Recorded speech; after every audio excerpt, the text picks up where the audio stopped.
Da-da-da.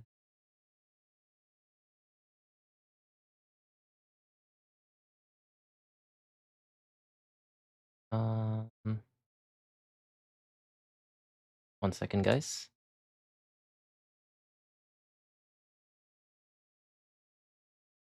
How's everyone doing? Let me just get chat pulled up here, make sure everything's good to go, and I'll be with you shortly.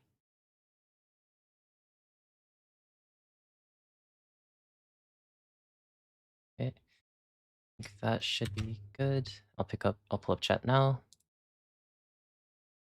Oh, okay, hold on. I'm seeing chat now. Sorry, guys.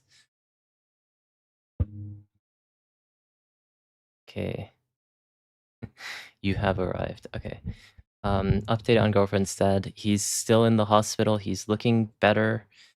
Um, I don't know when the next surgery is going to be, but at least for now, he's going through rehabilitation. He's doing well.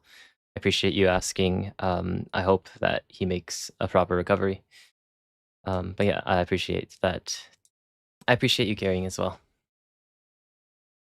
The 3v3 starts in about an hour, 54 minutes, 56 seconds to be exact. Um, let me.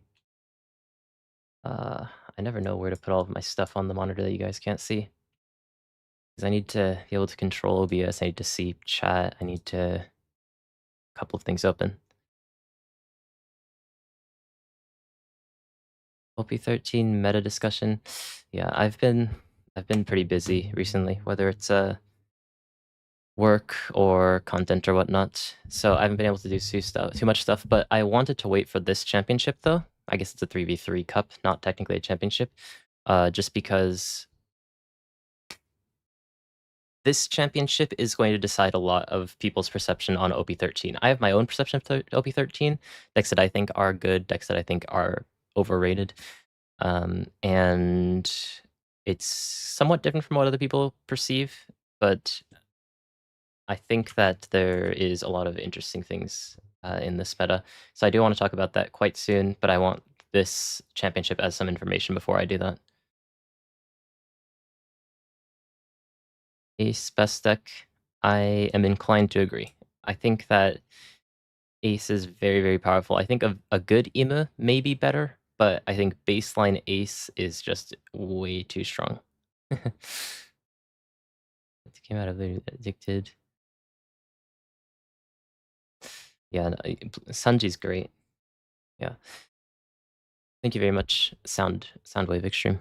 But yeah, just so you guys know, the link to the stream is in the description. It hasn't started yet. It's going to start in like an hour. I assume that getting into the first game is going to take a little bit longer, but we're here to chill a little bit. Just talk to some people here and there, and and then get into the games, because during the games I don't really want to respond too much to chat because I want to focus on casting the game, give the content the respect that it deserves. Ah, yeah. So Perona video. I had an idea for a Perona video, and then all the OP13 stuff came out, so I had to kind of delay it a bit. And the main issue was that I was having a lot of trouble finding the cards that I needed for Perona. It would cost me like, I don't know, like $60 something to get all of the cards for her. So I didn't actually get around to that. But if I can manage to get those cards, because I have most of them now, the one thing that I need now is 8 cost Mihawk, then I will try to get around to that. But maybe it'll be more around the timing that you guys get PRB02, because that's uh, the meta that I made it for.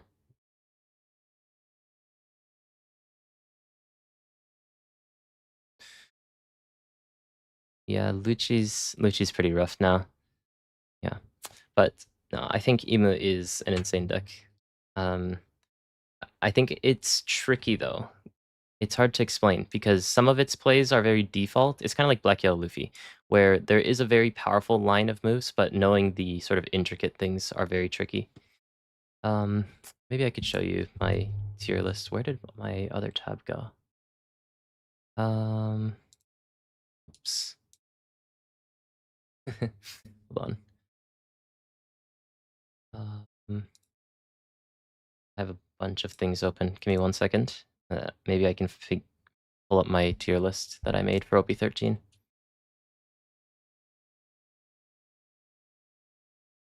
Ace or Ema is a tricky question.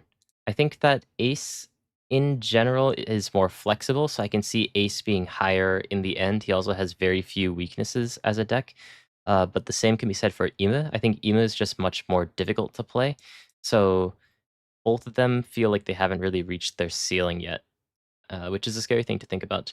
I personally think that Ace is slightly better, but I don't think that it's a huge difference. I think that basically it's just do you want to play. Um, the thing is, Ema's not really slow either, but like, which flavor of slow deck do you want to play? Sorry, I'm struggling to find um, the things. I have the tier list on a Metafy article that I'm in the middle of writing, which I'm fine showing you guys. But it's so hard to navigate Metafy. Okay, I found it.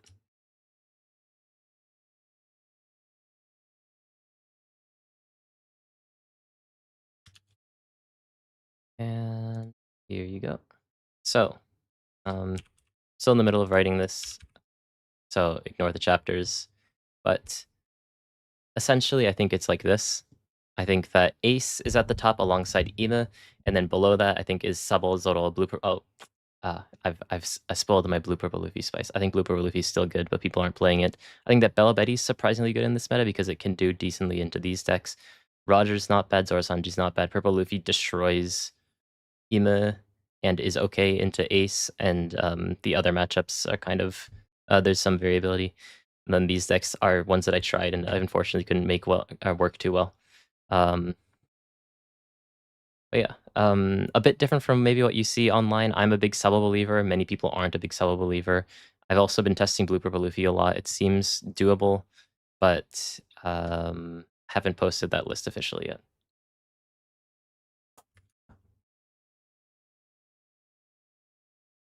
Sorry. Back on chat. Musali, how's your girlfriend's dad? He's doing better. He's going through rehabilitation. He still has a couple of surgeries lined up. I don't know when those are, but thank you for your concern.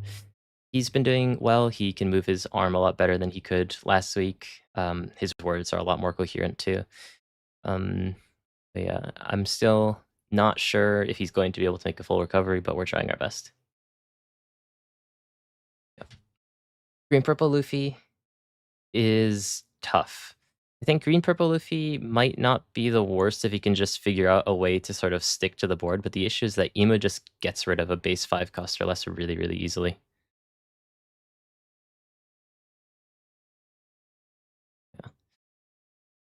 Yeah. Yeah.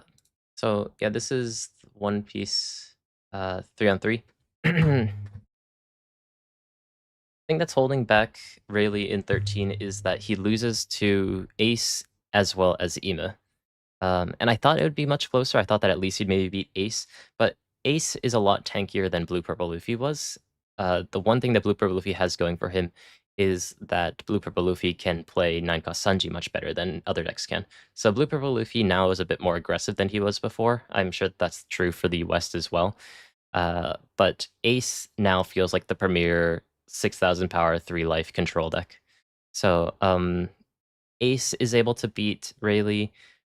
Ema is able to beat Rayleigh, and because those are the two most popular decks in the meta, Rayleigh's been kind of shut out of the meta. The reason why Green Zoro is still good, in my opinion, is because he can beat what's his name? Ace. Ema is harder. Ema is still doable. There are some tech cards that you can put into that matchup, like the 4-cost Zoro, like the 6-cost Law. But the matchup isn't easy per se. I think that it's still quite winning for Ema, but it's not impossible.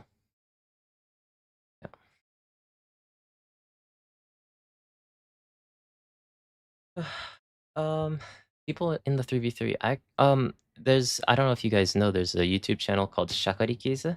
Let me pull them up.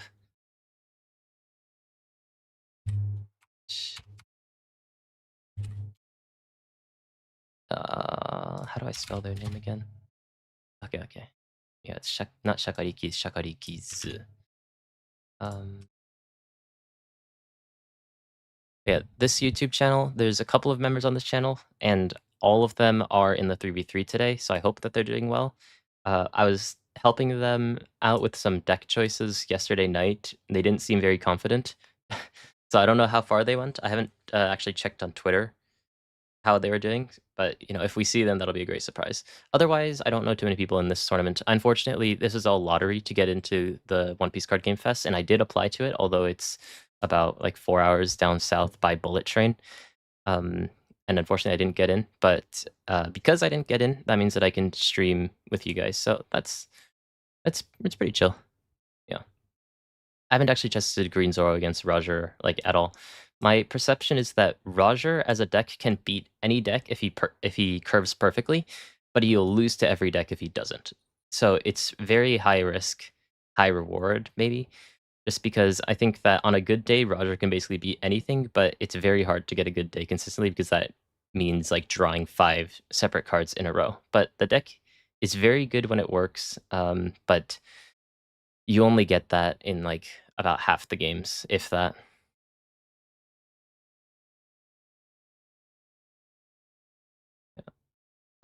Yeah. I mean, so basically, what I talked about with them was just tech cards. Like, what do you feel about Jose in Ace? What do you think about Stussy in Ema? And I gave my opinions to help them kind of make some last minute decisions. But yeah, I feel like usually if you're going to win the tournament, you'd probably know what you're going to be running at least the day before the tournament. So I'm a bit worried for them. But they're good players though, so I'm sure that they're going to do well. I don't know if they'll make it to the top, but this tournament's relatively easy. I think you just need to go like 6-1, you'll get into like top cut or at least top 32, and that gives you good pricing. Yeah. Oh, there's something I wanted to show you guys though, which is really cool. Sorry, my energy's a bit low. I've been running around the last couple of days and working a lot. But something that's kind of crazy, okay, guys. So you may know Ludwig from video games. He likes One Piece. He is not a player as far as I can tell. But oh, sorry. Despite that, he followed me this morning. Woo! And I sent him a DM saying like I appreciate his content, all that stuff. I was just super happy to see that. But yeah, I just wanted to say that. Yeah. But yeah. That's my good news for the day. And yeah, I'm surprised because I didn't even know that he had any sort of knowledge of the game aside from just being, enjoying opening the packs.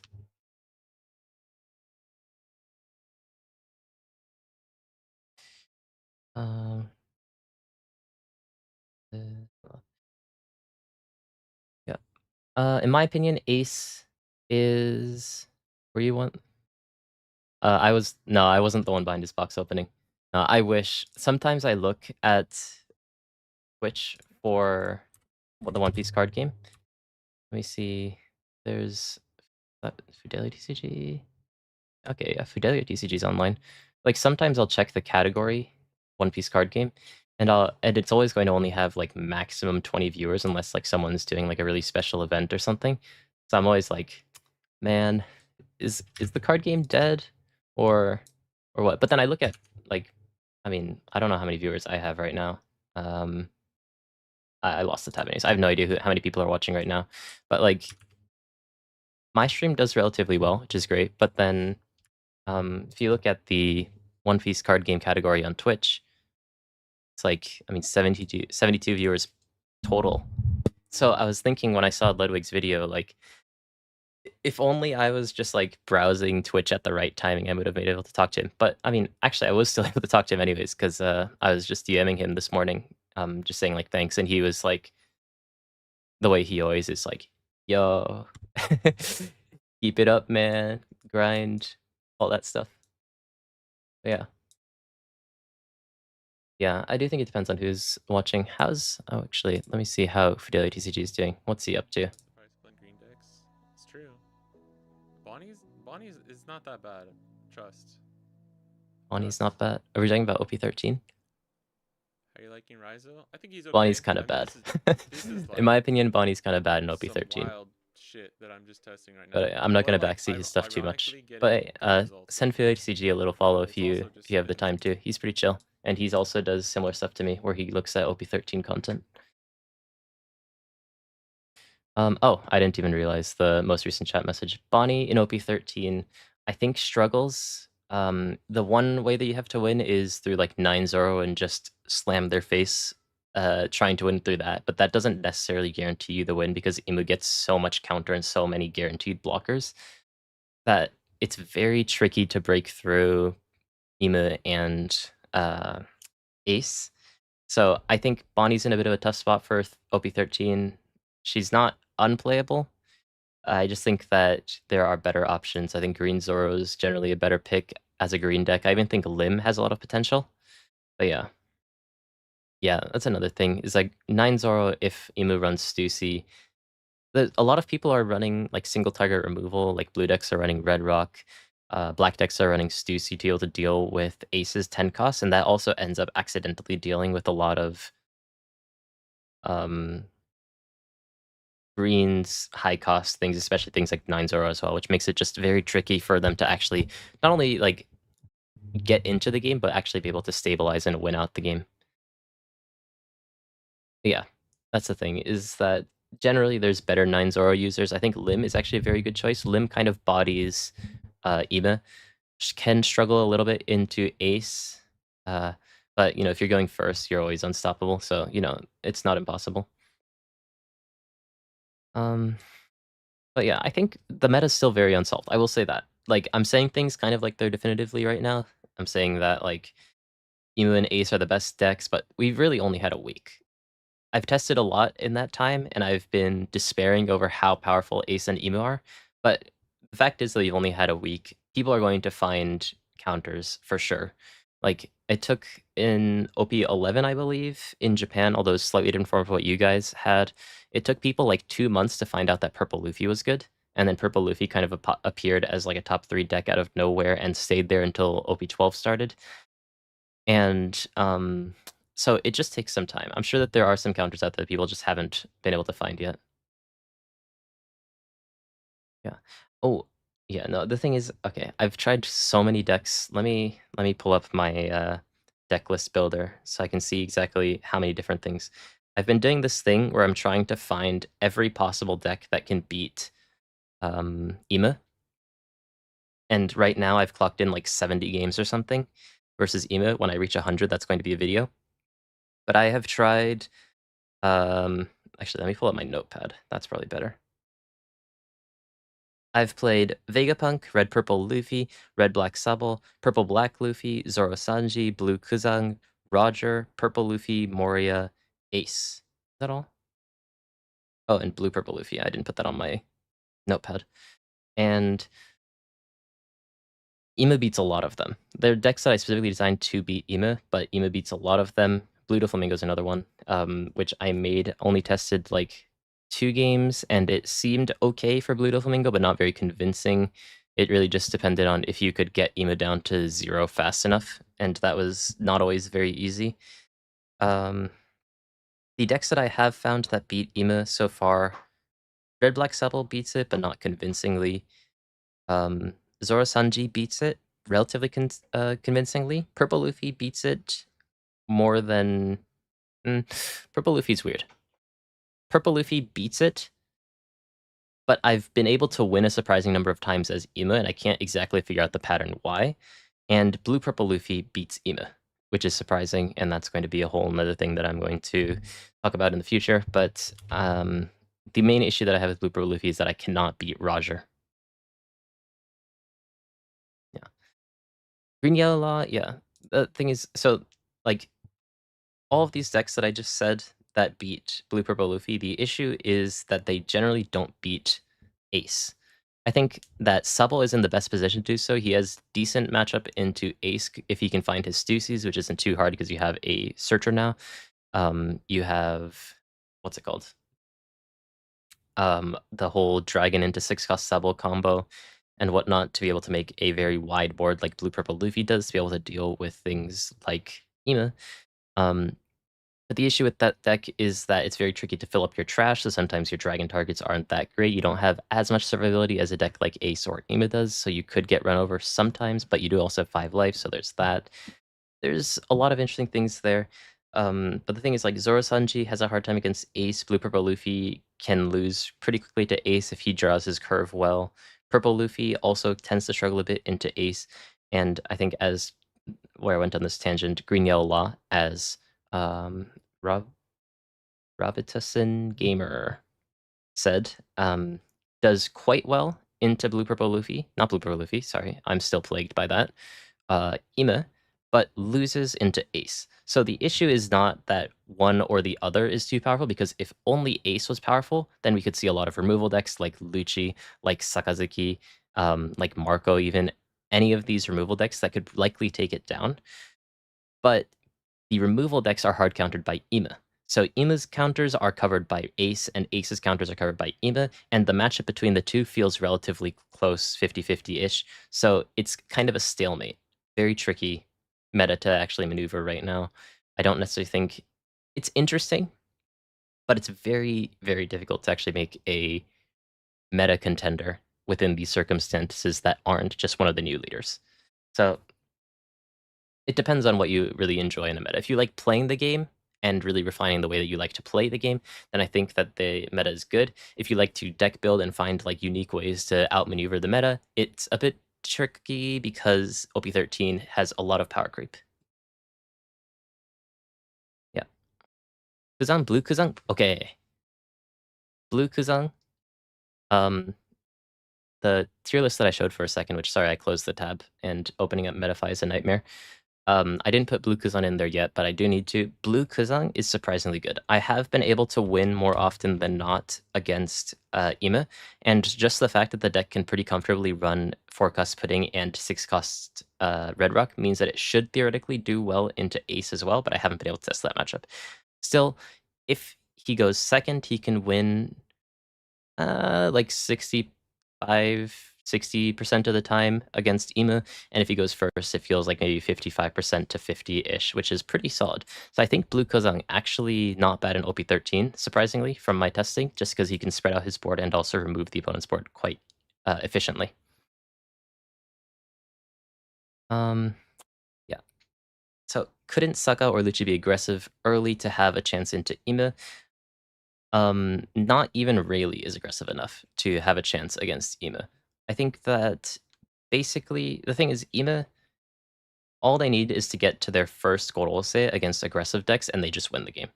Because the Gorose effectively clears two things, because if they have anything rested, you hit into that while minusing the power. You also can immediately KO one with Mars' effect, and you also set up two blockers that can't be removed. Unless you're playing a green deck that can rest those two blockers, suddenly you've kind of lost 4 attacks in a way in one turn. So if you're playing an aggressive deck, you need to be able to beat them before 10-cost Gorose comes down, or get them to Death's Door so you can finish them off with something like Diable de Jambe. So decks like Ten Maples saying, like Bella Betty, can have a chance into Ema because of how aggressive the deck is, but decks that are designed to be more control-y, that can deal with Ace, that are just trying to play aggressively in the early game to try to deal with Ema, can't really get to the finish line. Um, it's a hard meta, but yeah. There's a lot of interesting things to consider, but the fact of the matter is that I've played about 70 to 75 games of just Ema. I've played about 120 something games total in OP13 in the last week, which is why you haven't seen videos, by the way. I've been preparing to give you guys the best information, insights into OP13 that I can. It basically feels like if you're not playing Red Blue Ace or Ema, you're going to lose to one of those decks. Yeah, it's a very complicated meta. I do think that there is opportunity to find a counter in the meta because blue purple Luffy. I'm so plagued. I keep saying blue purple Luffy. Oh, get me off this trap. Um, Black Ema and red blue Ace. Um, are both control decks. So I think that there could potentially be a deck somewhere that can beat both of those, but I haven't been able to find it yet. Ironically, the best counter that I have found so far is Blue Purple Luffy. The issue is that Blue Purple Luffy loses to basically all of the other decks that people have been trying to make to beat those two decks. So it's kind of like NL in your meta, where it's very good specifically into Green Zora and Red Rayleigh, but kind of loses to some of the other decks, which is why Blue Purple Luffy I'm not too sure on yet. But yeah, Fire Dragon asks, how is Roger into the Ace and Ema matchup? If you get perfect curve, you win. That's basically all it is. So if you can go, especially if you can go second. If you go second, 1, you search, 4, you have to attach one to your leader, and then you ramp. Then 6, you attach one to your leader, ramp again. Optimally, you play Gyabang, the 6 cost 7,000, draw 2, trash 1, ramp 1. Then next turn, you're going to be at 10, starting your turn, but 9, so you play the 8 cost Katakuri or the 8 cost Rayleigh. Then next turn, you just spam out 10 cost Shanks, and then you can actually beat both of them. The issue is that I just said 5 cards in a row that you need to have, and if you miss out on one of those ramp cards, you're getting your 10 cost like a full turn late, and also you're not guaranteed to draw your 10 cost because 10 cost Shanks and 10 cost Roger, and other things that people tend to run like 9 cost Newgate. These cards, aside from the 10 cost Roger, but that's kind of like a game ender, are not searchable, so there isn't very much consistency. Also things like 8 cost Katakuri as well. So Roger's very, very good, I think, but he has a massive problem, that's consistency. Yeah. Yeah, yeah, B Cartmill says it. That's the main thing, is that it's very much like Red Shanks, where if you have your pieces, it's pretty solid. The issue is that if you ever just don't have your pieces, then you just instantly lose, it feels like. Especially not having Shanks, or if you manage to miss an 8 drop on your 8, 9, 10 dong turn. As Roger, then things can start to get a bit tricky. My ace list. I don't really have it on hand. I can pull up Twitter. I saw one that was pretty solid the other day. Not sure if it was on this Twitter account though, because I have one exclusively for looking for tournament results, because my Twitter algorithm got really cursed on my main account.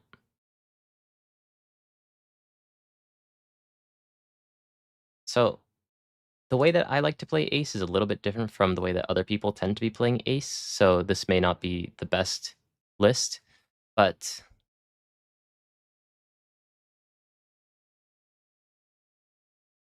this list for ace is a lot more aggressive than the ones that people are running. Most people are playing around this 8 cost event, I Am Whitebeard, that plays out these things because that's basically the way that you beat Ema, and it just makes your leader very tanky.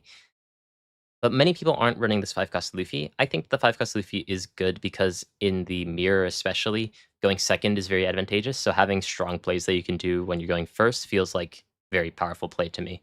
So for that reason, I like this 5 cost Luffy. The other cards in this deck are pretty standard, kind of what you expect to see.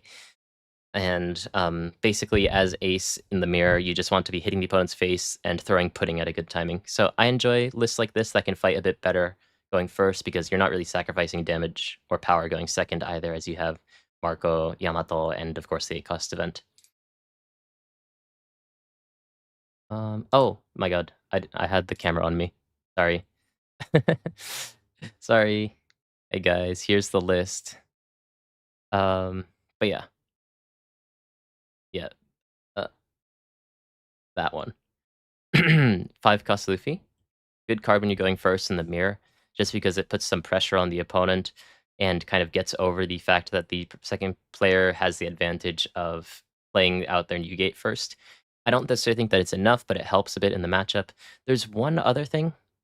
Um, this is relatively standard. The one thing is people don't tend to run the 5 cost Luffy. A lot of people run things like the 5 cost Ndami instead. There's a card that I saw that actually looked really cool for Ace, specifically in the mirror, but probably usable in some other matchups too. Potentially things like Ema, but I haven't been able to test that. Is let me pull up the card list. It's a promo card from very, very long ago. I don't think that it would actually make the list just because it seems like a very specific mirror tech, but if there's a lot of mirror, then it is something to consider. It's this card. This law, on play, if your opponent has 6 or more cards in their hand, which in this meta basically everyone does, then your opponent adds 1 card from their life area to their hand. Now, in the mirror, this bypasses their leader effect because Ace's leader effect only activates when he takes damage. But because he's not taking the damage and instead just picking up his life, he doesn't get the draw from his leader effect, meaning that this is effectively just a 6 cost 7,000 pop 1 life in the mirror, which is very solid, I think. The one issue is that in other matchups, you can do without it. Most of the time, you kind of prefer Yamato, so you likely want to play both of them. I still think it's a pretty interesting card, something to consider.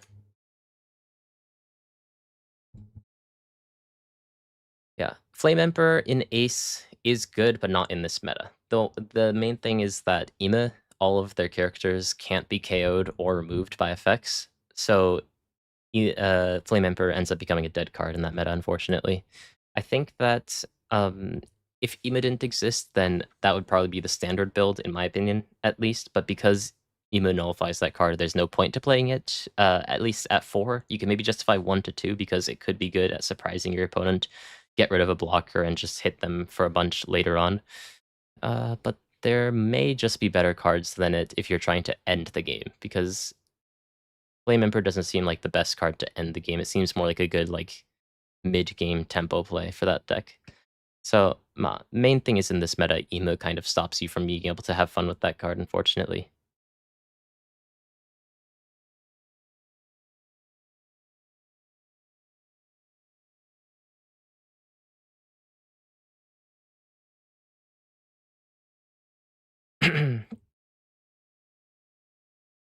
Yellow Bonnie kind of has the same situation with what's his name? Roger, where oh, I didn't tweet that I'm streaming. Hold on, I should probably do that.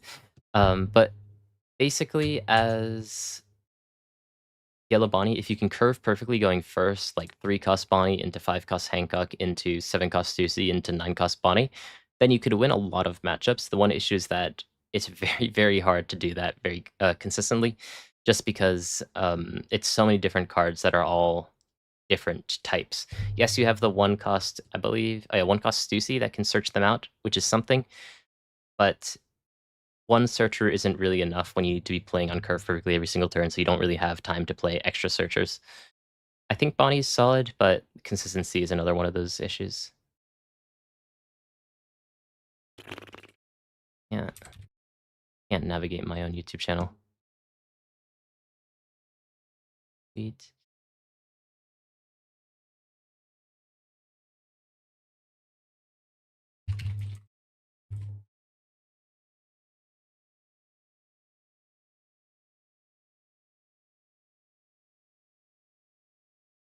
I have no idea what to caption this. I just say streaming. I think that's good enough. Okay. Yep, streaming. Now people know. But it seems like most people already know. Yeah. Does Vegabunk play any of the new cards from, I assume you mean OP13? Actually, I don't think that he runs the 1 cost Lilith, and the reason is because the cards that you really want now are things like the 7 cost Stussy, and 7 cost Stussy doesn't have trigger, meaning it's not searchable, but it is Egghead, which means that it's searchable off of things like the 3 cost Lilith, it's searchable off of things like the 1 cost Searcher, whatever that one is, I remember it's a very long name. So I prefer those cards if you run Searchers, but the 9 cost Bonnie, the 7 cost Stussy, and I think there was one more card. There's some pretty solid 2Ks as well. Oh, the vanilla 1 cost, or not 1 cost, but technically for you 1 cost, but the 5 cost 7,000 Shaka is also very good for that deck. The unfortunate thing is that it was not enough to be able to beat Ema from my testing. I don't know why I have a headphone on. Well, sorry, I missed some messages. I just looked up as I was yawning. Zyman Fallon asked if the 10 cost Shanks is still run in Roger. Yes. I don't think the promo Shanks is great because it's only good into the EMA matchup, but the 10 cost Shanks is universally pretty usable, so I think that's generally better. Yeah. Anyways, moving around a little bit. Okay.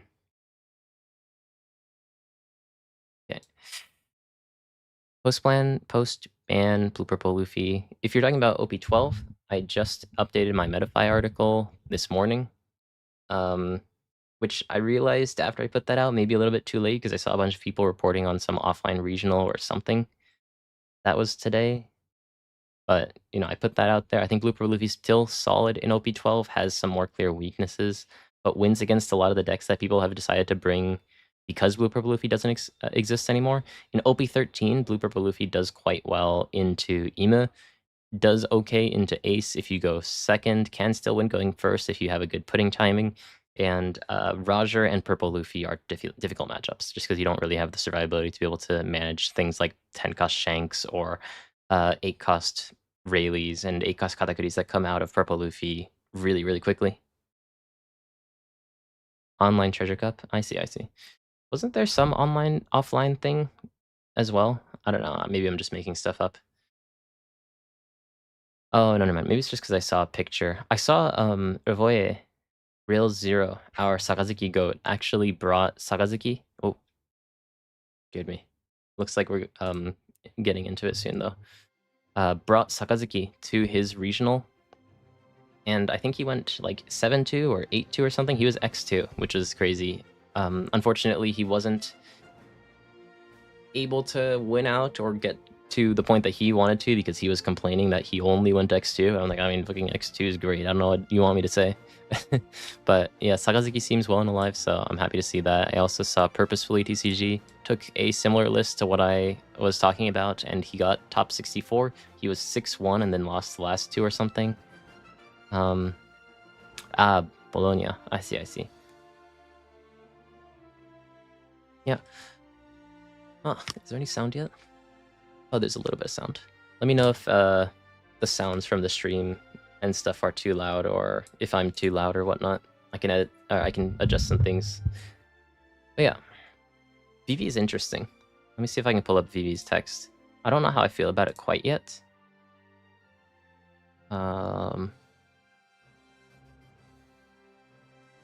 There's a couple cards we could talk about, actually. They showed for OP13. Let me put this in a tab. Oh, okay.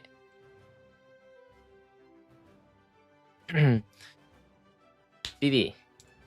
Not to be mistaken with the other red-blue BB. I don't really like recently that they've been doing this thing where they make the exact same character in the exact same color combination. Like they made a red-green Luffy and red-black Sable, which, sorry, I saw someone talking about those two decks. I think that they're both solid. I think just in the meta, red-black Sable's good, red-green Luffy kind of suffers. But this BB, sorry, it's a bit blurry, but translating, actually I have the English translation right here. Once per turn, when one of your characters with an original cost of 4 or greater would be KO'd, you may instead trash one card from your hand. And then activate main, you may rest this leader, give up to one of your opponent's characters minus 2,000 power for the turn, and then give one of your characters without, when attacking, rush for this turn. So this is kind of like Sanji, except Sanji's weird thing was that you could use the really powerful on-attack effects, but you couldn't use the really powerful on-play effects, and this is the exact opposite of that. But also the leader can't attack, which is thematic of BB because she's sort of a diplomat. Interestingly, actually, she does have the slash type, which I expected her to have wisdom. But, you know, that's just a nerf when you're fighting things like the one-cost buggy. I think that this leader is going to very much depend on the support, just because 4-life leaders need to have some sort of broken effects to actually be good in the meta, and giving one of your characters rush per turn, while good, you're also sacrificing your leader hit, so I don't necessarily know if it's going to be great yet, especially since you have to rest your leader and give minus 1,000 power to then give one of your characters rush. It means that you can't minus 1,000 power and then play an on-play effect that KOs something and then also give it rush. So like there's a couple of weird timing things you have to consider. I think the thing's very interesting. I don't know how it'd be in the meta without more context. And this upper effect of being able to protect your characters is nice, but because you're a 4-life leader, you need to have like significant resource advantage to make that quite relevant. It's interesting though, but I do think that we just need to kind of see some more support. Yeah. No, this leader can attack, unlike the old Vivi, which is why she has 4 life. But she kind of can't attack because if she wants to make one of her characters rush, she has to rest her leader. So she still synergizes well with those old cards that like minus 5,000 power your active leader and whatnot. But there's something. Was it Chaka? I haven't looked at these cards since OP04. Or was it OP05? Chaka, yeah, Chaka's an on attack effect. I can't find like good quality images. Hold on. I'll find this on the official card list.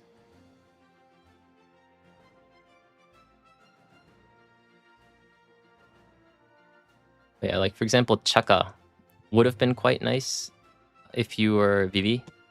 Unfortunately, I mean, I will say you can't use it because you can't give characters with on attack effects rush.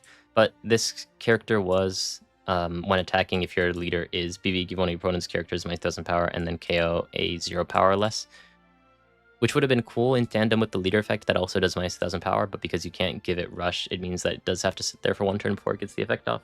Still, I think that they are going to build the deck with that in mind. We're going to have to see, though. I wonder if there's going to be more EB leaders, though. I do think that there's a chance that we get just a lot of things like a new green Uta and whatnot, because the old one's a bit outdated for this meta.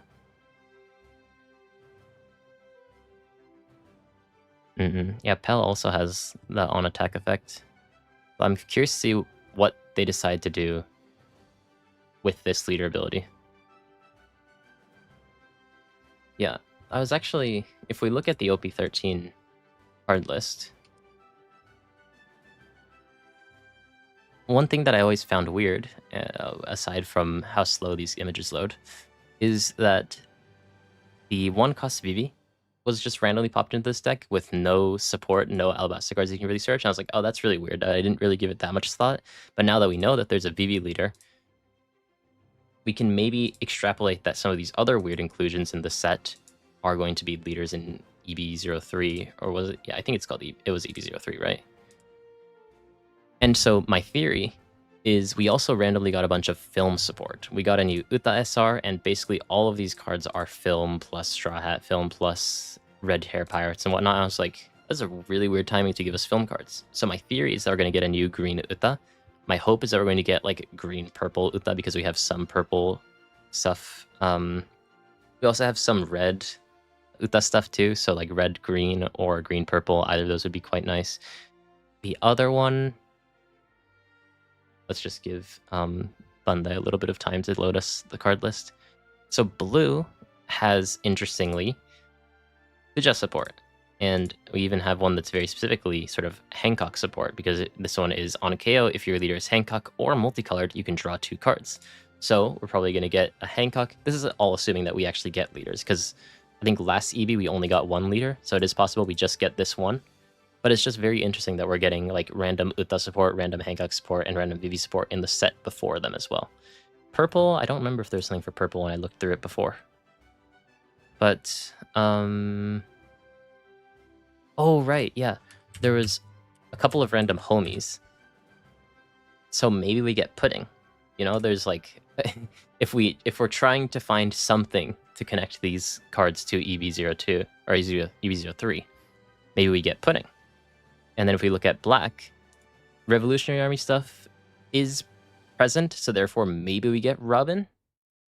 But it is very here and there, and we also did just get Subble, so it makes sense to get Revolutionary cards. So I wouldn't put my money into that yet, but that's the only pattern I can see for black. Black is just the emo color in this set, but there is a little bit of Revolutionary stuff. Who knows, maybe we'll get like York leader or something, but I doubt it. And then for yellow, we had like some random sort of Wano-kuni cards when Bonnie's not really associated with Wano, so we might get something yellow Wano-E, but I don't really know what that could be. But those are just my theories. I don't know what would end up being the correct answer here.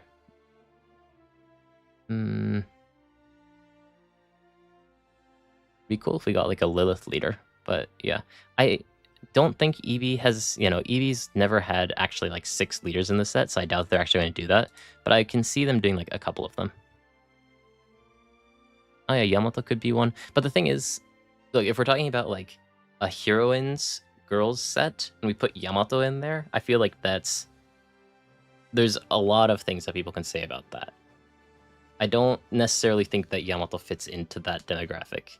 So, at the very least, you could get cards that support Yamato, but I'd be surprised if we got like a Yamato leader because Yamato doesn't swing that way.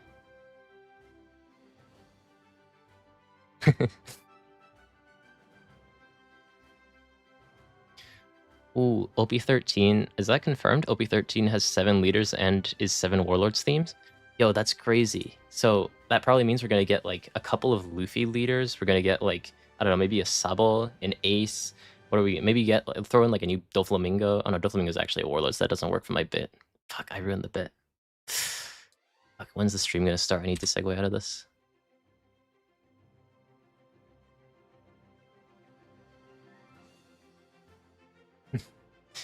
Yeah.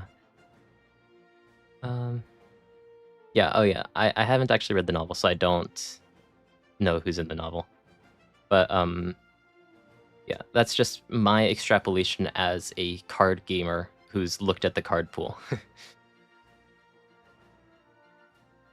Yeah. But still though, if they're going to make like a heroines OP13 set that they're going to give us like, I don't know, manga, I don't know. Luffy's the default answer. But we haven't had a Robin manga. We do have a Nami manga. I think we're overdue for a Robin manga though.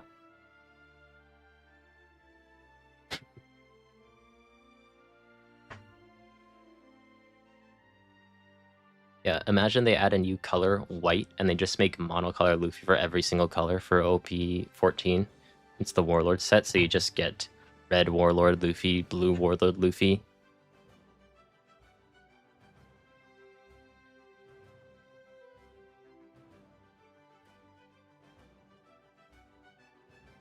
Start. Oh, we probably still have like 10 minutes or something. Let me sort of stalk Twitter a bit to see if I can find any of the people who are going to be there. Okay. Top 32 with Ima.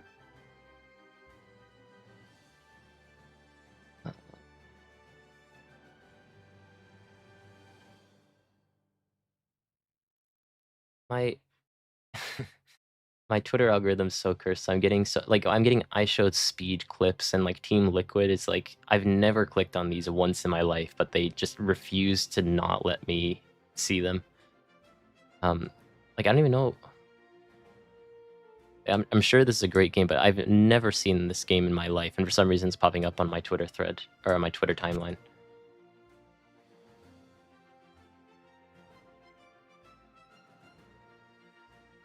Yeah. The new promo Nami. Oh, yeah, right. There's promo cards. Oops, sorry. That was for my Metafy guide. Whoops. Promo. There's a couple of promo cards. 1 second.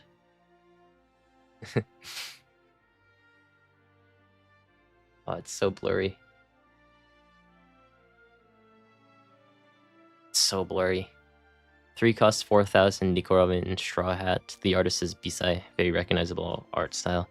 And once per turn, if one of your Straw Hat type characters would be removed by the opponent's effects, you can instead rest one of your Don cards. That also includes Robin herself.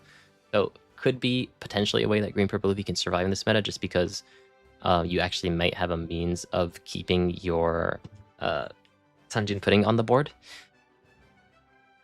But there is also like Tashigi already in the game, so that's something to consider as well, because Tashigi is also a 2K.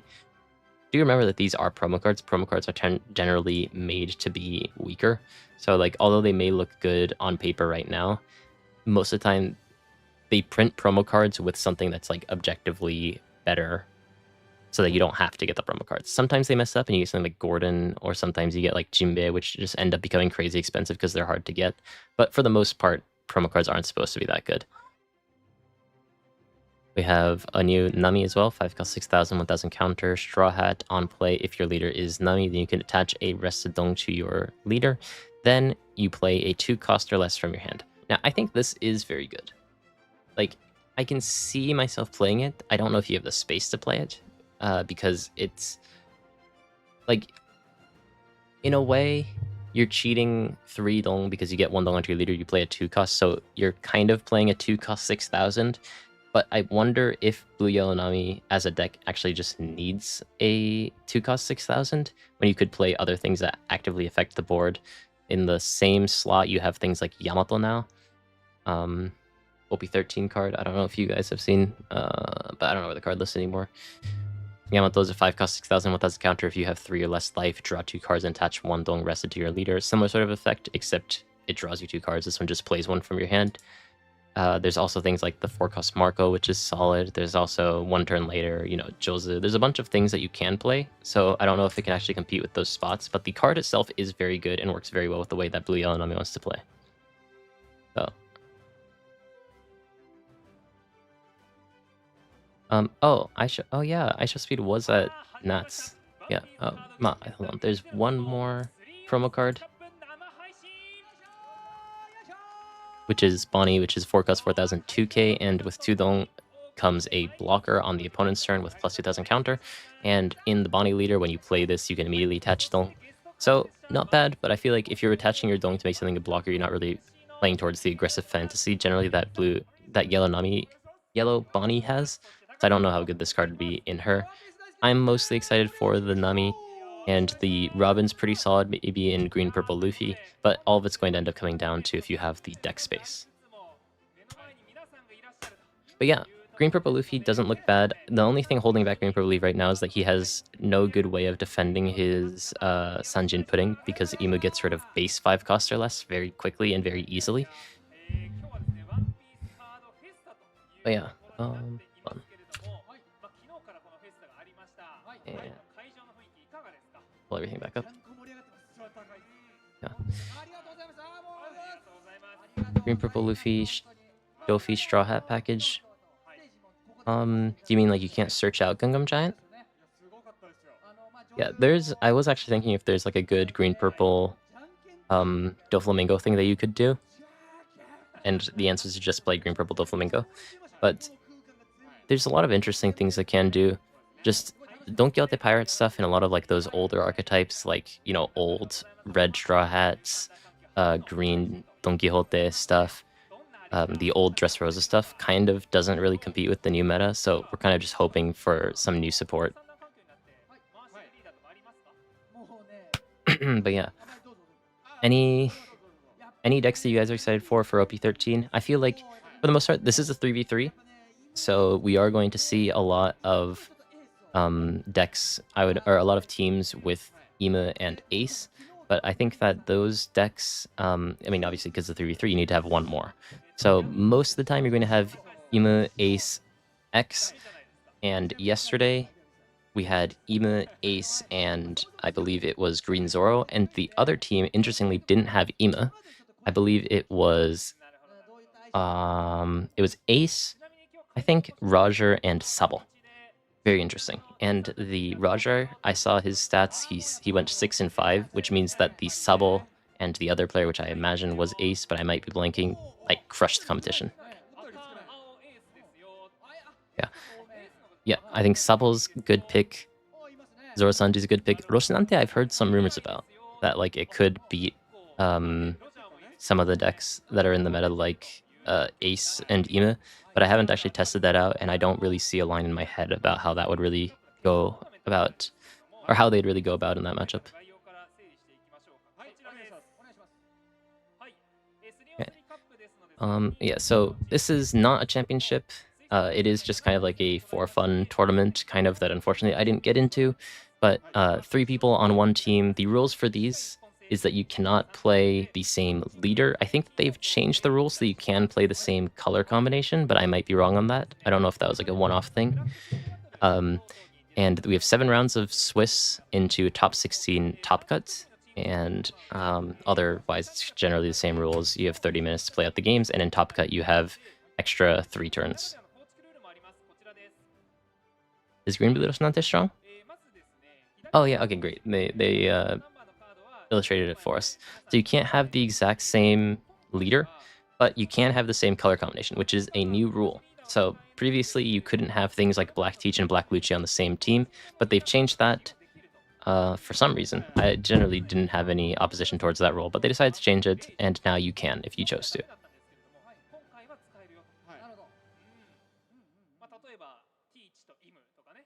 Kobe could be decent. Imu can play in a way to sort of ignore the fact that Kobe's hitting into your character's active. So I'm not convinced for sure, but I think that Kobe's anti-removal protection could be quite solid from his leader effect. So there's something there.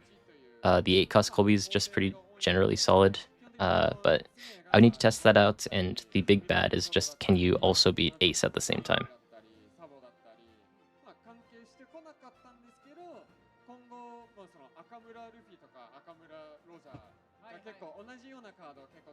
I'll be back in 1 second, guys.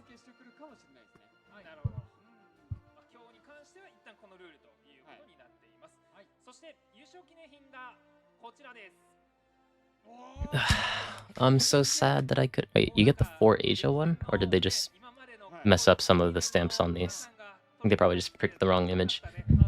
But I'm so sad that I wasn't able to get into this.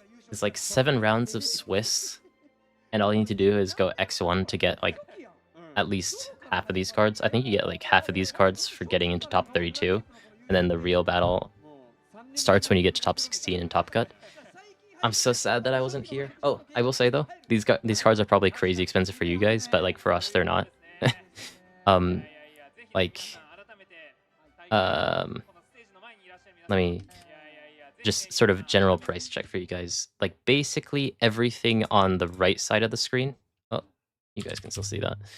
These 8 cards on the right side of the screen are anywhere from like 3 to 5,000 yen, which is like $20 to $35. And then things on this side are anywhere from like 40,000 to upwards of like 60,000, which is a few $100s. So if you get all of them, it's a lot of money, but if you don't, it's kind of eh.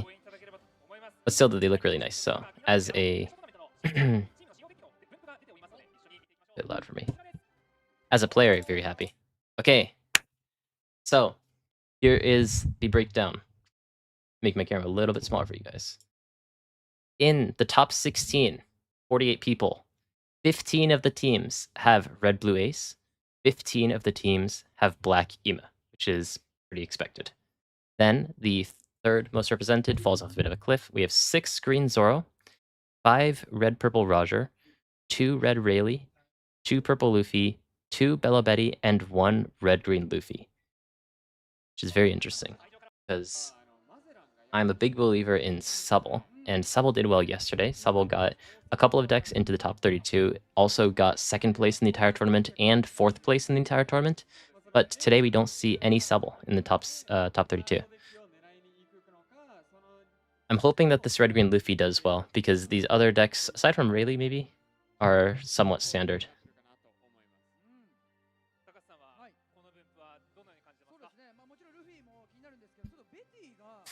Yeah, the Cavendish I know for you guys is like crazy expensive, but I have like 3 like in the back over there that I've kind of just thrown off to the side because I don't play Bonnie anymore.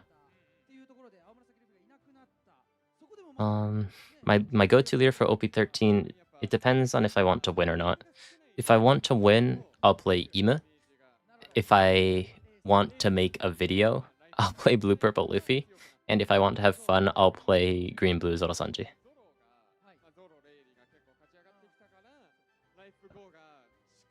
Actually, I have the Reiju as well. That one's a little bit more expensive. I don't have it on my desk right now, though.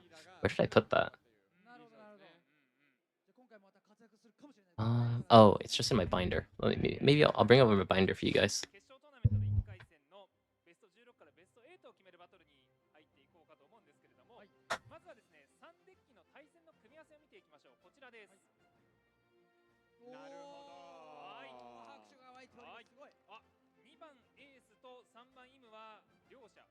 Okay. Will I make an updated list for Blue Purple Luffy? I have actually. If you mean the Metafy guide, I put it out this morning, Japan time, for OP12 and OP13. I also added some matchup tips as well, and the OP13 section is just a deck list for now. So yeah. But anyways, here's the first matchup. We have Red Purple Roger and the default that you expect, and I think we're probably going to see Red Purple Roger versus Red Green Luffy, which will be exciting. The other two are going to be mirrors, so good luck to them. Yeah. Where do you find the guide? Good question. If you have my Twitter, it's the thing that's pinned to the top of my Twitter page. You can find my Twitter at iKailakai, same as my YouTube, and that's the easiest way to find it. I will say though, just a bit of a leak. I'm working on something else. I'm going to make like an actual subscription tier, and that article is going to be within it. So I wouldn't recommend buying it just yet, because you can get more stuff if you buy it with other stuff. But I have discounted the guide a little bit because a lot of it is pre-OP12 content. But anyway, let me... Hold on.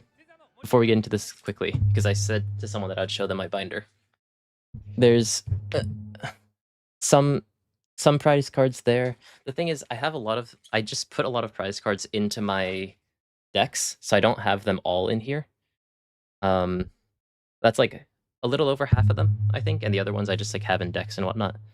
But yeah, they're relatively cheap in Japan, so I just kind of chuck them in the binder.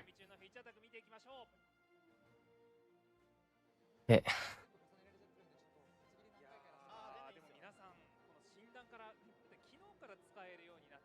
Now, okay, let's get into this game. We have... How many people are watching? I'm kind of curious now. Oh, that's a lot of people. Okay, maybe I shouldn't have checked. Okay. The stream's all good. Is the audio fine for everyone? We're good? Stream's not too loud and whatnot? Also curious if you guys think that the sound in the background's annoying. I kind of like having the ambiance, but I can see why other people might turn that off. Anyways, people who don't know the two leader effects of these leaders, let's go over them very quickly. Red Purple Roger is a 7,000 power leader with 5 life, but that's a bit deceptive because at the start of every turn, when you add Dong, if you already have Dong on your Dong field and you add 1 Dong, then you add Dong, one of those Dong has to go to your leader. Then if you have 9 or less Dong on your field, your leader becomes minus 10 power. I stumbled that so badly. I'm sorry. But you're a 5,000 power leader until you get to 10 Dong, essentially, and you have to play 1 Dong off of curve. So you're just racing as fast as you can to 10 so that you can finally become a leader. Red Green Luffy, on the other hand... Okay, it's a little bit quiet. I got you. Put it here for now, and then we'll turn it on and see how it goes. Red Green Luffy, if you have 1 Dong on your leader, when the opponent attacks, you can, if you have 5 or less active Dong, rest 1 of your Dong and give your leader or one of your type Straw Hat Pirates characters plus 2,000 power for the battle. This can be repeated, so if you leave a 5 Dong, then of course you can get 10,000 free counter basically out of nowhere. So Red Green Luffy is a very tanky leader, and as long as he can set up a board, then he can pretty much guaranteed protect it through combat for the rest of the game, which is, I believe, how he's going to want to play out this game. Still, I've not actually played too much Red Green Luffy, so I'm very curious to see, first of all, how his deck is formed, and also just like what the strategy is for this matchup. Roger is one of those decks that I feel like if he rolls well, he can beat any deck, so I do think this could be a bit scary. If Red Green Luffy can still manage to win out against Roger on a very good curve, I think that would say a lot for how good the deck is in this meta. Yeah, I'll try not to hit into the microphone every now and then. Yeah. Armin, thank you. I'm doing well. How are you doing? Okay, so we have Roger going first, and the quality here, if it looks a bit dark, honestly, to me. But I don't think that's a me thing. I think that's just the studio lighting thing. Okay, it seems like Red Purple Roger is mulliganing, but Luffy is going to keep his hand. And we have the 1-cost Scarp, a new card. I don't know what the second card from the left is. Oh, I think it's the 1-cost Nami. The EB02 1-cost Nami, 1-cost Scarp, as well as the 2k counter. Oh, sorry. I was going to say, I'm surprised that he's going to keep that. Seems like he may end up mulliganing it. Seems like he was maybe thinking about that. But a very nice buff for any red Ace Sabo or Luffy leader is this 1-cost Scarp. The 1-cost Scarp can search the top 4 for any card that is 3 costs or higher, which is basically those EB Searcher Song events. You know, but if they were actually usable. Those Song events, I think, were just a little bit too expensive. Or just they didn't have enough.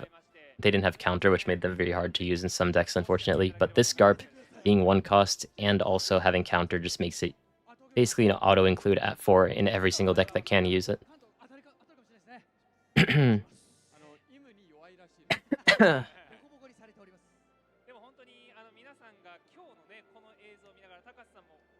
Yeah. Still, let's get into the game before we comment too much on this. Roger is going first. Generally, Roger likes to go second as a deck just because it's easier to curve into 10. But if he can find his curve going first, it doesn't actually make a huge difference either. This does generally hinge on if he can manage to find this search or this ramp card on the 3-long turn, though, which we see that he has. Let me pull up my pen.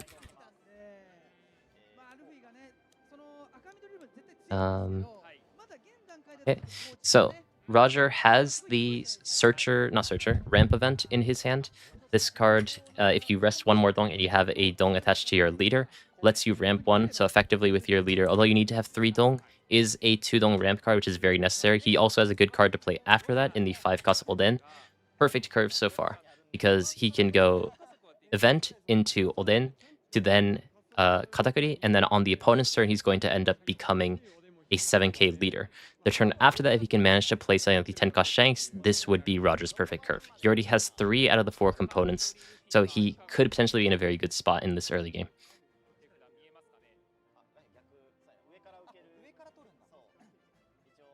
Not only that, but he also has like good mitigation for some variants in the early game. So I think this is pretty much, there are better cards that you'd rather see, but for each turn he has something good to play, so I think this is a very solid hand. Luffy, on the other hand, I have no idea how this deck really wants to play, but interesting, he does run the 6-cost Law. This 6-cost Law is a card that many people have been discussing whether it's actually good or not. It bounces back on your characters and plays a 5-cost or less rested, and generally this hinges on if you have good targets, but as we can see, he has the Secret Rare Bonnie, which is a 2-draw 1 trash, as well as also the 5-cost Sanji, so already 2 solid cards in his hand, and I believe the other 2 cards on the side are 2Ks. I don't know why the stream looks kind of dark, but is that my... It's dark for you guys too, right? Do they just not have good lighting on this board? Or am I tripping? Yeah. I do agree with what Boy Boy is saying, in that the 5-cost Sanji is so powerful in this deck. The 5-cost Sanji on play will restand 2 dong, and at the end of your turn, if your leader is Straw Hat or Film, restand 1 dong. And with your leader effect, effectively that means that every single turn you're getting a free 2k. Still, yeah, Roger just passes first turn. Unless he has a searcher, there's nothing for him to do. And Luffy is going to start out with the 1-cost Nami searcher and is deciding what to pick up here. Thinking about the 2-cost Sanji. Nice thing about the 2-cost Sanji, if the deck actually runs something like the 9-cost Zoro, is that you can also do a triple unblockable attack, which is a lot of fun too. Decides to pick up the Sanji. In this matchup, potentially not very relevant, but is still a 2k at the end of the day, so definitely not something you're going to be disappointed having. That's the turn, and now we're going to see how Roger's leader really worked. This first turn, he didn't need to attach a dong to his leader, but now because he has dong on his field and he is gaining dong through the dong phase, he now has to attach one to his leader by the rules. So he only has 2 dong to use this turn, but thankfully he does have the ramp event, which will allow him to do that for 2 dong very comfortably. 6k into leader, especially with these 4-life leaders, these 6k attacks are going to stack up, and Roger is guaranteed basically the entire game going to be hitting you for 6k until he's going to be hitting you with 7k. So although it's going to hurt to have to counter out early on as any leader. If you don't counter out these attacks early, then eventually the attacks are going to become 7, 8, 9, and of course 12 from Shanks. So I think that basically, especially in this meta, countering early is very, very good. Now, does Luffy have something to play on this turn? His hand's very stuck together, and they're all shiny cards, so I can't immediately recognize which cards are in his hand. So, with the way that he's playing this, uh, he could potentially put the 3 Dong onto his Nami and pass, but he could also just... Oh, he has another Nami Searcher. Okay. So then he likely just leaves up the rest of his Dong on his field to just act as counter in the next following turn. Roger is probably going to end up just hitting for 6k and playing the Olden on the next following turn. So I wonder if he's going to use this one extra Dong, which will end up being somewhat useless. But no. Decides to pass the turn. I wouldn't say it's necessarily useless, though, because Roger did end up actually taking the hit, so 6 and 7k didn't end up making a difference in this. But what does make a difference is you, Kisuke. Thank you for the $2. I appreciate you. Now, Roger, with 1 Dong on his leader, now has 5 Dong, despite ramping the last turn. Will hit for 6k and is likely just going to end up playing the Olden. There are some other cards that people potentially run in this deck to ramp on this turn, but Olden generally is the best one on curve.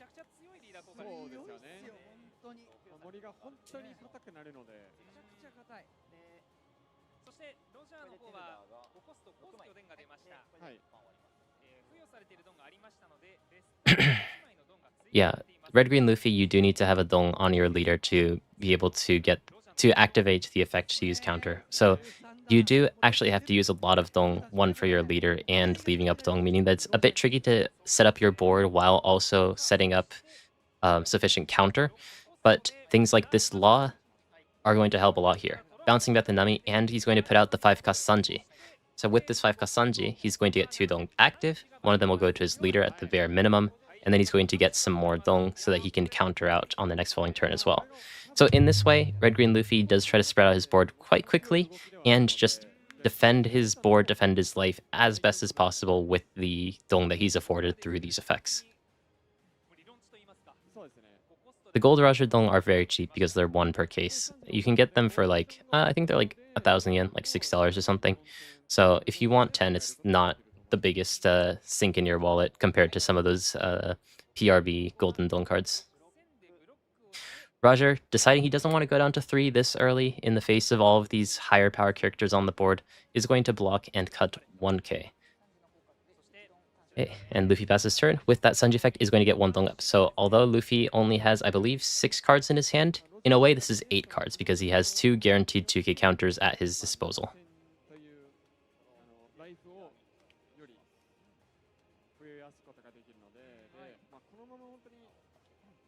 Okay. And now Roger is at 9 Dong, and this is a very interesting turn because he has the 8-cost Katakuri, but even the 8-cost Rayleigh would work. Both of these cards at the end of your turn will ramp you 1 Dong, which means that although this turn he's going to end up hitting for 6k, on the opponent's turn, after he plays this Katakuri, he'll be at 10 Dong, meaning that starting from the opponent's next turn, he's going to be a 7,000 powered leader. So the one issue, or the one worry that I have, is that Roger still hasn't managed to find a 10 cost or something to play after this 8 cost Katakuri yet. If he doesn't find something good to play on this turn, or bare minimum find a searcher to be able to play something the turn after that, he's going to lose a lot of tempo, which is one of the issues that Roger has. But he does have potentially one... That was not a 1. I was going to do a circle and decide to make it a 1 after. 1, 2 draws potentially on the opponent's turn to be able to find something.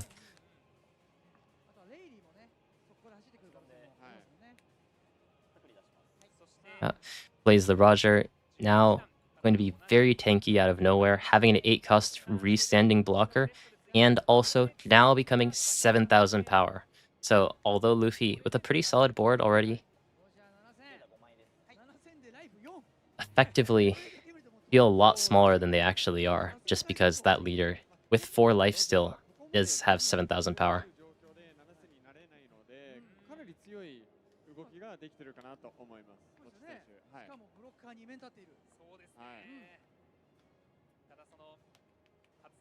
Okay.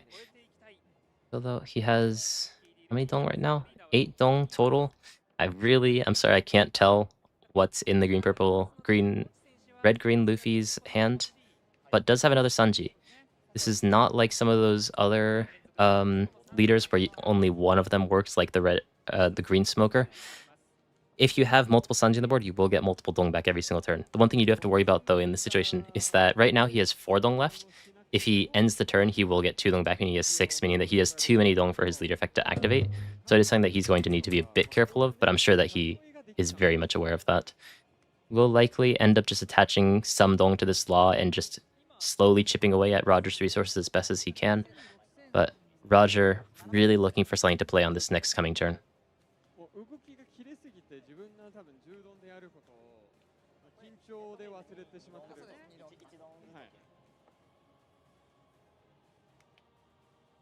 Okay, as he thinks about this, I'll check some chat messages. Rayleigh struggles into Ima. Fearless for OP13, I think it's Ace and then Imu and then Red Black Sable, but or Ace, Imu, Red Black Sable, Green Zoro, but in this one we don't see any Red Black Sables. I may be overhyping a little bit, but I think the deck's pretty nice. He did very well yesterday though. Red Black Sable had a top 2 and top 4 deck yesterday. Yeah, and Luffy is going to play out that Nami, so now he doesn't have to worry about having too much Dong to use his leader effect. Still will likely allocate this Dong in a way to be able to try to get a little bit more resources out of Roger, because I don't necessarily think he needs 5 Dong up this early. Ooh. Picks up the Zoro, though. This Zoro could do a lot of work in this matchup, though. Roger doesn't have a means of getting rid of Zoro. Ooh, decides to pass, though. Not swinging with that Luffy. Just really... Or not swinging with that Law. Really turtling. Now with 5 Dong up, although he has... How many cards is that? Like 7 cards in his hand? Maybe 6? With the 5 Dong on his board, he just has so much tankiness.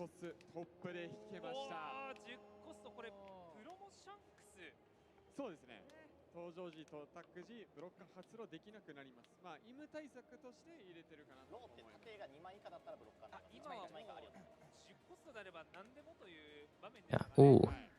Ooh.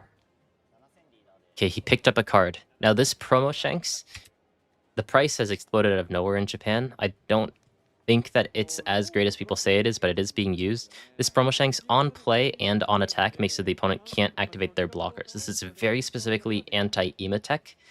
And right now it doesn't affect Red-Green Luffy because this law only becomes a blocker once you get to 1 life.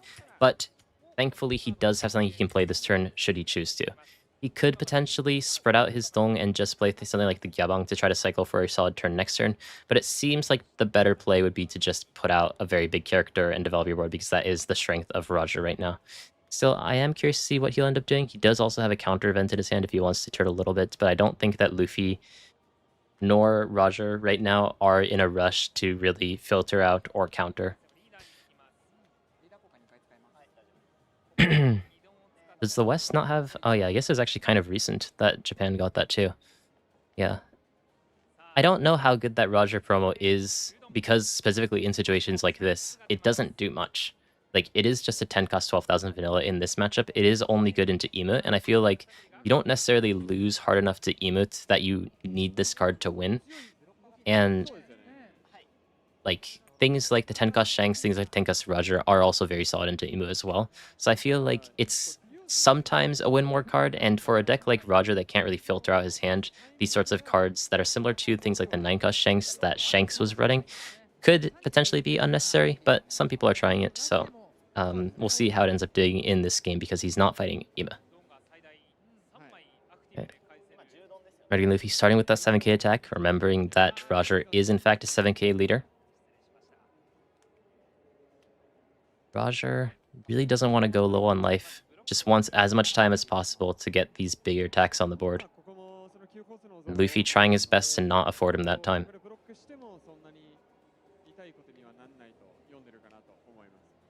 The pentagram frame Gorose are about 25,000 each, so you can get a full set for a little bit less than $1,000. Yeah. Oh, sorry, you answered it right as I said it. But yeah, they're honestly cheaper than I thought they'd be, though.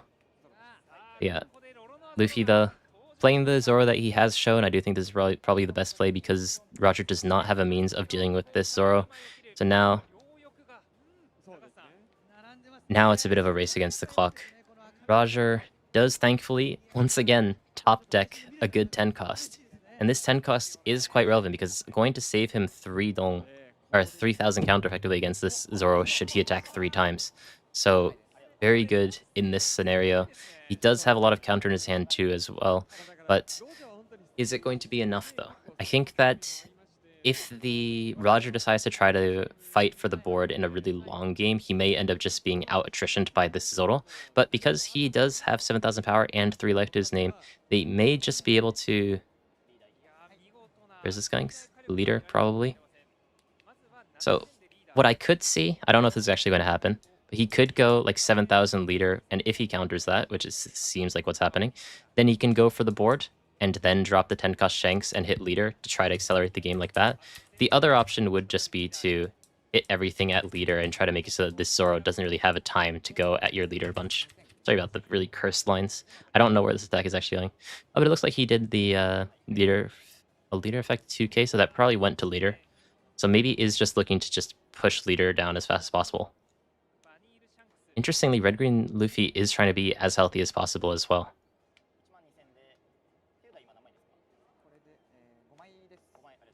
5 life. Oh, he's been countering so much, he still has 5 cards in hand and 3 life. Luffy is very tanky. Where this Shanks attacks is going to set the pace of this game. Looks like the fact that he played this down first, he may just be going for the character though. Yep, okay, he's going for it. And the next one? Okay, so it is the same sequence, just he ended up hitting leader first to try to bait him into getting counter. If the Luffy player ended up taking this Katakuri attack and had 1 extra card in his hand, then potentially he could have protected one of the cards on his board, but it is a 12,000 power attack into a 6k, so maybe you just don't really want to do that. So either way, it seems like the sequence ends up playing out the same way. But still though, now red-green Luffy... Oh! Plays the Sanji now. So the Sanji gives one of your Straw Hat characters unblockable for the turn. So he's going to make his 9 cost Zoro completely unblockable for the entire turn. And he's going to potentially have 3 attacks. Seems like he's going for leader. But he could technically try to take these out if he wanted to. First attack is going to be 9k though, because of the minus 1k from Shanks. Which I really shouldn't try writing anything. But 9k at leader when Roger still has 3 life. So just playing the Sanji to pressure, it seems. And he has another one in his hand. So I think what he's planning to do is to just hit... I think he has 4 dong after this. He needs to attach 1 to his leader. But he may just be hitting as many times as he can with this Zoro. Potentially leaving it active so it doesn't get taken back. And next turn trying to break through and finish the game with the second 2 cost Sanji that he has in his hand.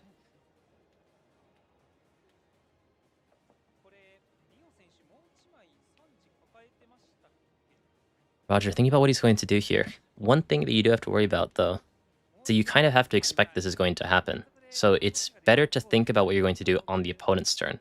Because now that he's thinking about it, it's giving information to the red-green Luffy player that he does have enough counter and he's debating on when he should cut it.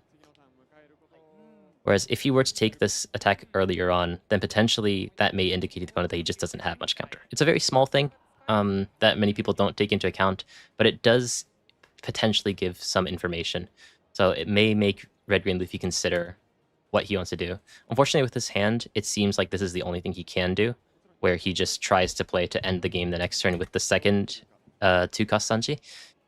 But we'll see how Roger ends up responding to this. He still has, even if he defends this attack, a pretty solid amount of counter in his hand. But I don't think it would be enough to deal with a 16,000 power attack the next turn. Oh no, it wouldn't be 16,000 because you have to minus 2 for the Sanji. So it'd be 14,000 3 times. Yeah. And honestly, 14,000 isn't really that much if you're thinking about Roger. He's already based 7,000 power.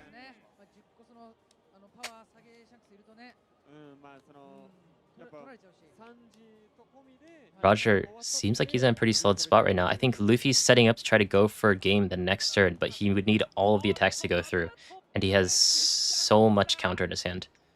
The casters are very excited about this Shanks, but I don't necessarily know if you need to play it. I think there's also a plan where you just attach the Dong to your leader, play out the Gyabon to try to get as much counter as possible, because I think the only way that you lose this game now is dying to the triple attack from the Zoro. Potentially that could be better, but it looks like the way that he's playing out the game, he is going to just drop that next 10 cost Shanks. Yes, the 10 cost Shanks does also, I do have to say, he's top decked like 3 10 costs in a row, by the way. Which is, that's Roger Gaming for you. But yeah, it seems like Roger is just going to put as much pressure as possible on the opponent. But for Red Green Luffy, it doesn't matter because he's planning to go for board the next turn anyways.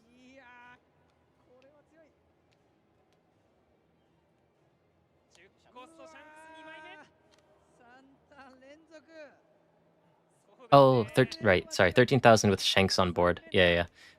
By default, 14,000. But yeah, 13,000 with Shanks on board, and now 12,000. Yeah, you guys are right. And, I mean, 12,000, all 3 attacks need to get through on Roger, who's a 7,000 power leader. He has 2 0-cost events in his hand. It's not possible. This looks like it's going to be Roger's game, but we are going to see Luffy try his best to finish out the game. Ooh, that's perfect curve Roger for you. It doesn't look like he has any other plan. This is the overwhelming power of Roger. He will end the game very quickly if he gets the cards that he needs, and this game he did manage to find it. Now though, the last Hail Mary from Red Green Luffy, the one chance that he has in this game.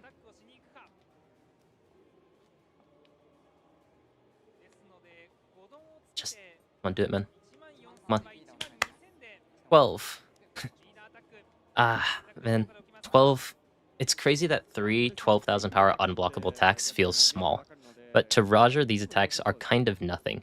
With the amount of counter that he has in his hand, we already know that he will be able to defend out on this turn. But from Luffy's perspective, potentially Roger just has 4 bricks in his hand. He has been able to play multiple 10-cost Shankses in a row, which could be an indicator for the amount of high end that he has in his hand, but unfortunately it is not. Roger's just been very lucky drawing exactly the right amount of top end that he needed, drawing counter everywhere else.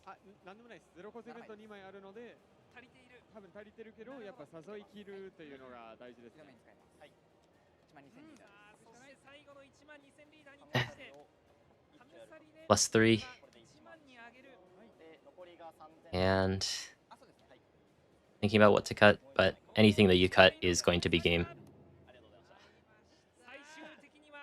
And concedes. So, Roger going to be the winner of the top 16 match, which means that, unfortunately, our Red Green Luffy GOAT is out. Honestly, Red Green Luffy curved very well too, but as we've been talking about, Roger, if he can curve perfectly, seems like he can basically win against every deck. It's just whether or not he can manage to do that. As we saw in that game, although he started with 3 out of the 4 cards that he needed to curve out well, he couldn't find the 4th one until exactly the turn that he needed it. And it just happened to be that 3 turns in a row, he managed to find it. So, one nice thing though is because this is a 3v3, although the Red Green Luffy ended up losing, if both of his teammates end up winning, then he will move on to the next round. So, Red Green Luffy believers, not lose hope yet, because fate lies in an Ace Mirror and an Ima Mirror.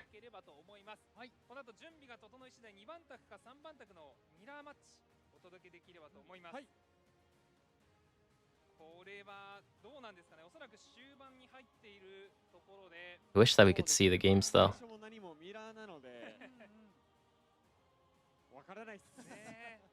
I think Red Black Sabble's great.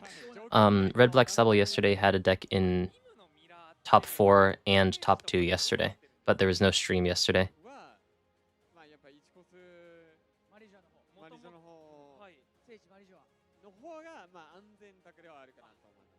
I think it's just one of those things where you're always going to have some variance day to day. Like sometimes we have a ton of green Zoro, sometimes we have no green Zoro in Japanese Championships in OP12.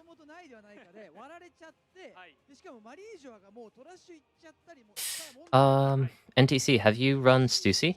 I think 9-cost Stussy kind of just wrecks Ace.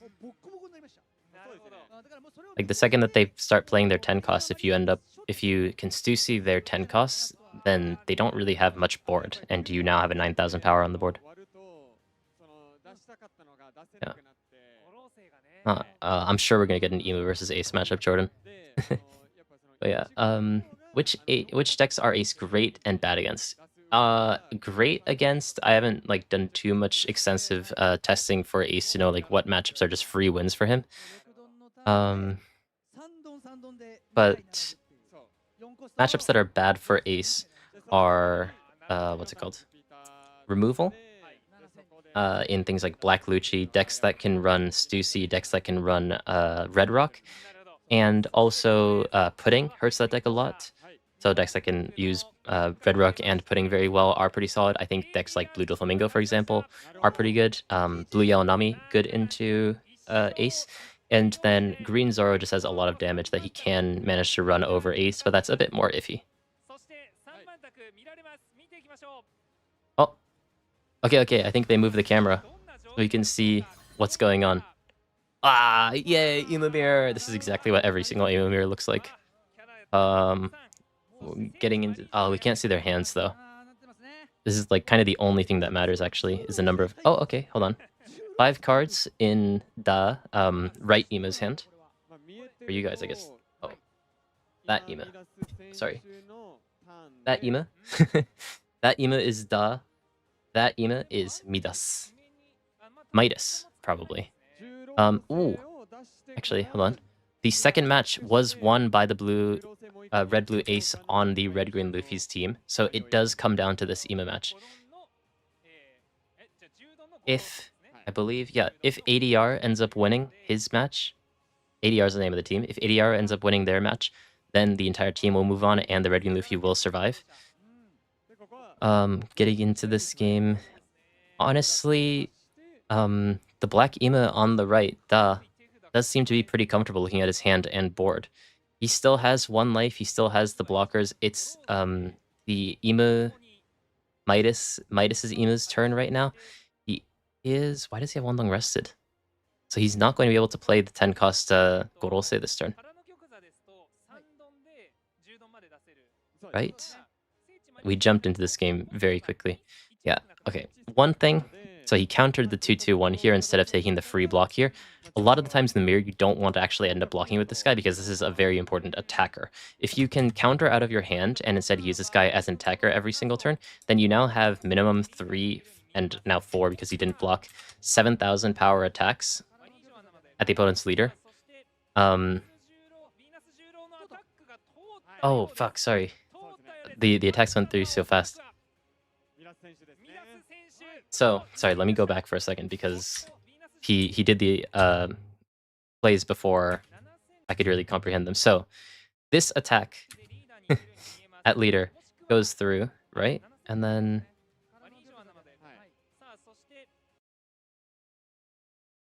Sorry, did he... I think we jumped into this. If someone can help me a bit.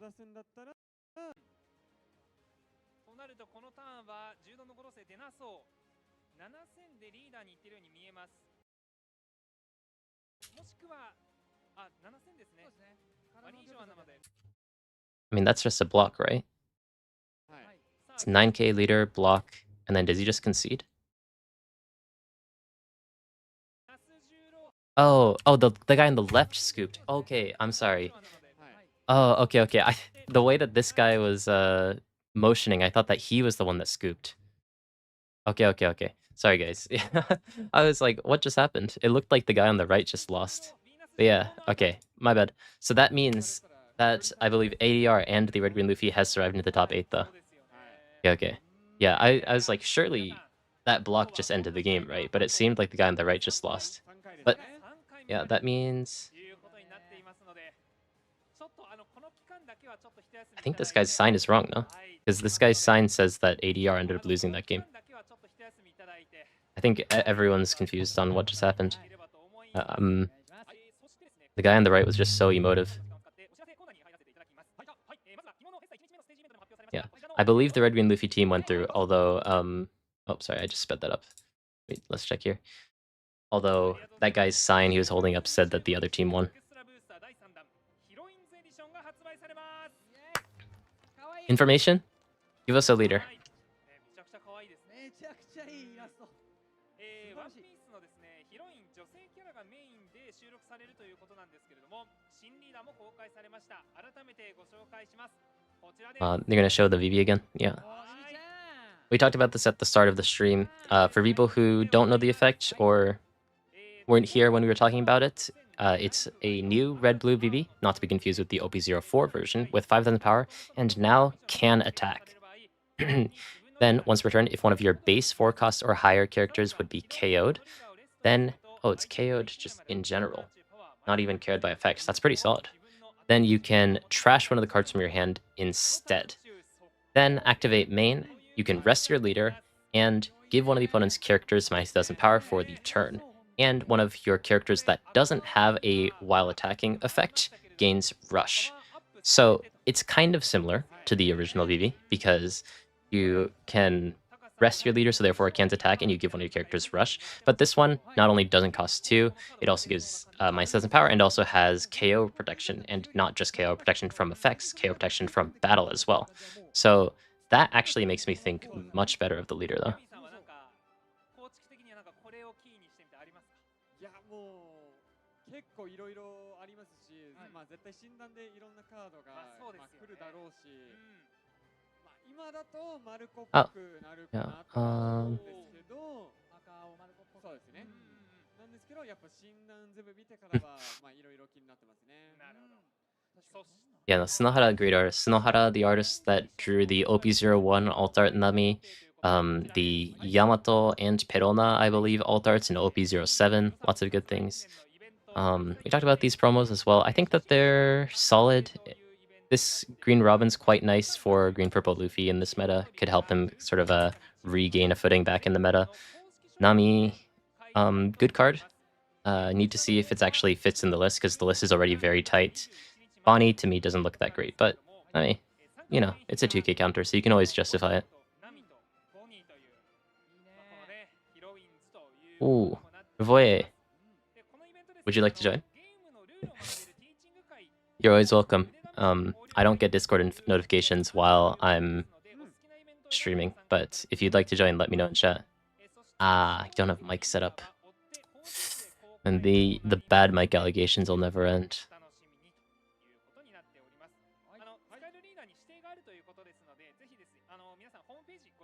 Yeah. Yellow Bonnie's very good if you can perfectly curve. If you can go 3-cost Bonnie or 3-cost Lilith, into 5-cost Hancock, into 7-cost Stussy, into 9-cost Bonnie, the deck is good. If you don't do that, then you're kind of crying. Basically, it's just we can use 9-cost Bonnie, and 9-cost Bonnie is a broken card, the deck.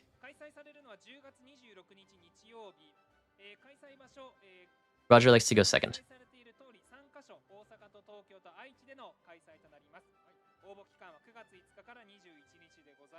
Basically, every single leader in OP13, except for like Purple Luffy and Green Purple Lim, want to go second. So, very simple if you win the dice roll.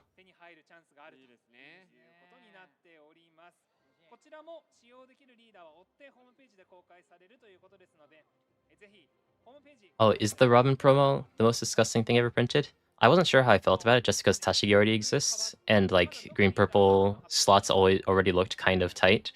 But I mean, you're the Green Purple expert to me. I always feel like Green Purple's slots are tight and you can't fit anything in, and then people just magically find more space to put more cards in. So, I mean, if it's good enough, I'm sure there's always going to be a way. No, I haven't read the Heroine novel. Is that like an actual novel? This is all stuff that we've seen yesterday, unfortunately. This is the OP13 Searcher VV, though. The one that searches top 4 for a 2-cost or higher Alabasta or Straw Hat type character. So we'll see how good that is for VV. Yeah, that's true. Yeah, the self-protection is quite nice, yeah.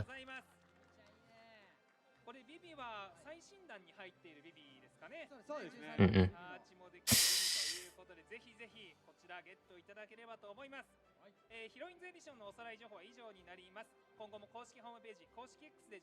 Is that all the information for now?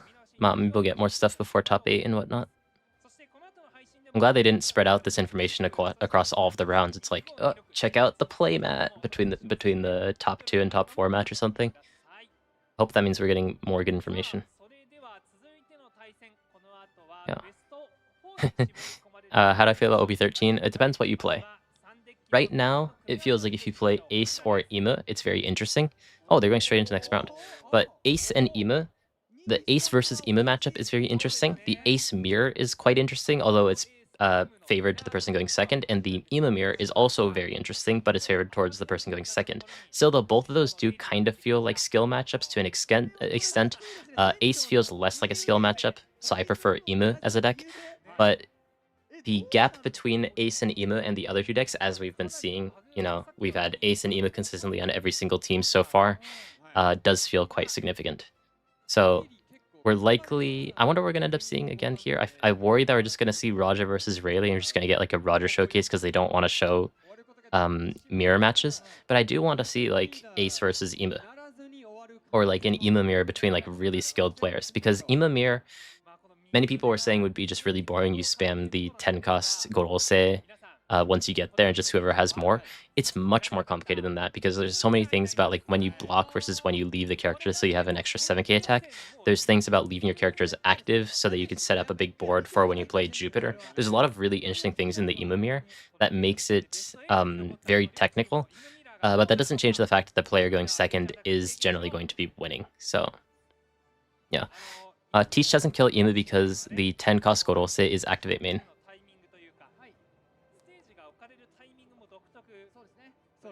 No. What matchup are we going to be seeing? Oh, we're getting an Ima mirror? Okay, I can talk a little bit about this. Okay. Now, I am curious to see which stage they're going to end up putting out. I do think that by default you should put out the 1-cost stage. I don't see a world where you really want to put out the 7-cost stage unless you're hoping for like an exceptional low roll for the opponent. So I imagine they're just going to play out the 1-cost stage, but that is something to talk about because it's going to be the very first thing they do in this match. Did the guy on the right win the CS with Kada? If I see his name, I'll be able to tell you, but I don't remember him by his face. Hi, Kyo. Okay. And Email on the right plays out the 1-cost stage, and yeah, they both play out the 1-cost stage. I think that this is just going to be correct, regardless if you're going first and second. The one annoying thing is that both these players need to shuffle their decks twice because they have to, out of common courtesy, do this, which just makes setup take so much longer.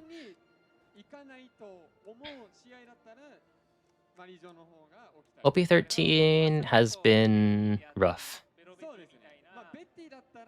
OP13, I was talking about this a little bit at the start of stream. I've played 70 plus games. Actually, I could tell you probably. I think it's like 73 games against Ima with various decks trying to find a counter. I found a couple counters, but the issue is that if I find a counter to Ima, generally they don't beat Ace. The one deck that I have found that can beat Ima consistently and also beat Ace at the very least when he's going second is Blue Purple Luffy. That's right, guys. But the issue with Blue Purple Luffy is that he loses to like basically all of the other decks that are like lower in the tier list, like Roger and Purple Luffy and whatnot. So I'm not convinced that Blue Purple Luffy is actually up there in tier. It just happens to be that he does well into Ima. And if you win dice roll against Ace, which is most than what other decks can do, I don't necessarily think that makes him better than some other leaders, but he's pretty interesting. Yeah. The reason why you play this stage and not the 7-cost stage in the mirror is because the 1-cost counter event has the main effect that gets rid of one of the opponent's 7-cost stages, which is just made for the mirror.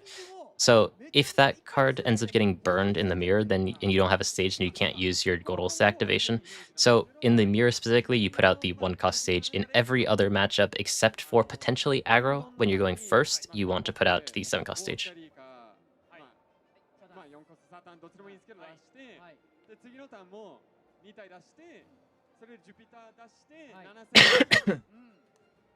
Green Zoro loses to both Ima and Ace from my testing. Green Zoro can beat Ace. It just comes down to if Green Zoro has enough aggression. I think that Green Zoro with the new 4-cost Zoro and the 6-cost Law has a better chance in the meta. But ooh, one Kashirashi, very interesting. Thought about that card.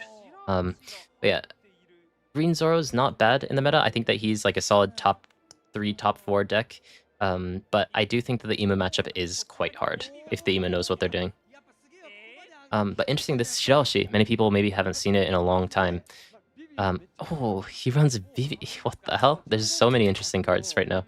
The Shirahoshi, if you rest the character and put 2 cards from your deck to the bottom of your deck, and if the opponent has 6 cards in their hand, or maybe it was 5, I think it was 6, then the opponent needs to trash 1 card. And because Activate Main rests itself, you can do that every single turn if the opponent deals with it. So it is kind of a pseudo blocker as well. This Vivi, on the other hand, if you have 10 or more cards in your trash, becomes a blocker. So it's just a really cheap free blocker, which I'm surprised to see because there are other very cheap blockers that you could run, but interested to see how this matchup goes because those 1-cost blockers in the Ema Mirror are going to be very relevant against the higher power attacks in the late game. それではこの後の環境でも何度も起こるであろうイムミラーを見守っていきましょう。勝てばベスト8という 3on3 のこの3番卓の試合になります。決勝トーナメントの準々決勝、先行パスカル選手。Oh, wait, you might actually be right. The person who said that might be the yellow Katakuri. Because Pascal rings a bell. I do think it actually is, I think. Yeah, this is the yellow Katakuri player who won a Japanese regional like a long time ago. Good call. I don't remember his face at all, but I remember his name. But still, basically, in the early game, you're trying to fill up your trash as fast as possible in the mirror. You want to get to 7 as fast as possible so that your characters can't be KO'd by the opponent's Marcus Mars. The card that you're looking for desperately is going to be the 4-cost, what the fuck's it called? Saturn, which searches for Gorose. So going to use his leader effect to look for that and finds it. Okay, so he has a turn next turn. If he didn't have that, he'd be in a very bad spot. The Ema on the left side, Akamiso, on the team now or never. Hard to see his hand, but it doesn't look like he has Saturn either, but he also doesn't have Searcher event, so could actually be in a pretty bad spot if he doesn't find something very quickly. He does have a little bit more time because he's the player going second. He's going to use the lead effect to cycle 1. What does he get? And he picks up Saturn. So both of these players do have perfect curve. They don't need to worry at all. And this Vivi, although she isn't a blocker yet, will very soon become one. Ema can technically put out the Marcus Mars, which he just cut for counter, or for his leader effect the turn before to burn this Vivi, but you are still spending 1 card to get rid of that one. I don't necessarily think that that's actually that bad though, because there's a timing on the 5-dong turn to play out Marcus Mars and KO this Vivi. This Vivi seems a bit risky to me, but regardless, the turn here is very standard. You're going to want to play Saturn, and you're going to look for another Saturn. Basically, in the mirror, you're just looking for as many Saturns as possible because it's an unremovable 4-cost 5,000, which eventually becomes a 4-cost 7,000 that replaces itself in hand. Effectively, it's like the 4-cost Kazang, if you remember any of those sort of like older black decks. We'll be looking at the top 5, and what is he going to pick up? He also needs to find that 10-cost Gorose. Don't see either of them. He does have the 4-cost Warcury, and Warcury is going to be quite important on the 7-dong turn. We'll see what he ends up picking up here. He still doesn't have very many 4-costs, but is looking for the Nasujiro. If it was me, I'd pick up the Warcury, but I mean, I didn't get through the lottery, so I'm not playing at this tournament. Picks up the Nasujiro, deciding what to put to the bottom. This is actually relevant because they do likely end up looping some point in the game. Decides to put the event to the very bottom, pick up the Nasujiro, and is going to end up probably just using his leader effect to get rid of another card from his hand. I wonder what you get rid of. You have a lot of 2Ks, you probably get rid of one of them. You absolutely don't want to get rid of the 7-cost 2K, so it's either Myosugarudo or Shiraoshi. I don't think you want to get rid of the search event because he hasn't filled up his trash quite yet, but maybe he will be able to quite soon. Okay, now on this turn for Ema, he does have 2 Saturns now, so now he's in a very solid spot. Also picks up another Vivi, so that is going to be quite good. But this turn likely for him is just going to be 6k and then picking up or putting down the Saturn, and once again, basically what you're looking for the next turn is just another 4-cost.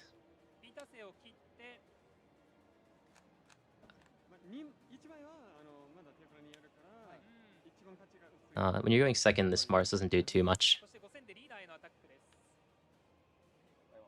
ここはお互いに最初の1回目のアタッ Picks ク up. Okay, well, okay, he has Gorose. In this matchup, in the mirror specifically, you do actually end up going to 3 or 2, sometimes 3 Gorose, so having those is going to be good. If you ever miss out on them, that'll be very scary. You likely end up you don't miss out on them though. Ooh, doesn't seem to find a forecast though. But we'll still have a couple more chances in the next coming turns.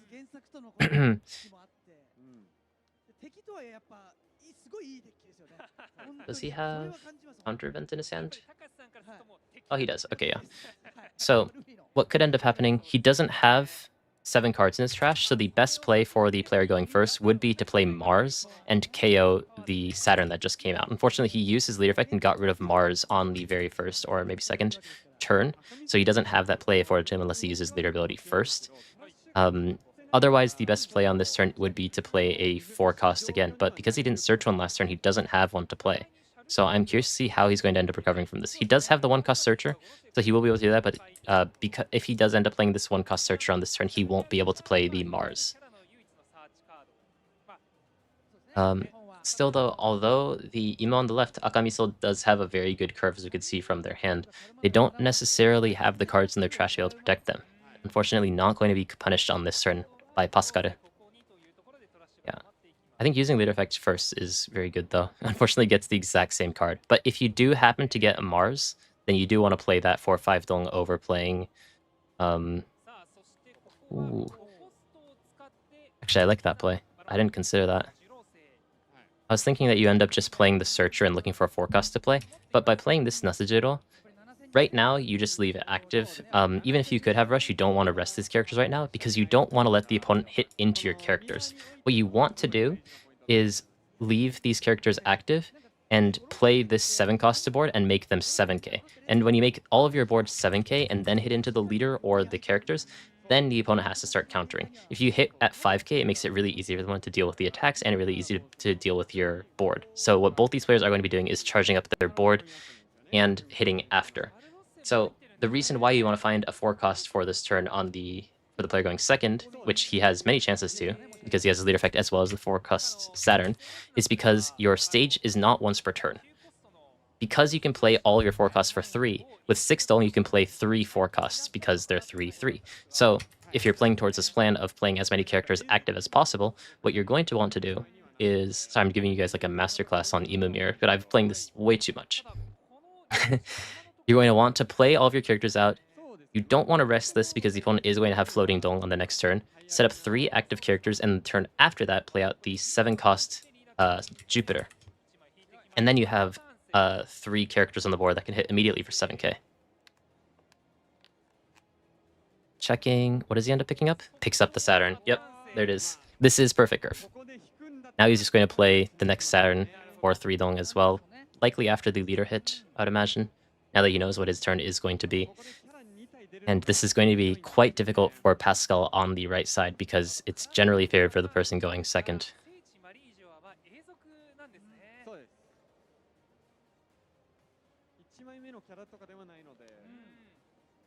Salbody Showdown, thank you for giving me your entire paycheck. I appreciate it. I'll give you a kiss. Yeah, I'll see you guys in a couple of hours. And actually, I guess while I'm here, in I don't know how many hours. I think in about 5 hours, I'm going to be casting the Sabaody Showdown as well with Rene, of course. You're going to probably see people like Ervoye on there, so that'll be exciting. Lots of fun. I'll be there in a couple of hours if you guys are there. Maybe I'll ask if I'm allowed to put it on my channel as well, but that might be fun too. We'll see. But yeah, Ina is going to find the 4th Saturn. This Saturn isn't as relevant because generally next turn you want to be playing the 7-cost Jupiter to the board, making your characters all 7, and then after that you want to play out the 10-cost Gorose. But he has found all of them, which is just really fun to see. But this is exactly what you want to be doing in the mirror. He is going to leave up all the characters, as we said, because hitting at 5k here doesn't mean that much when next turn he can be hitting at 7. Now, the player going first, on this turn, you can play out the 7-cost Jupiter, or you can play out 2 4-costs should you have them. But if you have the choice, generally I would prefer to play the 2 4-costs if you have them, and set up so you have 4 7k attacks turn after, rather than on either turn having 2. The issue with resting your characters first is that it makes it much easier for the opponent to take back your characters. So, unfortunately, what might actually end up happening here,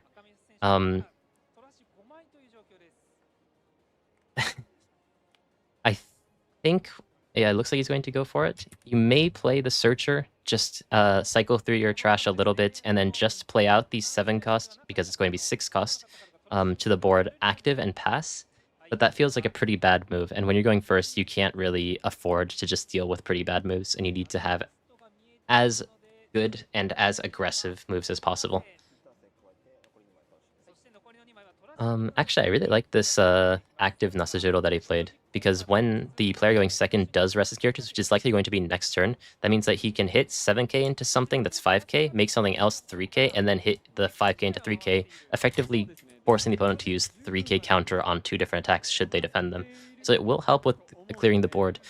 But the one issue with this is that Ime going first in the mirror does need to find a way to finish out the game relatively quickly, because the player going second just has a lot of resource advantage, having that 1 extra draw at the beginning of the board, game, also having this VV still on the board, which is going to be quite annoying these next couple of turns, and of course being able to play the 10-cost Gorose first.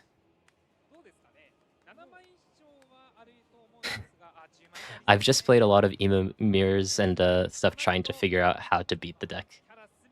Oh. Sorry, I'll get my camera up and running. But I'll try my best to commentate as it's going. So, decides to play the 7-cost Jupiter and swing. I'm interested, surprised I get, but he may kind of corner due to the fact that he doesn't really have many good cards to play this turn. Deciding to just play with characters to then make a problem for the opponent to have to deal with, so he has a little bit more time. But that doesn't necessarily solve the problem that he had, where he doesn't have great cards to play from his hand.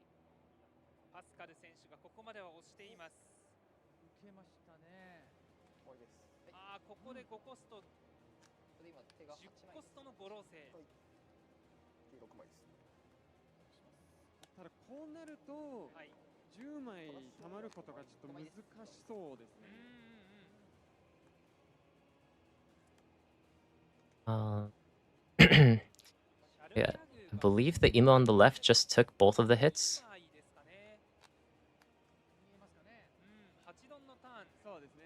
There's a way to swap it. You could zoom in on the top right corner if you'd like to. I'm back now. Yeah, so now Ime on the left side on this turn is going to end up, is going to look to play out the 7-cost Jupiter for 6 dong due to the stages effect. So it has a little bit of extra dong to be able to play out these 1-cost searchers first of all. And thanks to your leader effect, we'll be able to cycle a card with cycle a card as well. So the player going second, all they have to do right now is play as many 10-cost Gorose as possible and survive. The player on the right side, as you can see, he has less board and less hand. Though he does have more life, that's not very relevant in the mirror, because what you're really looking for is to just be able to push over the opponent if you're going first, because the person going second is just going to inevitably eventually end up winning. This is the tricky thing in the Ime mirror, is finding that aggression in the early game, and usually you do have it because the leader is so consistent, but unfortunately the Ime on the right side, Pascal, our yellow Katagiri goat, isn't actually finding them. Yeah, and now that the characters are rested, all these attacks are just going to end up going into the characters, because all you need to do as the player going second is to reduce the number of attacks that the opponent has. Are we counting how many cards he has in the trash, or checking? Oh, he's checking how many Gorose he has, likely. Kindly, the person on the left has shown us how many Gorose he has. The only card that he's missing is Wokuri, the 4-cost blocker, but because we have one in his hand, he's going to be able to, for sure, get all 5 Gorose onto the board the next turn.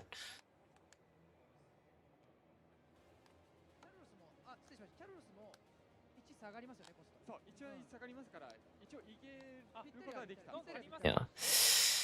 I wonder if this is going to go to the board. I think you do.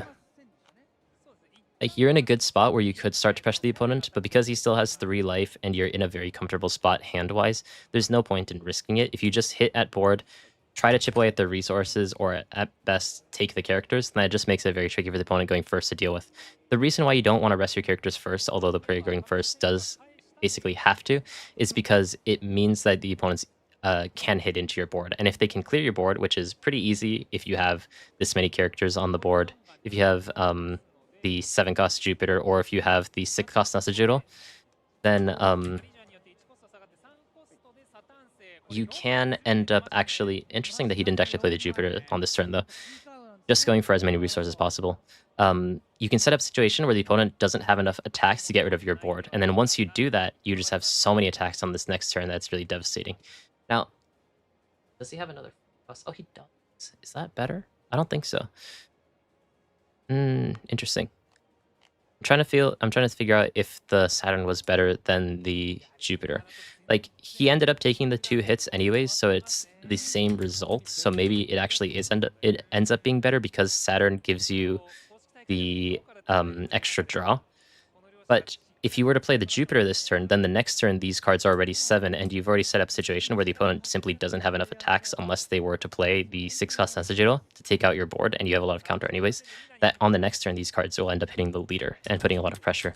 So I wonder if that was actually better. In the short term, this Saturn seems better, but I wonder which one would actually end up being better in the long term. OP13 is hell, but the Ima mirror is very deep. Yeah. And interestingly, even though he has this Vivi, he may not actually end up blocking with it in the next turn, just because he has so many counter events in his hand. Once you start playing out the... Oh, sorry, is that only one? Oh, is that only one? Never mind then. Yeah, and also this is a 1-cost because of the stage, which is great. But counter events are kind of tricky to use in the mirror because your 10-cost Gorose actually costs 10 because you have to rest 1 Dong, and it's -1 cost from the stage. So once you get to that 10-cost Gorose, using these counter events is a bit more tricky. So the value of them in the mirror is a little bit lower in the late game, but they're very good on these turns where you're hitting for 7k because they can absorb those attacks for 1 turn. Trying to get into OP, but it seems like people are never happy with the meta. That's every card game. From what I've heard, the Western meta right now is really good. People are having a lot of fun with that. There's a lot of interesting and fun decks. There's a lot of things that are viable in the meta right now. OP13, the Japanese meta, or the Asian meta, that's one set ahead, needs to be solved. That's what I'll say. I think that the game is interesting, but there are 2 decks that feel like they're clearly stronger than the other ones. But anyway, we're now going into Gorose territory. You could potentially, as the Inu player going first, play out the 10-cost Gorose as a vanilla. But if you do that and the opponent has 9-cost Stussy, the game immediately ends. What does he end up doing here? Yeah. Okay, yeah, he just goes for the 2 blocks here. They are free attacks, so that makes sense. Yeah, okay, this is better, I think. If you play out this 10-cost Gorose, then like next turn you have a lot of free Dong to spread out through your characters, but the issue is that you don't have characters to spread them to. So if you were to just spread out your characters now, and the next turn hit with them and then play the Gorose, though it's going to be 1 turn after the player going second's Gorose, that's always going to happen because you don't have enough Dong to activate the effect as well. So although many people on this turn like to just slam down the 10-cost Gorose as a 9-cost 12,000 and then look at them like, what are you going to do? All Ima has to do is just play 1 blocker and then look at him like, what are you going to do? So now finally Pascal, the Imo on the right, is going to play out the cards that he really wanted about 1 or 2 turns ago. So plays out the 2 Saturns that he was missing in the early game, finally cycling the deck the way that he wants to, and is going to be setting up to play out the 10-cost Gorose in the next turn. Thankfully, he does have 2 in his hand, so he may actually be able to prolong the game for a bit longer, but we will have to see how much damage that's going to actually be able to do compared to Akamiso, who has so many cards in his hand right now.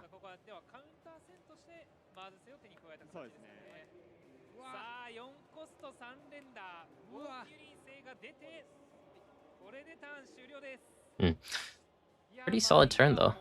This is a nice sequence. Unfortunately, the Jupiter will be taken out for sure by the Ima on the left side. So that means that all the characters on the right are going to be 5,000 power. But just by having these characters on the board, it gives you means of getting rid of some of the opponent's resources.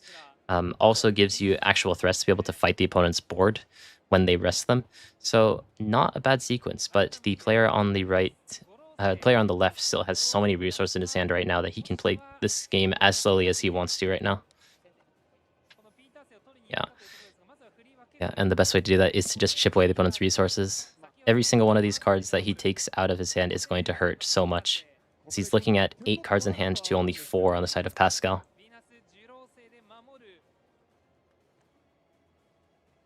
I don't think you can defend this Jupiter, though. Even if you end up countering this out, once you play the Gorose, V Nasujirose, when he comes out, is going to make that Jupiter 3,000 power. And with 3,000 power, or 5,000 and 7,000 into that 3,000 power character, most assuredly it is going to die.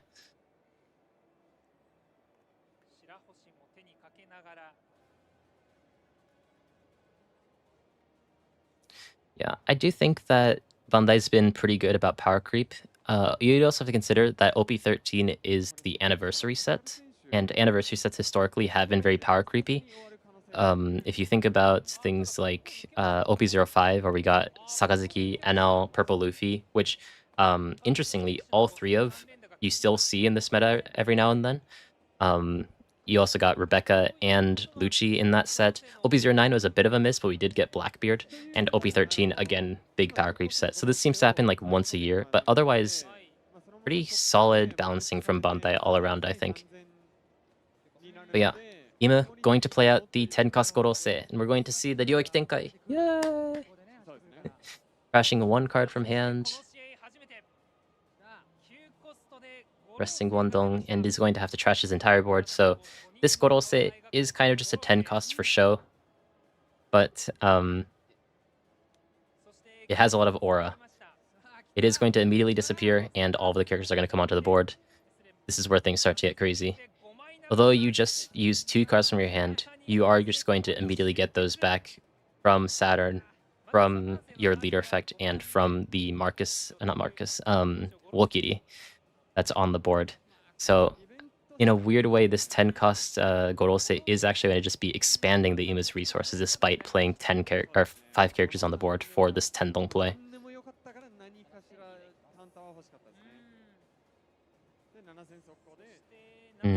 Wow, Akamiso is curving very well, but he's playing this out very nicely. The way that he's chipping away at the resources of the Ima on the right. This game, although, I mean, it's gone on for 20 minutes, as we can see behind my camera right here. But despite this only being maybe 5 turns old for both players, is very devastating for Pascal right now. I don't see a way that he can really fight in this game right now. It does have to do with him not curving as well as he wanted to. It does have to do with the fact that Akamiso did manage to take second in this matchup, but Akamiso is playing this matchup very well.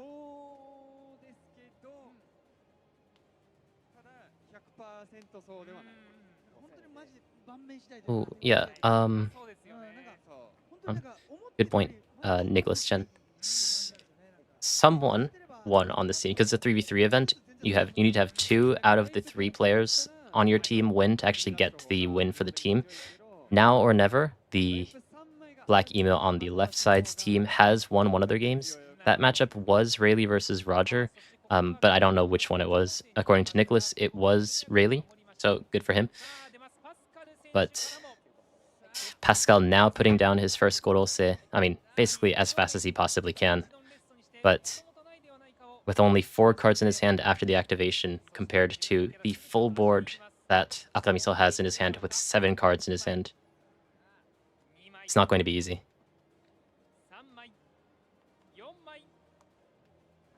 Yeah. The nice thing, like you said, Kyo, is that this is like the Blue Doflamingo mirror, where it's very easy to tell.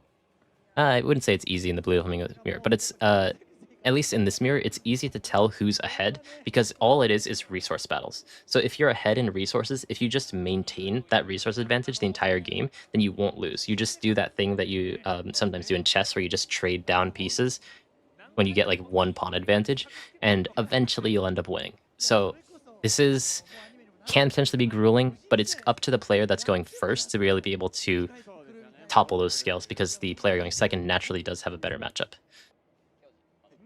Yeah. Unfortunately, you are forced to hit into this Nasajiro. So even if you set these up and you do want to go aggressive, you need to at least take out this Nasajiro. Oh, yeah.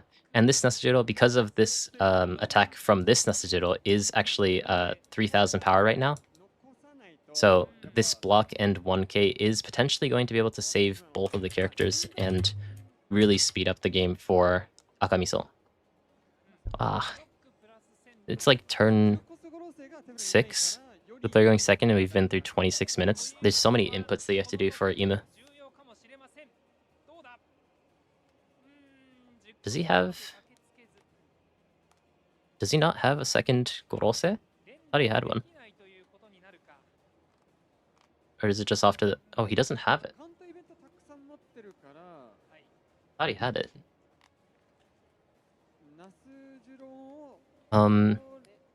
Interesting.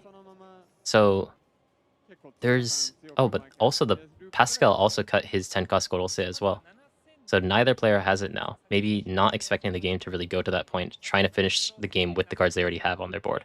For Pascal, that makes a lot of sense. But for Akamiso, I'm kind of surprised that he decided to go for this plan, where if he were to just end up playing out that second Gorose, yes, he does end up losing these characters, but he could just play in a way that he would only maybe lose like 3 characters.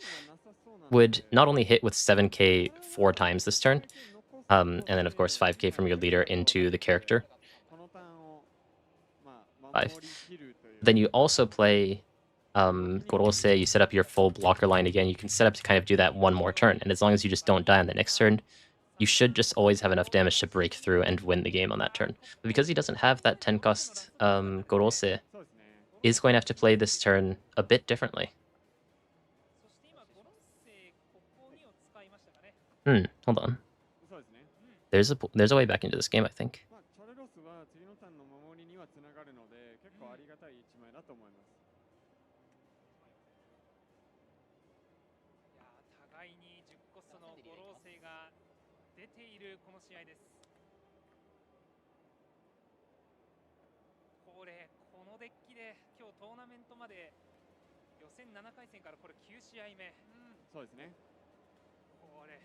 Oh, yeah, you guys are right. Hold on. It was 7 into 5. Did he only counter 1 there? I wasn't paying attention to the counter. I just assumed that the judges get that right. Yeah, I feel like I only saw him cut 1. That's kind of big, isn't it? Yeah, I didn't pick that up as well. But that seems like something that like the judges that are standing right next to them should pick up.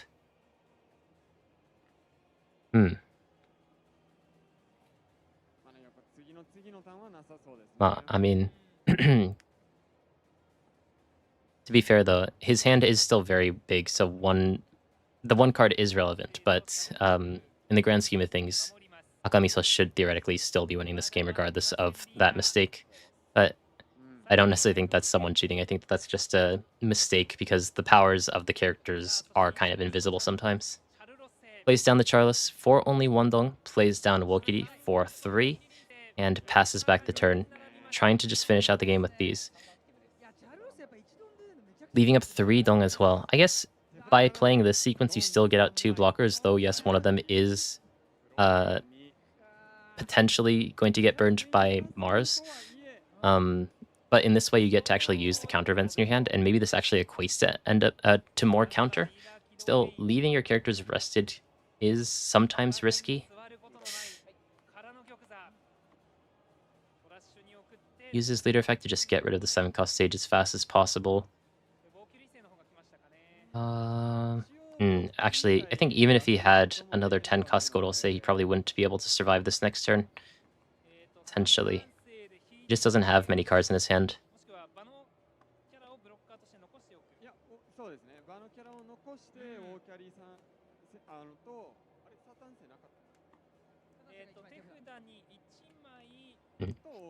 Yeah, that's true, Aiden. Yeah, basically these players have already looped their deck, so if they've been paying attention, they'll know exactly which cards they're drawing.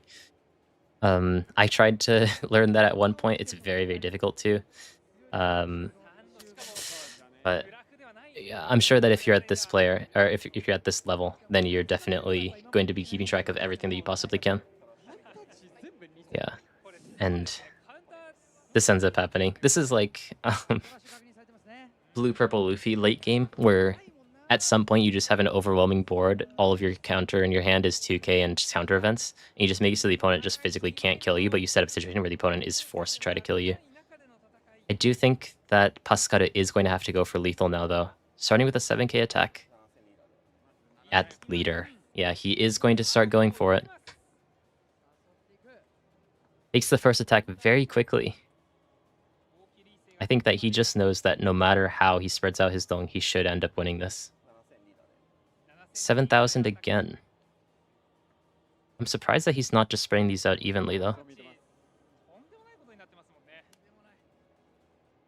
If you let Akamiso defend this very cheaply, that's the 2k, 1k here. Then now you're forced to spread these out between your characters because you need all the attacks to go through. You have 2 blocks on the board, you have 3 attacks, you need one of them to go through. We know that it's not going to be tossable, but Pascara does need to hope that the Akamiso Ima on the left side is bluffing. Thinking about going for 7k though, he really can't survive, I think. Decides to block though anyways. And now, right, just to show you guys the timer, it has now reached 0, which means that we are going into the extra turn. And because Pascal went first, he has 2 extra turns, and Akamiso, the Ima on the left, also gets 2 extra turns. I do think that the game is going to end within that time, but that is how that works.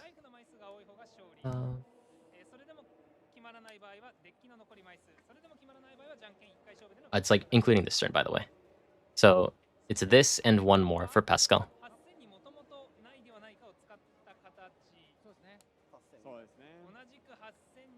Goes for 8,000 leader, leaving up 5 dong, so it seems like he is just going to try his best to break through with this, but it's not going to be enough. And concedes. Akamiso and his team, now or never, is going to be moving on to the top 4. We made it through Ima Mirror. Yay! Took a while. Yeah, I think that... Oh, Ace Mirror always goes to time. Like, the thing is, Ace Mirror, you just spam 10 cost 12,000 blockers at each other. So, like, basically, you're hitting each other for, like, 12,000 every single turn, but there's just, like, free block, block 1k sort of stuff. Yes, you're hitting with the blockers as well sometimes, but, like, Ace Mirror actually takes forever. Ima Mirror is, like, faster than Ace Mirror, so it's, like, actually kind of a problem with people going to time. You need to be, like, very quick unless you have the extra time rule.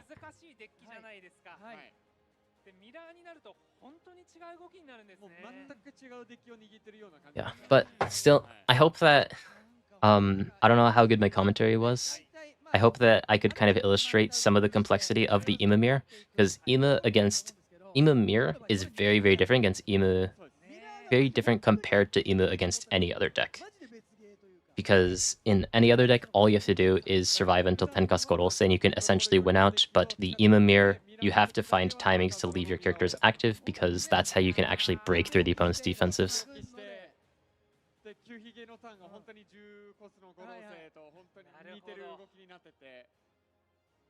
Oh. Okay. How's everyone doing? I'm a bit tired after that one. Ima mirrors can be long, but I think especially when you're on the stream, people decide to take like a lot more time. A bit better. Yeah, no, Ima is actually like a really cool deck to play at the very least. To play against, it kind of sucks. But it does kind of fill that theme of like final boss energy. Yeah. Okay, we're back to this table. We'll kind of go here because there may be some reveals. 枠としては、まあ、2000カウンター、まあ、両方そのいつものはあったので、まあ、Uh, yeah, the meta really needs some aggressive decks, but the issue is that, like Blue Purple Luffy in days past, a lot of aggressive decks end up actually losing to Blue Purple Luffy unless they're specifically designed to beat Blue Purple Luffy. So the issue isn't just Blue Purple Luffy like the days past, but now is Ima as well as Ace together, because they both, in a way, cover some of their bad matchups. Hi, McKellen.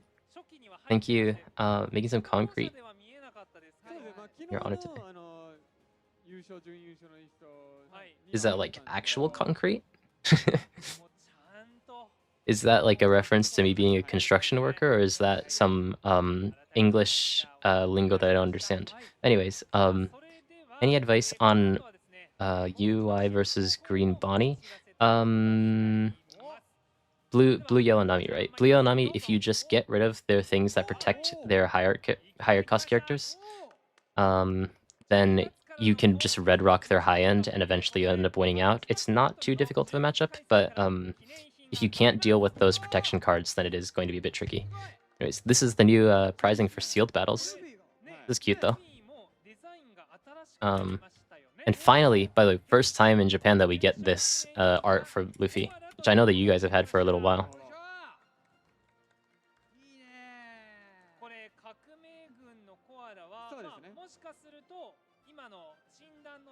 Oshi Rokushiro. Good artist. Yeah. But I got into Imu, I haven't tried. But the issue is that Imu can get rid of 5 costs very easily, so unless you're a deck that's designed to spam out 6 costs, which for Karagata is only basically the 6 cost 8000 vanilla character, then you can tend to struggle a bit. So I can imagine that that matchup would be a little bit difficult for Imu, but I haven't actually tested it.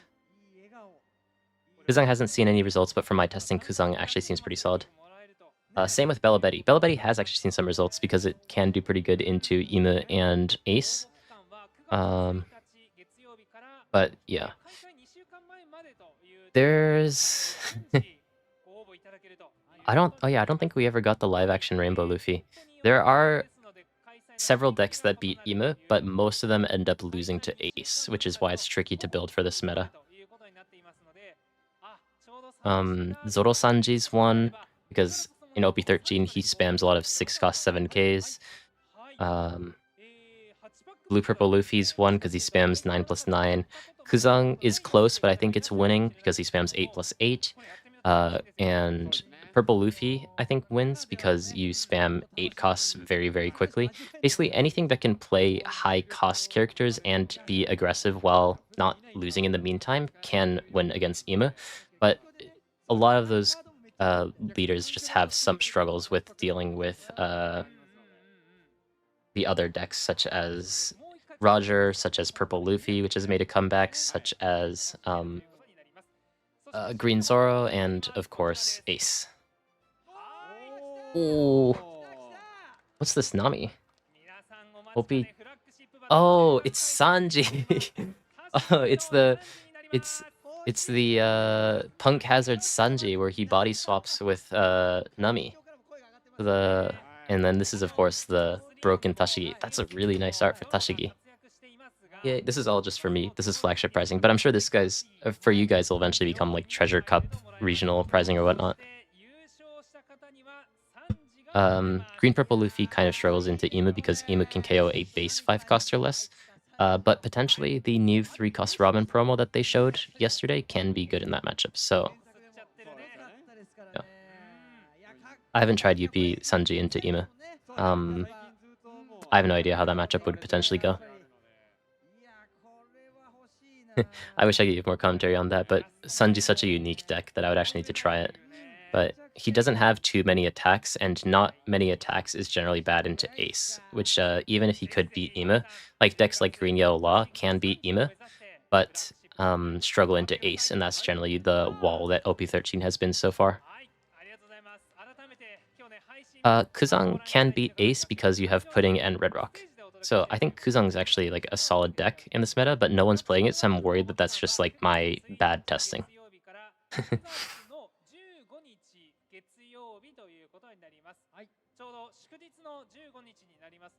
It's funny, you could see, oh, it's gone.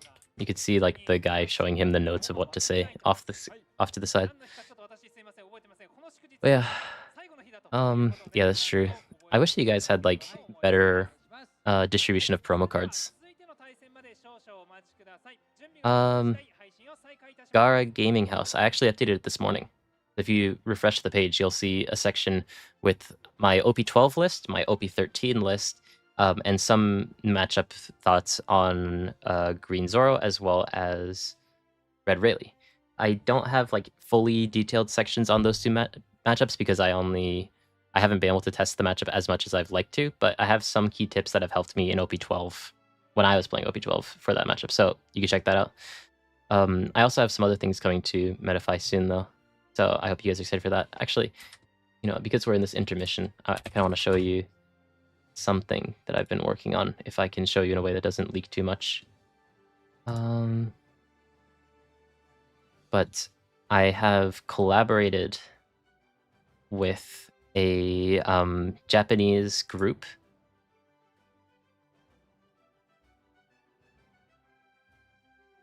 How do I do this? Okay.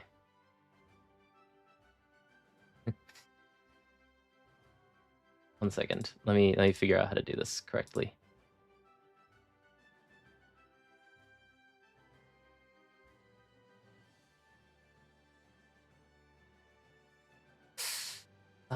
Shoot. I don't know how to do this right. But essentially I am going to be, or I have been, hand translating with my brother, shout out to him, some guides by very prolific Japanese players.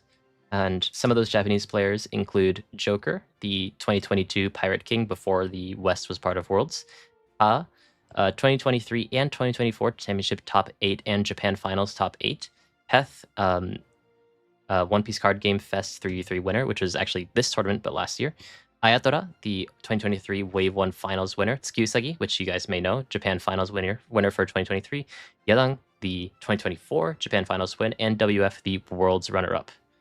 So, yeah. I'm translating a lot of their articles, congregating them onto my stuff. You'll get access to their articles in English, as well as my articles that I put out from now. On Metafy when that goes up. What's my Metafy? Metafy.gg/ikaikai. I think it's just the same as my tag on everything. But that'll be out somewhat soon. The next couple of days at worst. So that'll be fun. But yeah. Trying my best with that. And in the meantime, I've just been a bit busy with like work and like personal stuff that I haven't been able to put out videos too much, but I also want to get back into that too. Yeah. I've missed a couple of things.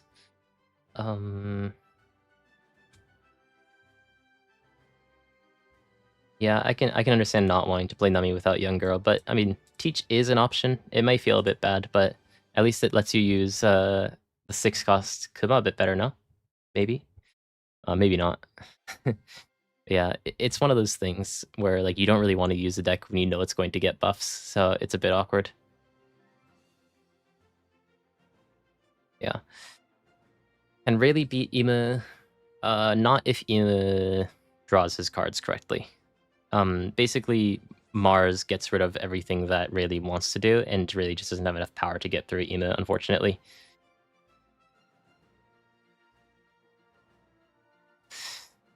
GP Luffy, not strong in this meta, unfortunately. But with the new promo, Robin could be good. Don't know when we're going to get that, though. So, for now, I think GP Luffy struggles a bit. Same with Blackbeard. I don't know about the other matchups. I haven't actually tested the matchups, but the issue is that because Ima is, I think, highest or second highest play rate deck in the game right now, if you have a bad matchup into Ima or Ace, it's very difficult to justify bringing the deck, and that's why you haven't seen things like Sakazuki, you haven't seen things like Lucci, and you haven't seen things like Blackbeard.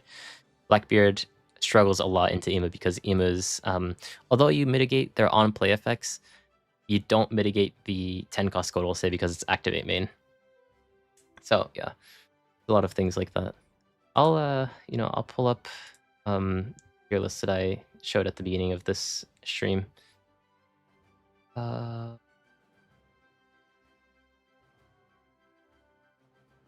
Okay, this isn't the entire tier list. Sorry, I just saw someone respond to me on Twitter that my guide was $20 for 4 hours of content, but I've actually reduced the price to 10. But well, just because of the bans and stuff, it's not all relevant information anymore. But so basically, I think that Ace is the strongest, but very barely, and I think that Ema has potential to be higher than Ace just because of how difficult Ema is. I think that there's a very high ceiling for Ema, and Ace relatively is kind of simple to play, but his deck building goes deeper. I think Sabal is very good because Sabal has a good matchup into Ace and can fight with Ema. Obviously, to beat Ace, you do need to play Stussy, though.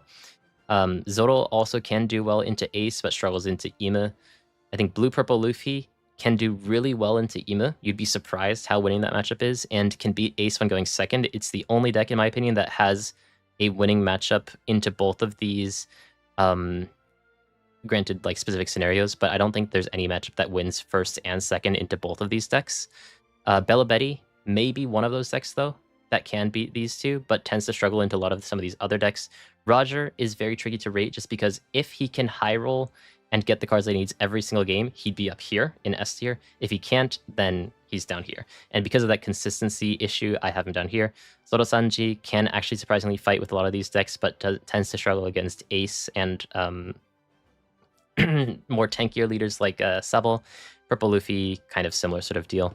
A lot of interesting things in the meta, but yeah, some interesting things to look forward to. Yeah. Oh no, dude, I got screenshotted. No, how am I gonna recover? I'm still in the middle of writing this guide, but thankfully over the next couple of days I will have a good chunk of time to be able to complete that, because I'm going to be on a car going all the way to Kyoto, which is going to be like 6 hours. But yeah, I think that Blue Purple Luffy is good in this meta. I don't have my list on hand on my computer, unfortunately, but it's just the fact that ramping into a 8k or 9k and the next turn playing a 9k plus 9k, and then just turtling really hard with your leader effect and counter events is just really hard for Ema to deal with. The issue is that can work against Ace if you're going second. If you're going first, they play their 10 cost 12,000 so fast that it's tricky to do so. So that's not as winning. Blue Purple Luffy, though, the reason why I don't necessarily think that he's top tier, although he has these two matchups that are fightable, is because he struggles into Roger and Purple Luffy, and those two decks are quite popular right now.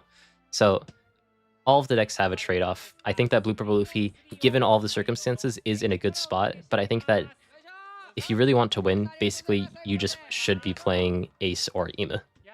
And there's like a big gap between S and A tier in my opinion, and my opinions on A tier differ heavily from a lot of people's opinions on A tier.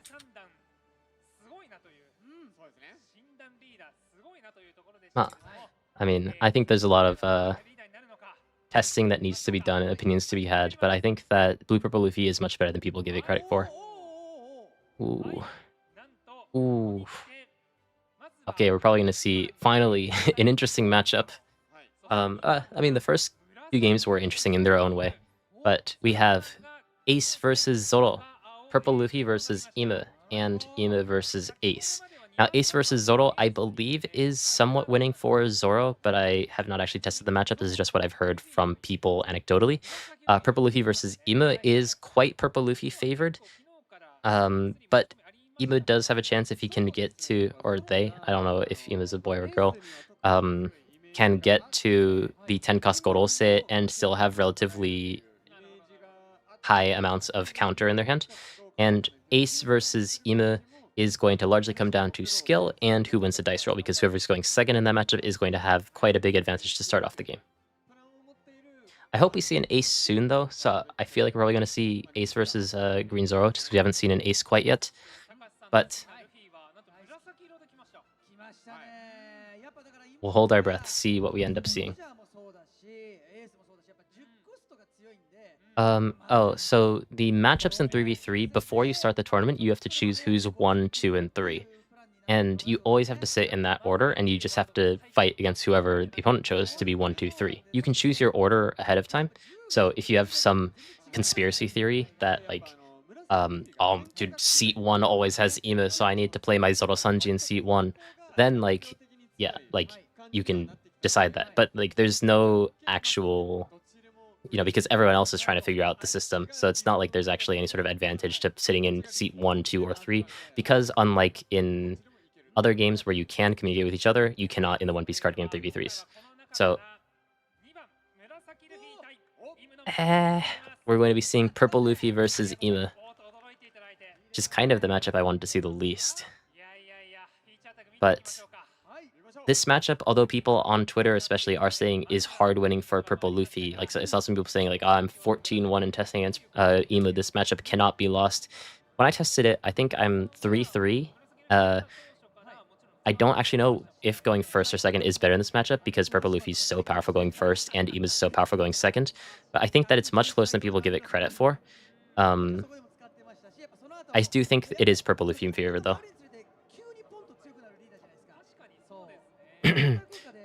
No, you're not allowed to talk to the person next to you. Yeah.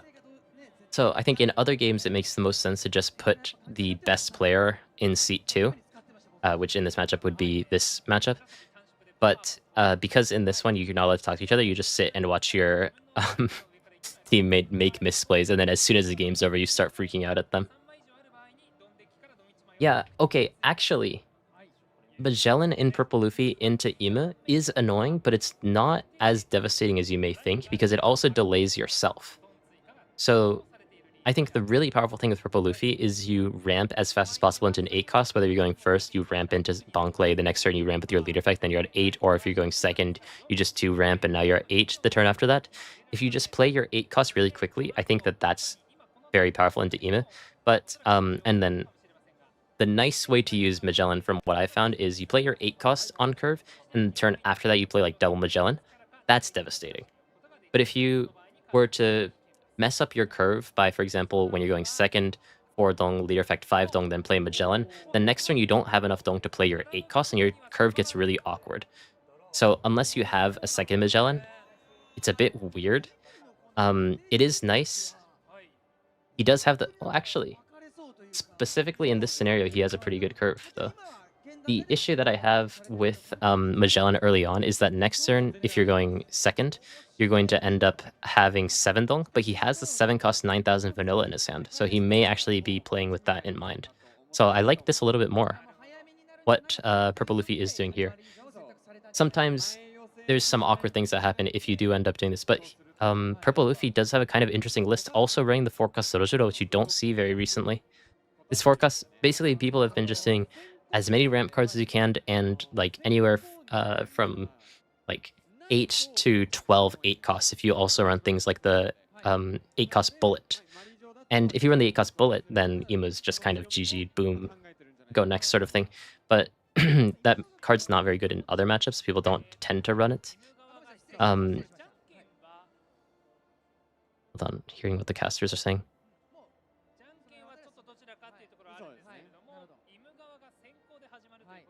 They started saying rock, paper, scissors. I really want to know who won rock, paper, scissors and chose which side. Because from my, granted, minimal amount of testing, I've preferred to go first in this matchup as Ima and Purple Luffy. So I am curious to see who ended up choosing, because the Ima is going to be going first in this matchup. But the Purple Luffy does have Magellan into the 7 cost Jinbei, not a card we see, but is going to be able to curve very well.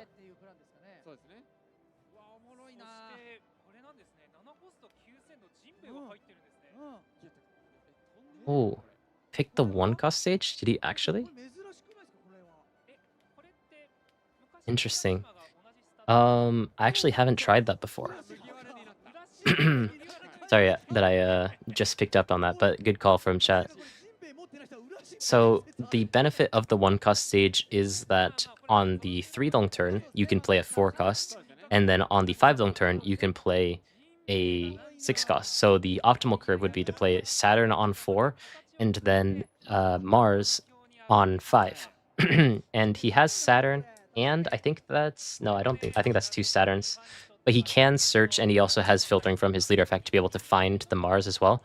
So potentially looking to just try to curve out aggressive, which actually makes a lot of sense to me. I'm very curious to see actually how he decides to play this matchup out. But interestingly decides to pick up the 1-cost stage. So I'm a bit out of my element because in my testing I've never even considered putting out the 1-cost stage instead of the 7-cost stage. Starts with his leader effect, going to look for something like a searcher, but doesn't find it. Going to just pass the turn.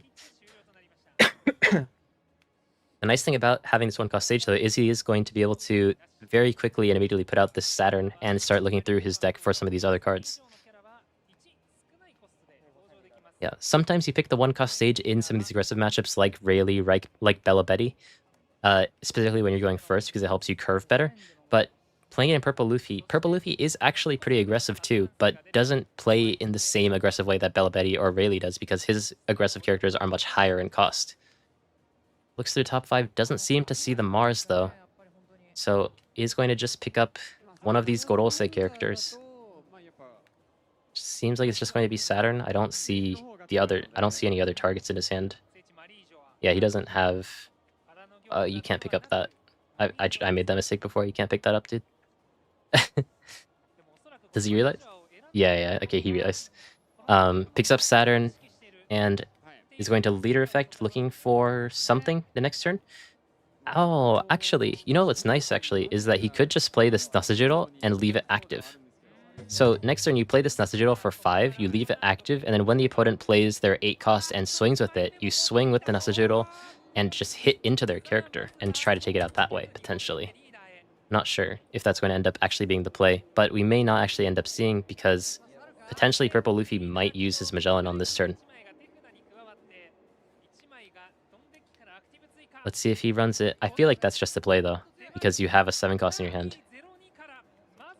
Okay, plays Magellan, is going to delay Ima by 1 turn. If he finds another Magellan though, this is going to be very devastating. Oh, he does have another Magellan. Oh no, this might be really bad. That might actually just be the play over the 7 cost 9,000 the next turn. The nice thing about having, like when you're going second against Ima,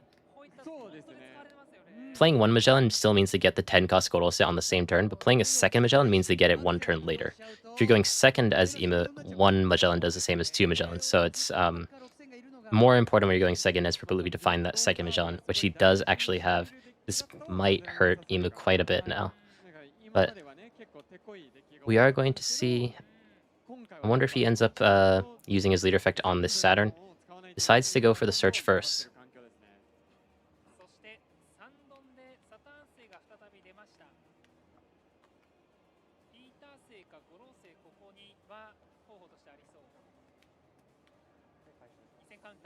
Except Jupiter. I think right now that Jupiter is just serving as a 2k, but if he can find the timing to set up this Nasajiro the turn after, then maybe he can set up the Jupiter. I feel like this just becomes really awkward because you don't have the 7 cost stage though. These cards that with the empty throne would become 3 costs are just really, really heavy now in your hand.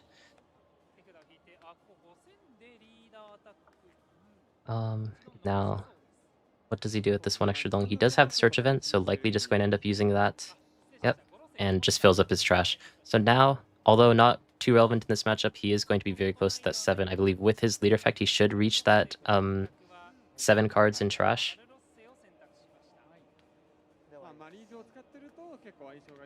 And... oh, alright, I just recognized, I know this guy's name from Twitter. I don't know if I've actually met him in person before. Yeah. Oh, did he already use leader effect? Potentially. Okay, well, it's still at 6, but... ooh, I mean...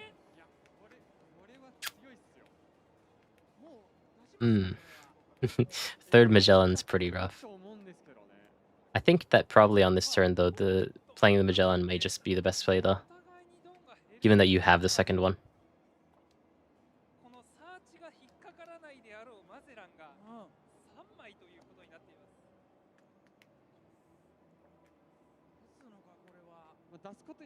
Yeah, I think I looked over at chat for 1 second. Everyone's talking about the 1-cost stage. We need to see how he really wants to utilize this. I'm curious because, I mean, the expected play from Purple Luffy is that he'll Magellan you on that turn. So if his plan was to play something like the 6-cost Nasajiro ahead of time, then you're kind of at the mercy of Purple Luffy's draws. So I feel like he must have picked this 1-cost stage for a different reason. Interestingly, though, he did leave this Saturn on the board, though. So it is potentially going to absorb some attacks here to give Imo a little bit more time.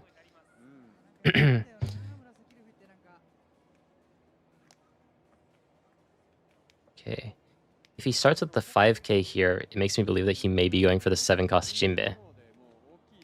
He starts with 6k, I feel like he may be going for the Magellan. Starts with a 5k attack. I think Ima is pretty happy to just defend this. Basically, as Ima, if you can defend attack with 1 card, you usually should, just because all you have to do is survive until 10.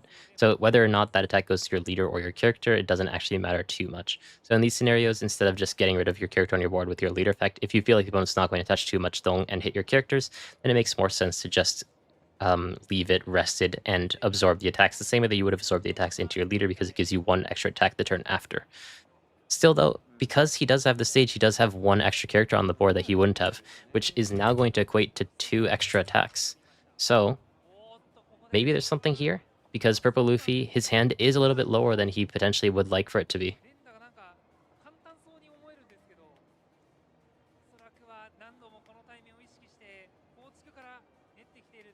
Why does he run the 7-cost Jinbe? Maybe we'll see. Right now.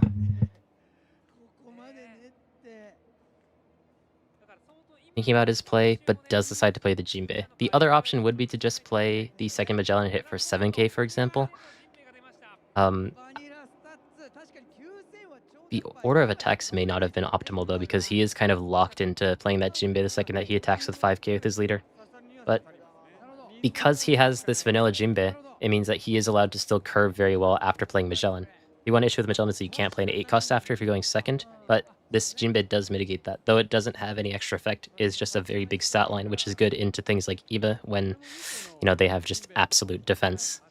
Still, though, Ima is chipping away at Purple Luffy's resources consistently, though, because of this 1-cost stage. Yeah, there is also the fact to consider that Jinbe is a Straw Hat, and he does run the 4-cost Zoro.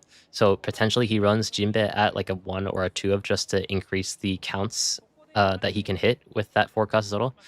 But many people just aren't even running the 4-cost Zoro in general. Ooh, man, this guy's playing like he's playing the Mirror. But I'm curious if he's going to leader effect his characters this turn now. Potentially going to pick up the Marcus Mars. The thing is, I mean, not only did he send the stage to the bottom, even if he had in his hand, he never really has a good timing to replace Marijoa with that stage. So he's always going to he's going to have this stage for the entire game, essentially. What's he going to do with the last 3 Dong? He could play... The nice thing about this stage is that the 2-cost Charosa, because of the stage, becomes 1-cost. So he could potentially play that out, and I'd imagine that that's about it for that turn, though.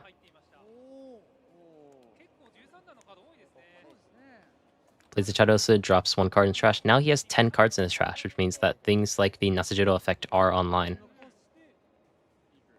Decides to pass with 2 Dong active. You can see 1 counter event, but I think the card next to that is Gorose, so leaving 1 Dong just to bluff, it seems.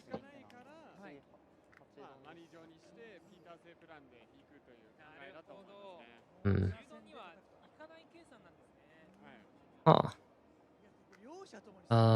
Luffy is at how many Dong right now? This is 9, right? So you can attach 1 Dong somewhere and then play the Rayleigh, and that'll rest one of the opponent's characters. And then you can try to take out the board like that. I feel like if you do that, you'd at least, at minimum, take out 2 characters on the opponent's board. And that'll help deal with a lot of the issues that Purple Luffy's having right now with all of these attacks from Ima. Like, Ima being very aggressive right now. I actually really like the way that he's playing out this matchup. I need to test this. Because I was playing this matchup in a way that I was trying to finish the game out before the opponent could overwhelm me with the 8Ks. But I was doing it through the 7-cost stage, because I was thinking, like, 7-cost stage, good, monkey brain, go. But I can see how the 1-cost stage is, I mean, it's just generating a lot of attacks because he was able to play that one character one turn early. In a way, he kind of ramped, like Purple Luffy. So maybe fighting ramp with ramp right now, and just has a lot of resources in his hand thanks to being able to play so many Saturns.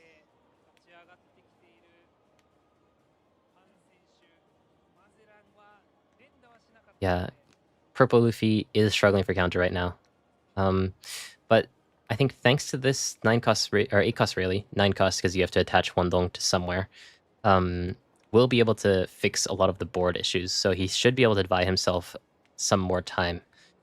And Ima, because he did end up going first and he got Magellan, this 10 cost Gorose right now is going to be quite slow. I don't know if Purple Luffy has the time next turn to be able to play out the double Magellan.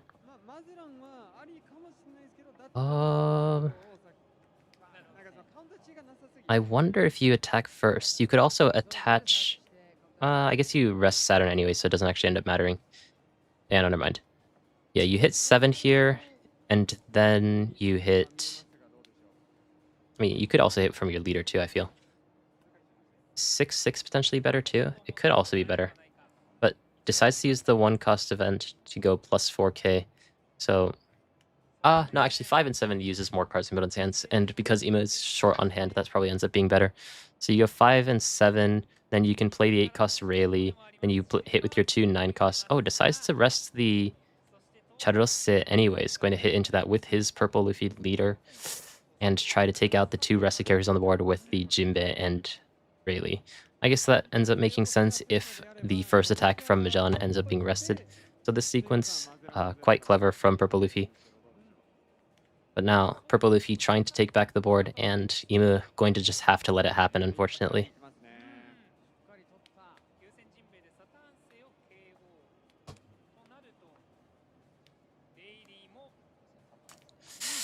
Yeah, he does have the counter to defend that, but if he does, he will end up going down to 2 cards in his hand, and that's just not going to be worth it with the amount of life that Purple Luffy still has at his disposal. And now Ima is going to be 1 turn away from his Gorose turn. This is going to be the break point for him, and he picks up the Mars. I don't think that there's a really good target here. Yes, you can target the Magellan, but that would end up making you lose 2 of your Dong cards, so you don't want to interact with that Magellan quite yet. So unfortunately, especially considering that the cards in his hand are just going to be their natural cost -1 thanks to the Muddy Jaw stage, it makes it very tricky for you to actually play out some of these characters. What may actually end up being the case... Oh, hits leader. Does he have enough cards in trash? 1, 2, 3, 4, 5. I mean, 6 cost Sable is at 3 cost, it seems. So he could potentially be just going for swings, develop kind of what he can as blockers, and setting up to play the 10 cost Gorose as safely as possible. That may just end up being the play.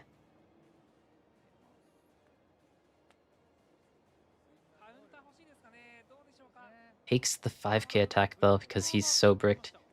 Potentially giving Ima a lot of information right now. Except the second Gorose, probably the game won't end up going that long, but he does have an opportunity next turn to get rid of that anyways.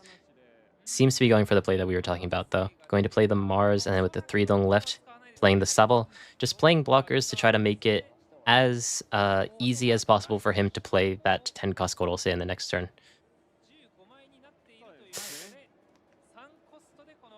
Yeah. Well, the thing is, Thomas, is that we don't know how much counter Purple Luffy has in his hand, and even if you could manage to get him down to 0, if for some reason he ends up having like 2 Gundam Giants in his hands, even if you can swing into really big the turn after that, assuming he doesn't play any blockers, which is also kind of unlikely, you most of the time don't get through. Unfortunately, with Absolute Knowledge, we know that he would end up getting through, but the higher EV scenario for Ima in general is used to try to play your 10 cost Gorose as safely as possible, and that seems to be what he's going for. The thing with this, though, is that because he has the 1 cost Marijoa out, this 10 cost Gorose is actually just going to cost 10 unless compared to the 4 that it usually costs, because you have to rest 1 long to use the effect. So it's not going to be as explosive as it usually is, but still, Ima is in a relatively safe spot right now. because one of these attacks is going to be absorbed by the rested Saturn. 2 of the attacks are going to be absorbed by the 2 blockers on the field. So he's going to probably get to his 10 cost turn, assuming that he doesn't get double Magellaned, relatively safely. That assumption is pretty big though, because Purple Luffy does have the option to right now play the 8 cost Katakuri or to just play double Magellan. Honestly, I think what actually could end up being better is single Magellan and Zorojiro and look for something like Gum Gum Giant. That seems like the sort of more rounder play, because that'll still end up delaying Imu's 10 cost Gorose by 1 turn. That's probably what I'd end up going for. But Imu is playing in a way that he really wants to play this Gorose the next turn.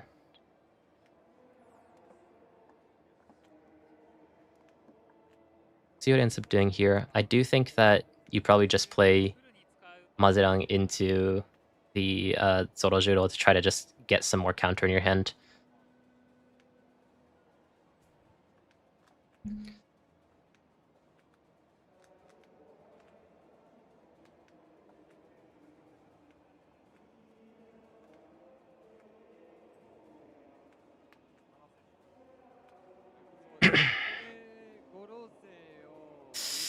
Thinking about his turn a bit.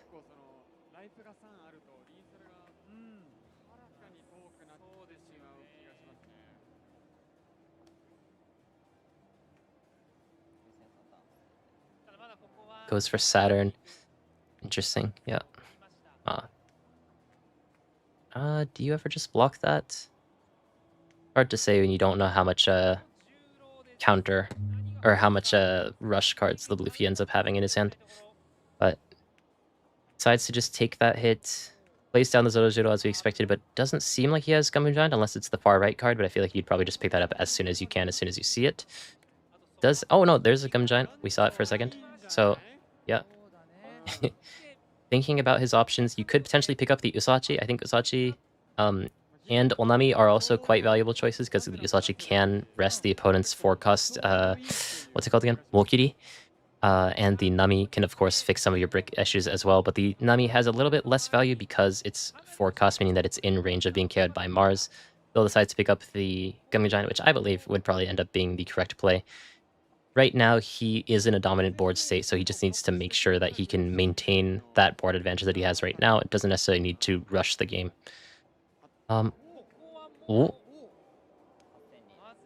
Is not going for the Magellan play.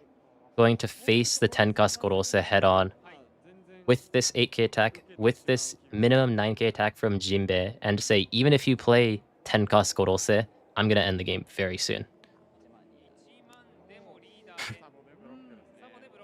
Very interesting. I'm surprised also that he didn't end up blocking with this attack, but potentially just wanted to have this 1 extra attack. I don't know if that'd actually be more valuable than having it life, though, because it's clearly Purple Luffy's playing in a way that he wants to finish out the game very quickly. But still, by having this 1 character on the board, you hit for 5k, and then you get the leader effect and the 1 draw. So there is something to think about in that scenario, because it does just give you like 1 free card instead of having to cycle 1 card from your hand. But that did mean that he would have to he's forced to take 1 more hit to his life, making it himself that much closer to being in lethal range. Solo decides not to go for the Magellan and is going to play out the Gorose.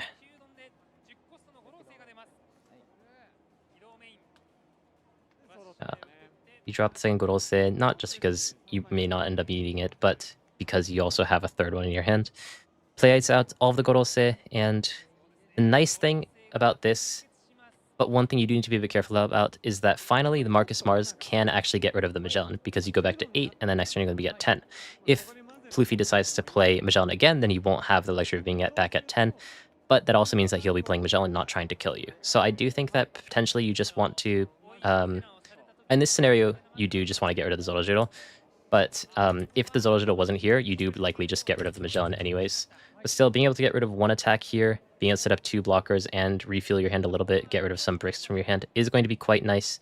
Decides to swing 7k into either leader or Jinbe, but I feel like you probably just want to go leader because that's the way that he's been playing out this game. Just trying to get the little bits of counter that he can out of Purple Luffy's hand. Potentially is just going to make him use the Gum Gum Giant on this attack, though. That seems like the... Was he going for Magellan? Okay, okay.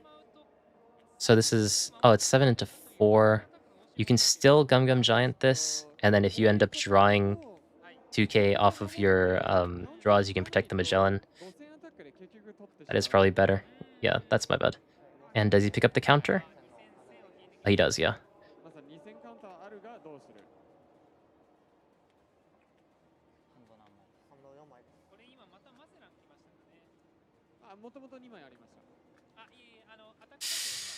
Yeah, he's thinking about this, but I do think that the way that he played out the last turn, he's definitely looking to close out the game relatively soon. He also just used that Gungam Giant, so letting go of this Magellan now would feel a bit awkward.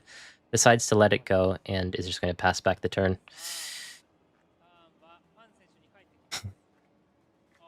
It's always weird seeing people protect Magellan because it's one of those things you desperately want to be dead, but in this scenario, you just really want that attacker. As Purple Luffy into Magellan in this situation, if you can't end the game within the next 2 turns, that second Tenka Skorose is going to just devastate everything. It's kind of a tricky spot for Purple Luffy now, though. All of these characters on the board can just try to push for game the next turn, and even if you force Ima to block with all the characters, he does have another Tenka Skorose lined up. Ima may have been able to buy enough time, but I wonder how different this would have been if the Purple Luffy just decided to play the Magellan the turn before. I think that I understand his want to play out or to hit for 8k to speed up the game, but if you were to just play the Magellan, it kind of does a similar thing. Like, you get the attacks 1 turn later, but the opponent gets the Gorose out 1 turn later, so you end up just getting more attacks from your board, and you don't allow the opponent to play their Tenka Gorose. So I'm not sure if I would have really played this out the same way that he ended up playing this out, going for that 8k instead of that Magellan.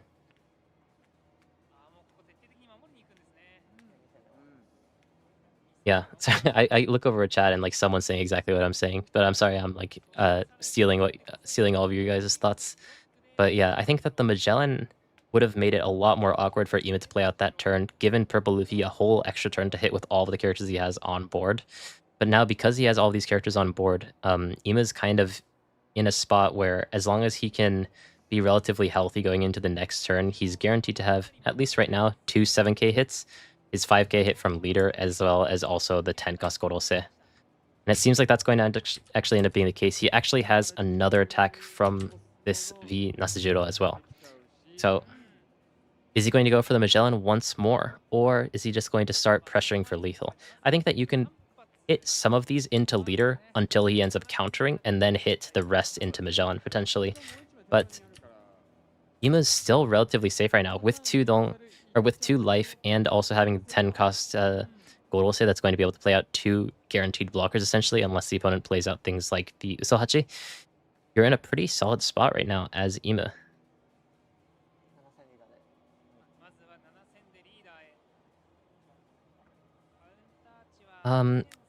Yeah, this is actually, Aiden, a tricky scenario. You can 7k leader and -2 to the Katakuri, but you could also do -2 to the Magellan if you decide to pivot to taking that out. I don't think either is wrong. I don't know which one I would do, but I feel like at the very least, I think it comes down to how Pluffy decides to deal with these attacks, but the fact that he took that first 7k attack kind of indicates to Purple Luffy that you can just go for leader, so then maybe you pivot your attack, and it seems like that's what he did. -2k to this, and hit to leader. And cutting the 2k, 1k. Oh, he is such a good hand read. Oh my god. Yeah, he still played safe until the very end. Okay, yeah. Actually, it was a nice play to start with that 7k hit with the Saturn to test the waters. Yeah, the bricks in the end were too much. And Ima was still setting up to be able to play that next Tenka Skorose. There's really no way for Pluffy back into that game after that Magellan play, potentially. But yeah, so the red-blue ace ended up beating the green Zoro, which is unfortunate for green Zoro believers. Purple Luffy lost to Ima, as we just saw, and there is one more matchup, which is, I believe, Ace versus Ima, which is still ongoing.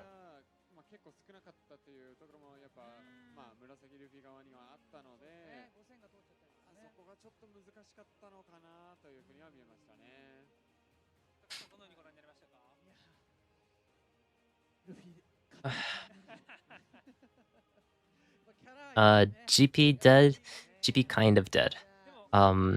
Just because Marcus Mars from Ema can KO a base 5 cost for less, which means that your stage increasing its power doesn't actually do too much. So you don't really ever have a board as GP Luffy, so you can never really push over the game. But that can change with the promo Robin they showed yesterday. So for now, GP dead, but I don't think that means that GP's permanently dead. The weird thing with GP, if we want to kind of ramble about this a little bit, is that I feel like so many times. Oh, no, sorry, we can't ramble because they actually just went straight to the other match. Look, there's the Stussy. There's the Stussy. Woo. So Stussy's very, very good into Ace and Roger, which is why any black deck that can use it right now is using it. Red Black Sabo is using it and makes those matchups much better for him. Emu's even using it, but most of the time just at 2 counts to be able to deal with these matchups a bit better. But Emu's not necessarily in the best of spots right now, just looking at the board state. But it seems like because he does have the 7 cost stage that he might just completely correct that with 1 10 cost Gorose. The tax speed on the board, surely something interesting happened on this game that we don't know about. Going to play out the Shariryagu, picking up the 10 cost Gorose. So yeah, that's definitely just going to be the play here, isn't it? And you can play 10 cost Gorose, you search one, no need to KO one of those. You can hit for, I don't know how many cards he has in trash. Let's say for 6 though. So just probably going to leave a bunch of counter. The one awkward thing about going to these matches that aren't the first table is that you can't see their hands. But has pretty big hand, has a lot of counter events, so it seems like that's going to end up being the case where he hits with, I think, 7k leader, depending on the number of cards in his trash, but we don't know for sure. Playing out the Gorose for 4, and then hitting for 7k with the Nasajiro, and then leaving Tudong up as counter to try to make sure that he doesn't die in the next turn to try to push forward and win the turn after that. We may just be seeing an Ema show right now. The main thing about this matchup is that the second that you drop down 9 cost Stussy, the really powerful turn that Ace once had where he can play the 8 cost event into the 10 cost Whitebeard 1 turn ahead is immediately mitigated by a card that's not only just getting rid of one of your characters, but it's also 9k power. So it's just really hard to deal with, even if your leader's 6k power. It's even harder to deal with if your leader's like anything that's not 6k. Yeah, this Stussy, there's a lot of cards. It's a video that I want to make, but there's a lot of cards that because of Ema have become a lot more valuable. 6 cost blockers are a lot more valuable. Not Ema related, but single target removal like Red Rock and Stussy are a lot more valuable because of Ace. A lot of the like quote unquote good cards in this meta have changed because of the new best decks in the meta, which is nice to see how flexible the deck is, or how flexible the meta is. And yeah. Honestly, this looks a bit rough for Ace, just looking at this from an outside perspective, but we don't know exactly the hand situations, so we'll need to see what ends up happening here. Saturn is going to pick up another 2k. He still also has 2 counter events in his hand, as we saw. Probably not going to activate the Marcus Mars effect, as it would only get rid of the Easel, and is likely just going to hit for 7k. With the thing is, you don't actually need to hit with the 7k. If you think you're going to hit, if you think you're going to win the turn after, if you just leave the Nasajiro attack active and wait until the next turn, it's going to be more than 7k. And because Ace is a 6k power leader, that 7k attack isn't actually too valuable on this turn and could actually end up being more valuable in the next. I don't know if I said that correctly. It's not too valuable on this turn as a 7k, but would be more valuable next turn as something like an 8 or a 9k when you have all of your dong afforded to you, and hitting with 7, 7, 7, 7, 7 obviously becomes 8 with your entire board. Probably thinking about if he does want to attack with this Nasajiro though. Yeah, decides not to. I think this is the correct play. So now you can take the free block from Mars as well as Wolkyuri from the attacks that the opponent's going to be doing, presumably at your leader, because he's trying to finish the game as quickly as possible. And you already automatically have at least 3 7k attacks, which with your empty throne likely becomes minimum 8k. At the leader, makes it much harder for Ace to deal with, and then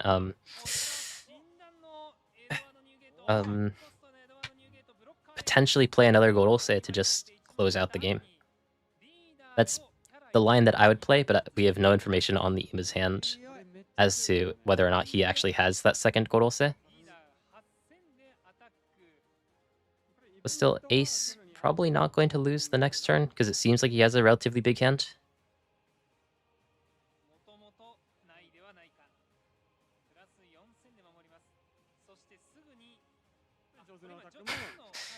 Yeah, OP13's is quite something. Yeah, so now, because he was able to not only not block with Mars, but also not attack with... oh, we're going to time. But because he wasn't forced to block with here, and he chose not to attack with that Nasajiro the turn before, now he has 4 attacks on the board, which with one Dong allocated them very easily, because you have the stage effect is going to just hammer down Ace with 8k attacks, basically. Anyways, for people who don't know how overtime works in Japan, you don't have extra time, you only have extra turns. And I believe it's the Ima's turn because he went second. He has this turn and one more turn, so it always ends on his turn. And Ace only has 1 extra turn.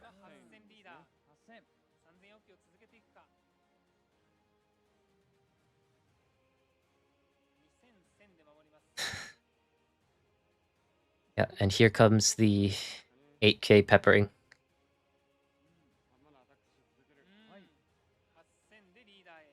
8k leader probably going to minus this, I would imagine. Thinking about it, yeah. So -2, and if he plays another 10 cost Gorose, it becomes -4, and then it ends up being an 8k blocker versus Nasajiro that's going to be hitting for like 8k or something, which makes it a lot less scary. But currently, only -2. Just make it a little bit trickier for Ace to actually block with this massive blocker on the field. And Ima does seem to be setting up to just play a second 10 cost Gorose.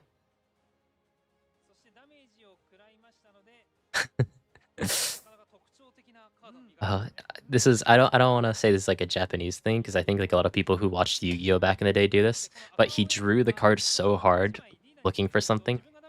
I really appreciate that the small gesture, but he shook his head like he didn't find it.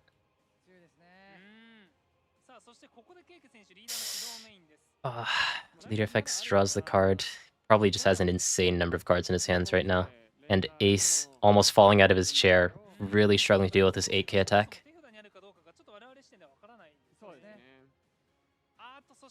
Going to take the block. Now what this block does is make you a little bit more susceptible to potentially the second Nasajiro and taking this out, but I don't necessarily think that Emu really wants to do that at this point anymore. Because Ace is now at 0 life, there's no point in taking this character out, regardless of how weak it may be. You just want to hit their leader, because that's just the easiest target, the lowest power thing, and if you can break through the leader, then... I mean, if you could have broken through the... Oh, he's going for it. Sorry, I'm fucking up English as he's going for the leader swing. Oh, he's going for lethal. He doesn't have it. Oh my god, he's doing the thing. We're actually rooting for Ace, guys. We're rooting for Ace right now. We don't want to see Ima show. He's just going for lethal. He doesn't have the second Gorose.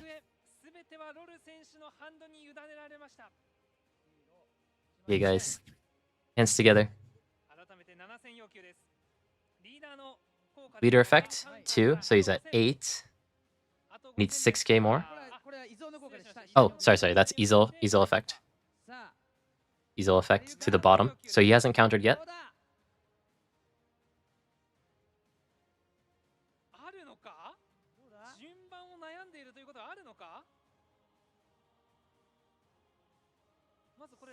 Seven.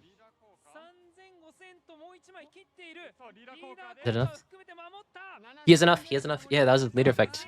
Oh, he has enough. Oh, he had perfect counter. Oh, the Emu couldn't survive another turn. He didn't have the next attack. He's forced to go for lethal, and Ace has the damage in the end, or has the counter in the end.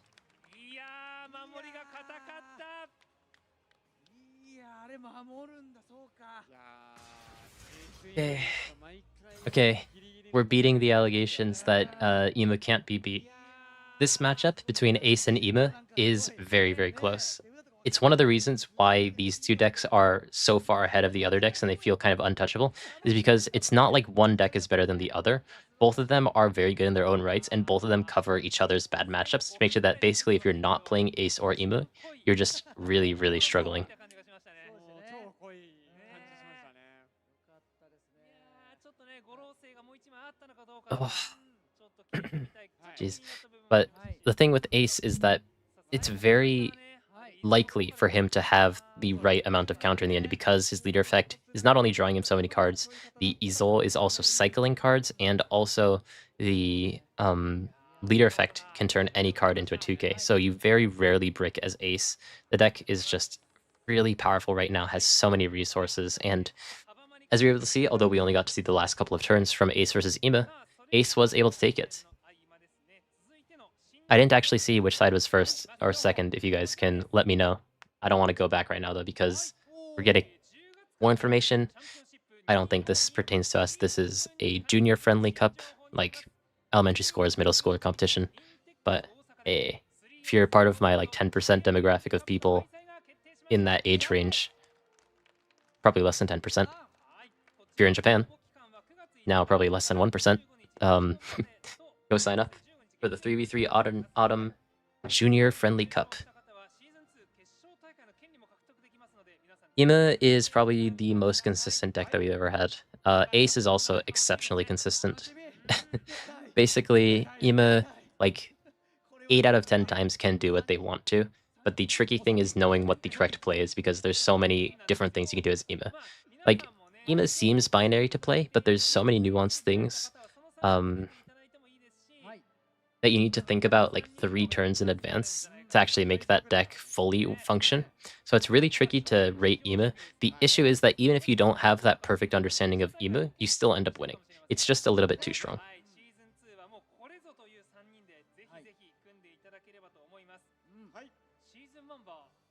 Okay. そうですね。もう日本一決定戦の権利獲得されましたからね。本当にそこまでつながっていく夢のある大会ですので、そうですね。はい、皆さんぜひご応募いただければと思います。はい。そしてこれらのイベントを皮切りにシーズン2のエリア大会も続々と開催されます。各大会の日程をロードマップとともに公開いたします。こちらです。はい。はい。9月はまず皆さん店舗予選 I was checking how my tweet was doing before, but speaking of likes, if you guys could like the stream, also if you're enjoying the commentary, subscribe if you haven't. I appreciate it. This is only relevant to me. The schedule for the season 2. They call it season 2 now, not wave 2. Interesting. But yeah, I'm going to have to, starting from tomorrow, fight through store qualifiers. And if I can qualify through that, I'll be able to fight in the area championships. And if I can get through that, then the finals, then Japan finals, and then world finals. So that'll be fun. At least that means that we probably don't have... there's one tournament in October, but we won't have much to commentate over for a little while, unfortunately. But once we get to November and December, we're probably going to have one basically once a week, so that'll be fun.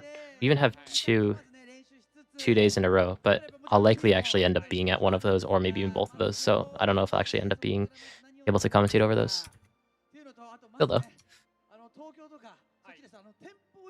Yeah. Sorry I've been missing some of your messages, but thank you, McKellen. I'll try my best to actually qualify. It's really scary qualification season because you don't always feel like you have control over the result. Like, maybe people will disagree, but like Blue Purple Luffy, I felt like I had a lot of control over how match was going to go. Even in the mirror, I was winning like 70% of the time just because I understood the matchup better. Ima, I think that the mirror is very, very deep, but I'm not confident in my mirror yet, and some decks just by default beat Ima, and some decks just by default lose to Ima. And obviously, I'm not even sure if I'm going to bring Ima. So there's just a whole lot of things that you have to consider. I think it's probably like the worst timing to have store championships or store qualifiers. Is November OP14 release? Probably. I mean, we're also getting like EB03 and whatnot in between as well, so the meta's going to change a lot.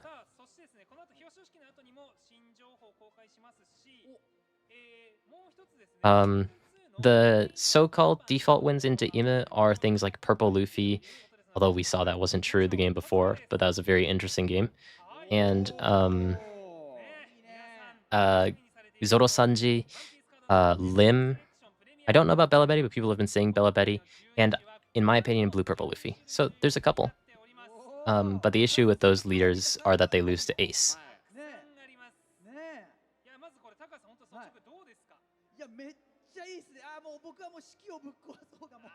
Are there any good cards in here?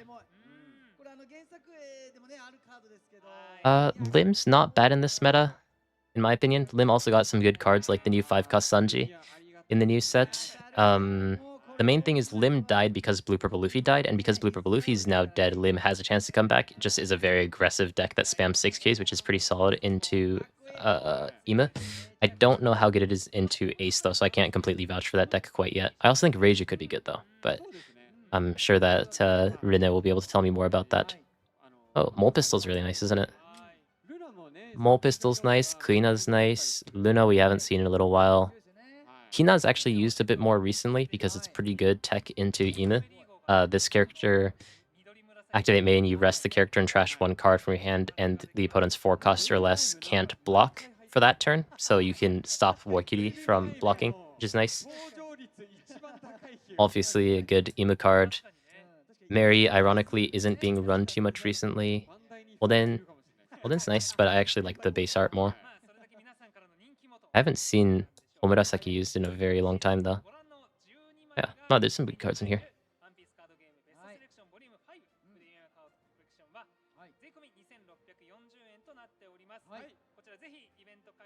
So Purple Luffy is said to be good into Ima because you just ramp into an 8-cost. Ima's very good at dealing with... Oh, these are cute. Purple Luffy's very good at dealing with the opponent's characters that are 5-cost or less, and because decks like Roger, like Purple Luffy can ramp and play these very aggressive characters very quickly, you can overwhelm Ima, assuming that you can play multiple of them. So in that way, Purple Luffy can theoretically beat Ima. It's not as easy as it sounds. As we saw before, Purple Luffy did actually end up losing, but people on Twitter do say that it's just like an easy free win for Purple Luffy. So it's one of those things that I kind of need to test a bit more. And I can't believe that Sabo is just an S. Like, he could have thought about his logo a little bit more, no? This is really cute, though. I like this a lot. Obviously, the chopper, too.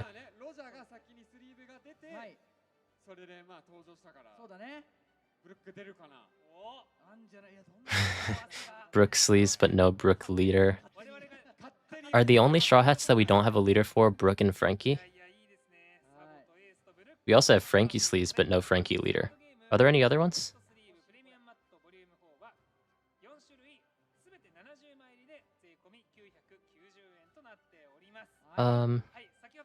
Do I think new promo Blackbeard is good in Red Black Sable? I think that the 10-cost promo Shanks is probably better than Blackbeard as a whole, just because it's on play as well, but I don't even know if you really need that.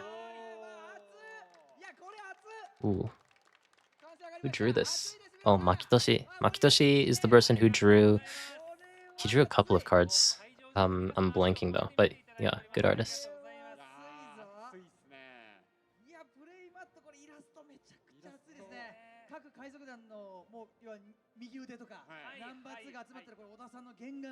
Book leader should come in EB03, but isn't EB03 like the heroine set? It'd be really funny if they made like 5 women leaders and Brook or something, or you know, they could kind of do a similar thing with like 5 women leaders and Sanji.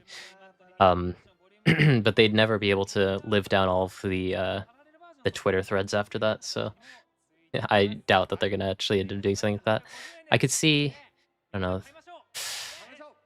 There's a lot of like Brook adjacent cards. Like there's the 3-cost Brook, there's the 4-cost Laboon and whatnot. But yeah. Oh, is there only one leader in EB03? Wait, does that mean that Vivi's the only one? Or is Vivi not EB?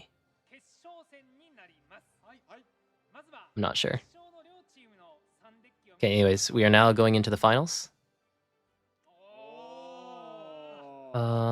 The Rayleigh from before, now or never. I mean, I think that every single team that we've watched so far, I'm pretty sure, has had Ima and Ace, which is exactly what we expected, with the third deck changing here and there. But interestingly, we may actually end up having a very relevant matchup for you guys, because this is kind of, at least in Japan, though I've heard people saying that this deck is fake in OP12 in the West, the king of OP12 fighting each other. But I'm not really sure how your meta's going for you guys. Actually, if you guys want to let me know, since we have a little bit of downtime, what you guys are playing right now in this OP12 meta, what you guys are excited for in OP13, or what you're not excited for. Just don't say Ima because everyone's going to say Ima. I mean, actually, no, you can, because I need the interaction. Make sure like and subscribe to the videos, stream at the same time. Then, you could fill up some time. Bonnie and OP13, I've heard mixed things. Ooh, Black Purple Luffy. Black Purple Luffy's cool. I think Black Purple Luffy has potential in OP13.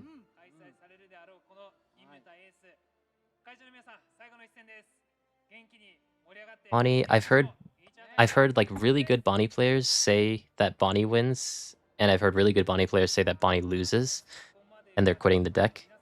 So I really don't know how to rate Bonnie. GP Luffy, yeah, feels like he keeps getting better and better, but so do the decks around it. Bluzon's a good choice, yeah. Oh, lots of Bluzon. Is that what people call that in the West? That's kind of funny.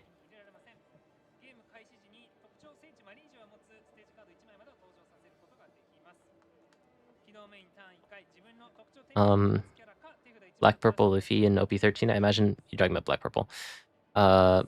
I think that it could be good. I haven't actually tested it too much, and I'm not very good at the deck because it is very difficult. I think it could be good because the theory is the decks that beat Ima are decks that can hit with 6 cost or higher characters very early on, and Purple Black Luffy does exactly that.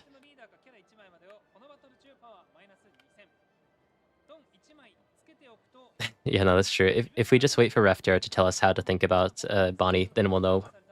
But the thing is also, like, every time Refter puts out a Bonnie tier list about, like, favored into X, even into Y, and unfavored into Z, he always puts, like, 2 decks into unfavored and, like, 18 decks into favored, and I'm like, okay, so why isn't Bonnie winning everything, no? But, I mean, I think if you're a Bonnie player, then you always have to believe that you're going to win every matchup, because it's always in the heart of the cards. Yeah.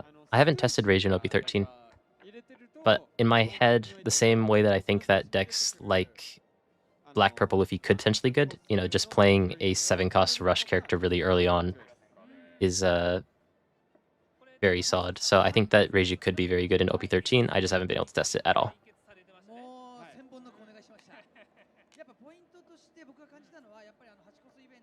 Ima and Ace is 50-50, it feels like, but the side going second is favored. Green Yellow Law can beat Ima, but he can't beat Ace. Yeah, Sakazuki, I wish we had a Sakazuki environment, but Ima's too strong. How would I nerf Ima? Just get rid of the 7-cost stage.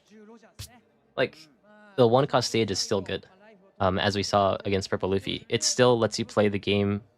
It makes the game a lot more interesting, I would say, just because you're not cheating 7 Dong every turn, basically. If you get rid of the 7-cost stage, it's a common card anyways, you don't have to worry about any of those Giga alt arts, then, like, I feel like the deck just gets much easier to deal with. The one thing is that I also think that Ace is exceptionally powerful as well, so you can't just damage Ima, you'd also need to damage Ace, and the fact that both of these leaders are so new makes it so we're probably going to have to deal with this meta for a couple of months.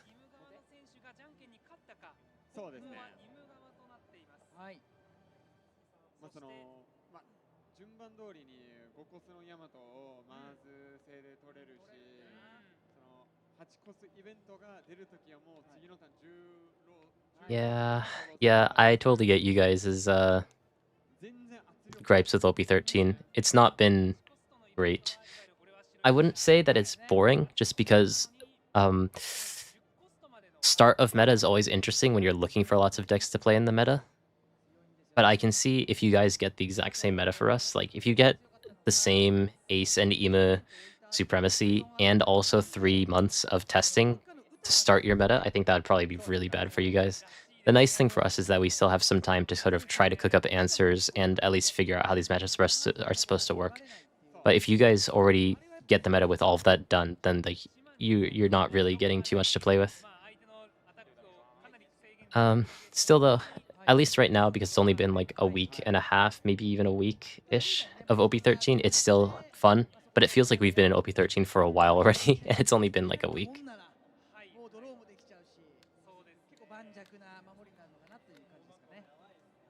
Yeah, there is a lot of skill expression. So the thing is, it's one of those things where if you're playing Ima, it's kind of like Blackbeard, where if you're playing Ima and you really, really get the game, you're going to be massively rewarded. But if you're not playing Ima, then you're probably not going to have a lot of fun. It's kind of how it is, but yeah.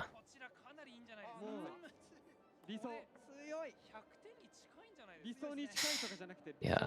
The thing is, it's like the old timer talk about Sakazuki. You know, like Sakazuki was like, back in my day, I could cycle one card and KO one card every single turn. But now Ima is like, I can cycle one card and KO one card and gain a blocker, another blocker that draws me a card, gain rush and minus 2k, and they all become 7k, and I'll do that to you 3 turns in a row.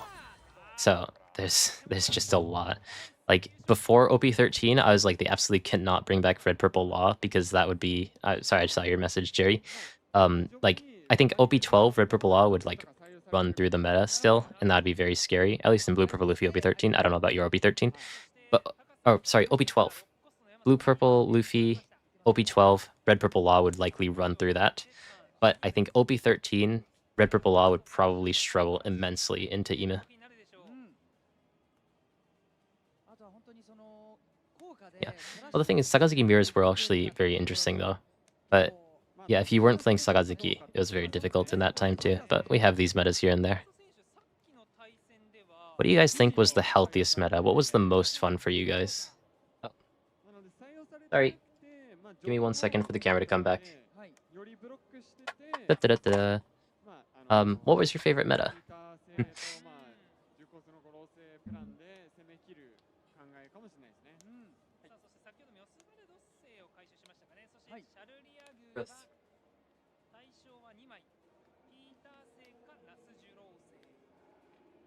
ストゥーシ取ってないんだったら那須次郎製になるかなと思います。なぜかというとそのやっぱ速攻全員が必要になってくるので。なるほど。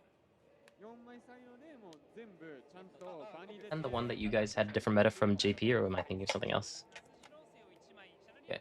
Oh, interesting. We didn't get the Zoro versus Rayleigh matchup. We get the Ace versus Ima.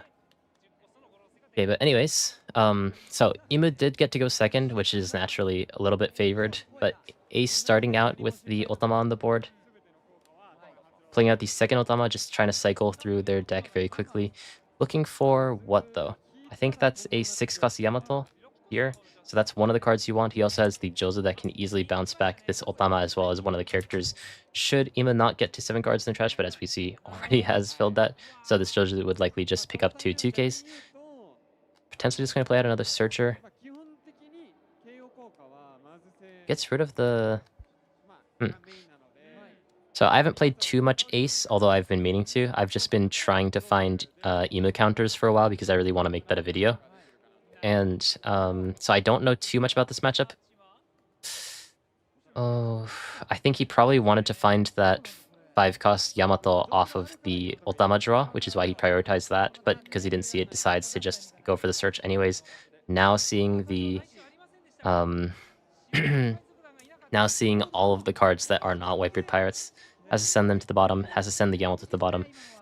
A bit of a rough start for Ace. Still, because Ima, though, is a 5k leader, these 7k attacks are really going to hurt, and Ace is going to consistently be hitting at 7k basically every single turn. Fortunately, and not really great from Ace right now. Didn't manage to find a good card to play in the next turn despite all of the cards that he just cycled out. These are 7, yeah. P0... Yeah, it's cool that everyone likes the sort of recent metas. Yeah, Levirug, this is the finals.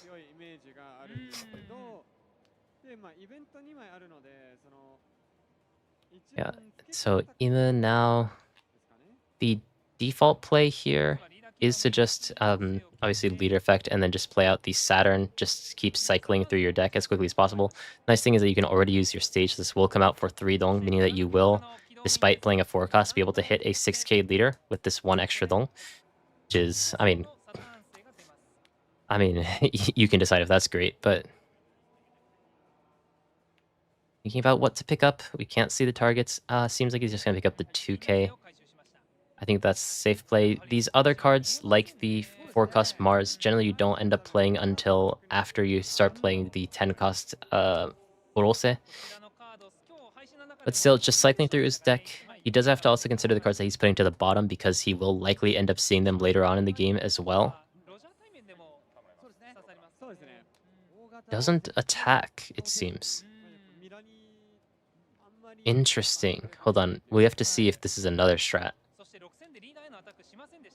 Thankfully, though, Ace does see the 8 cost event, which is really what he is looking for to play on that 9 long turn when he's going first.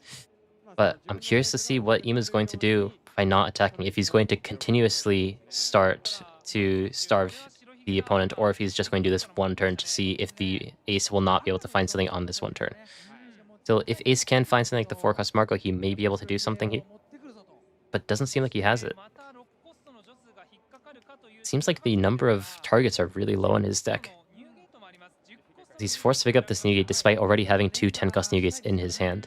Now, for Ace, this isn't a huge... Sorry, guys. I should really get water.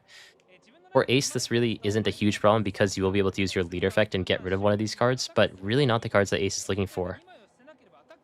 Unfortunately, because all of the characters on his board are 0 power, he can't just spread his attacks either. What he could have potentially done is play this Easel the turn before so that he could attach the Dong onto Easel and hit for 6k. But because he played the blue Easel, which has 0 power, even if you attach this Dong, it's only 4k.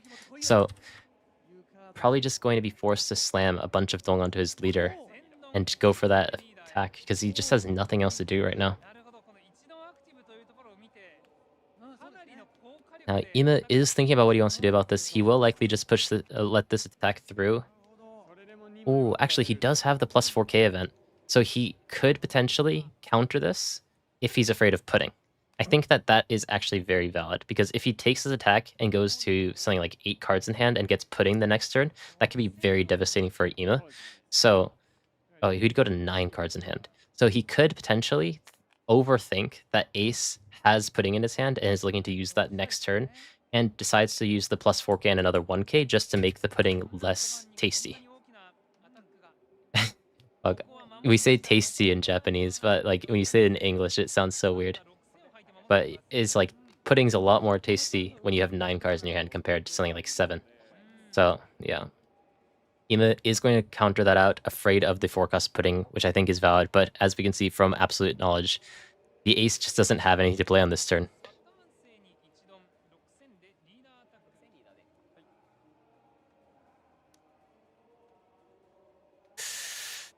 And what does Ima want to do on this turn?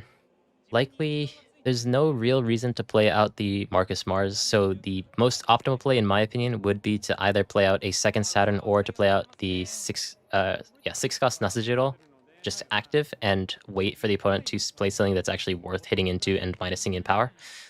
But Ima is afforded a lot of time, so can kind of chill right now.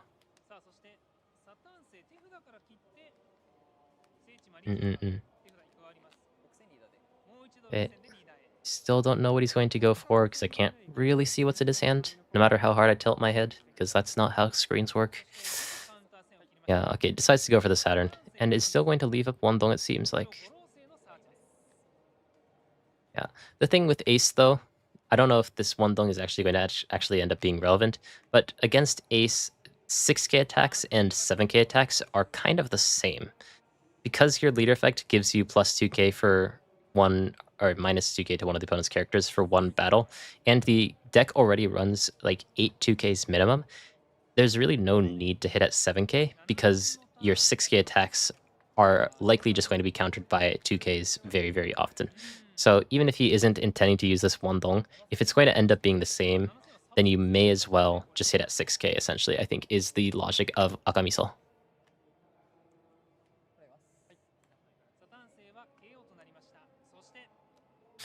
I'm not gonna stay alive until Salwoody because I need to eat dinner, but I'll reset a little bit, then be back for that and whatnot.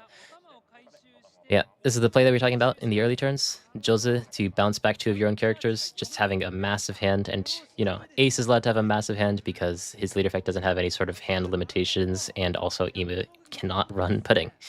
But because Ace can run pudding, Emu is forced to play around that a bit more in the turns before. So Ace still not a bad spot, just has a ton of counter to his name. But Emu just slowly inching his way, or her way, we don't know yet, closer to that inevitable late game.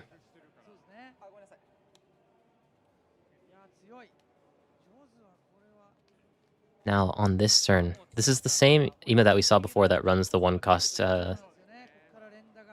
what's that card called again? BV, sorry.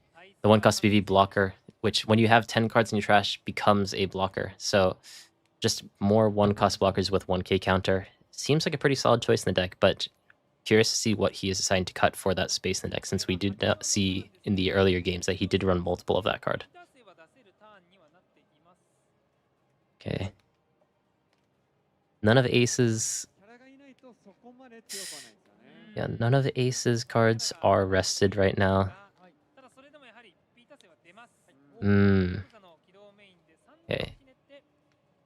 So now, with this Peter on the board, Saturn is 7k. So what he could potentially do, he has a 4 cost in his hand, which I believe is Wolkity. He could choose to not attack with this Saturn, play out the Wolkity to have another character onto the board. Then next turn when he's at 10 dong, spread out his dong here to make the minimum 8k. Oh, looks like he may attack with this though. But another plan that he could go for is to leave a bunch of characters active, hit at 8k a bunch next turn altogether, and then play the 10 cost Godose, because that card only costs 4 for some reason. So, still thinking about it though. He still has the dong to be able to do it, but is looking for that aggressive angle. Decides to go for the 8k now, and potentially is just going to drop down a couple of blockers to make it a little bit harder for Ace to break through in the next coming turns.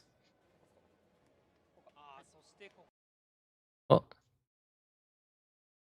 Am I live or is this stream cooked? Am I still here? Hold on.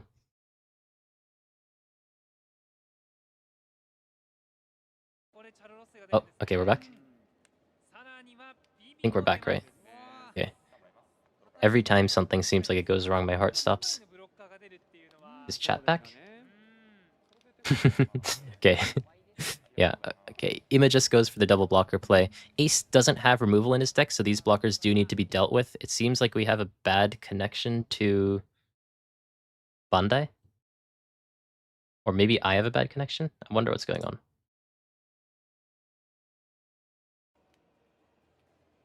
Sorry, guys. Oof, hold on.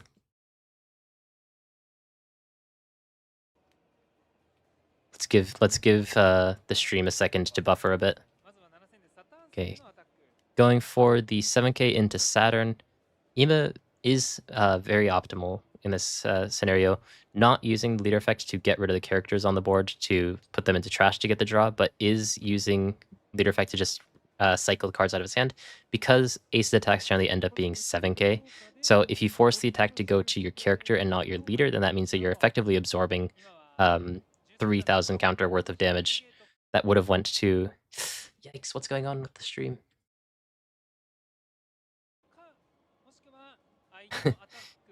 But by leaving the characters on the board, you're mitigating a lot of damage.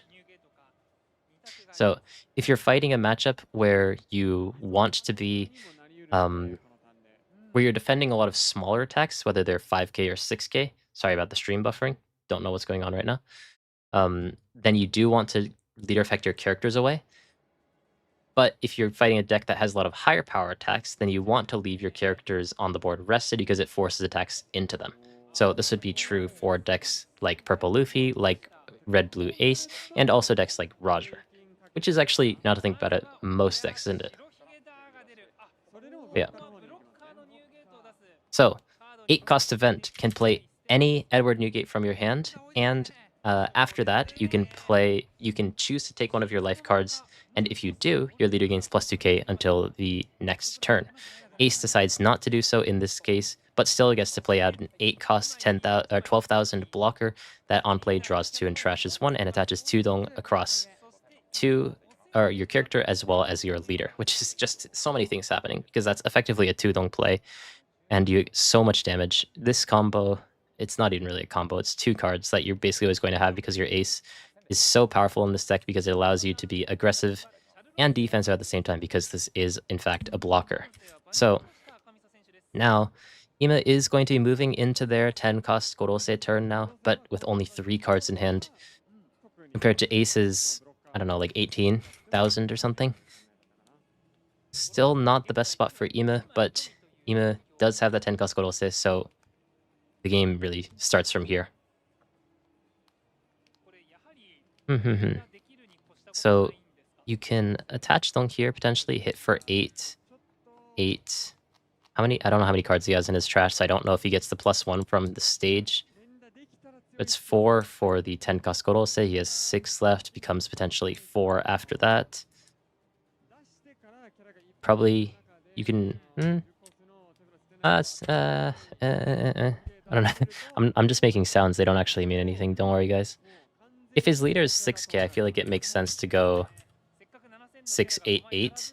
If his leader is currently 5k, then you may have to go something a bit more awkward, like 678, or even that if you want to end up playing the VV as well as leaving up one dong for your event.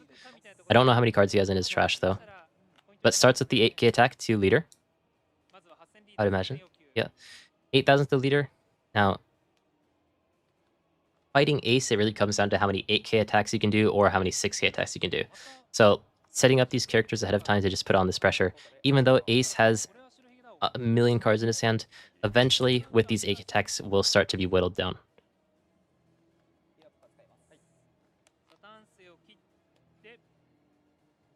New meta, it's interesting to solve, it's not interesting to play. It's fun to deck build. Yeah, and going for the 8k again, I believe. Okay, he has 19 in his hand though, so he will be able to hit for 6k here without attaching a dong. So, what's the play here? How is Ace going to deal with this 8? I think that basically his plays are set in stone now though, with the... Or... Oh, no. We'll see how he plays this out. Because you have the 7 cost or the 6 cost Nasajiro that'll come onto the board with this 10 cost Gorose, there is going to be a lot of things that you can do. You can try to take some of the characters, but because the Ace decided to take this attack, I feel like he's basically forcing Ima to go for his face and not deal with the Jose on the board. But Ima...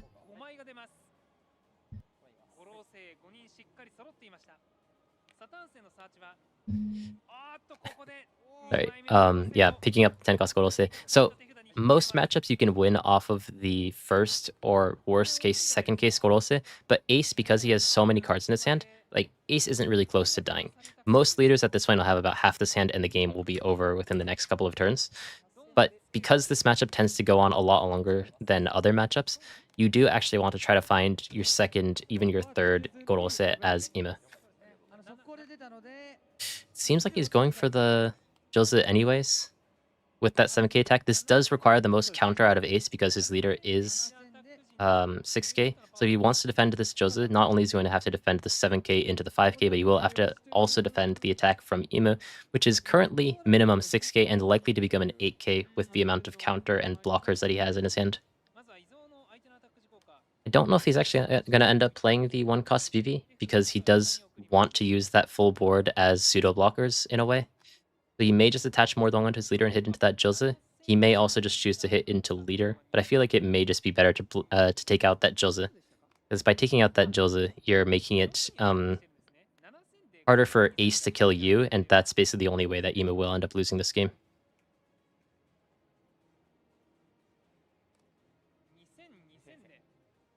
Defends the attack to Jose. So now Ima needs to decide if he wants to go for this Jose one more time. And I believe that that would likely be the better play.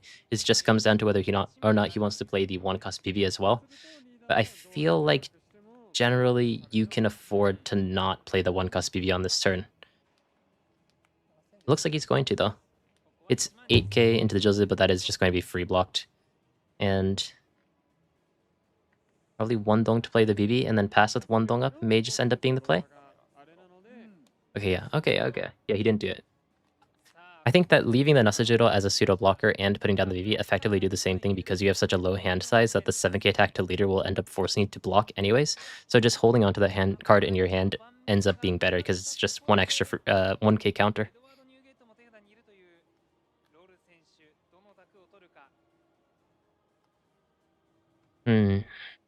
Sorry, it's a very complicated thing to commentate. Now, Ace needs to focus on, first of all, not dying here, but also making sure that he can set up a situation where he can potentially close out the game. So what's likely going to end up being the situation is the fact that this went to leader first indicates that he may want to play the 10-cost Tax Beard. 10-cost Tax Beard if on play, if you have 2 or less life, which Ace has already met the condition of, all of the opponent's characters need to pay 2 cards to hit into the opponent's, or hit at all.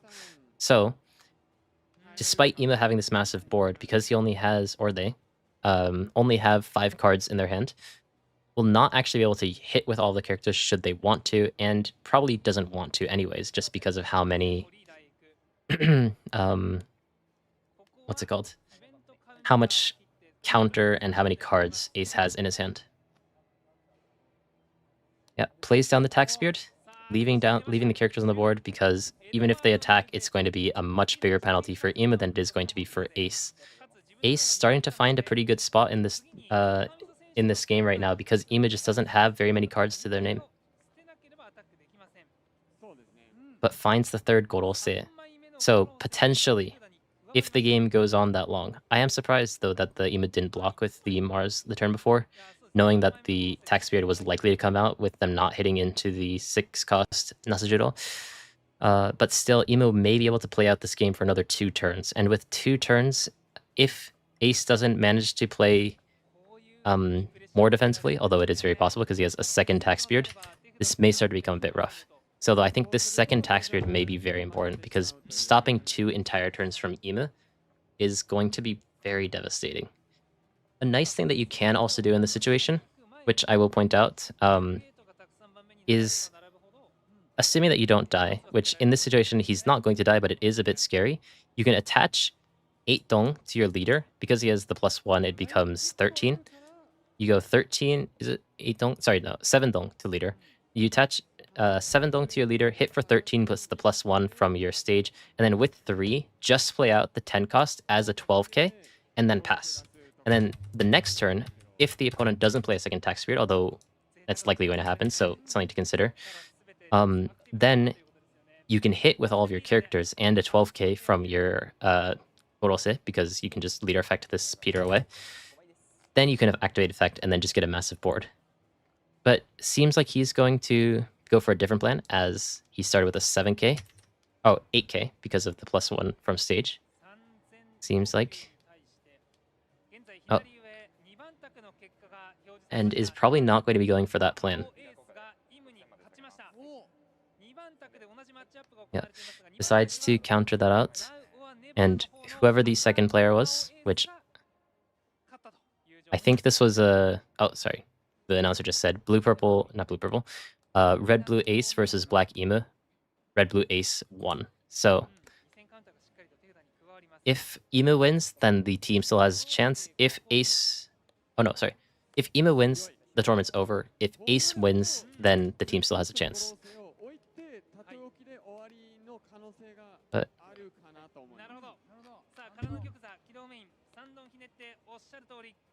Is he...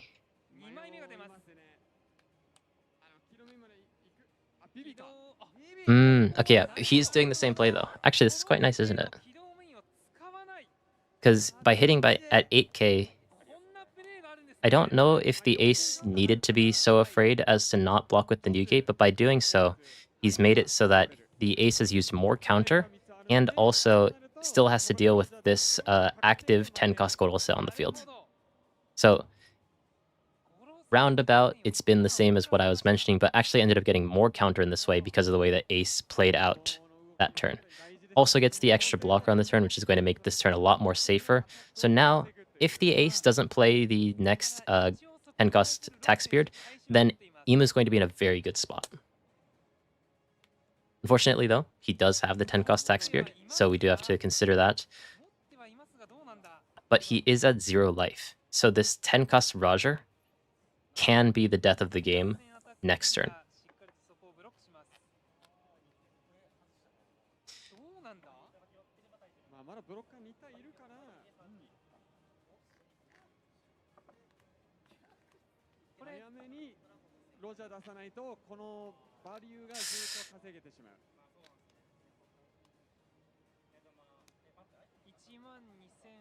$12K at leader. 12K at leader, I feel like you probably just want to take your life to make that Mars an extra attacker in the turn after.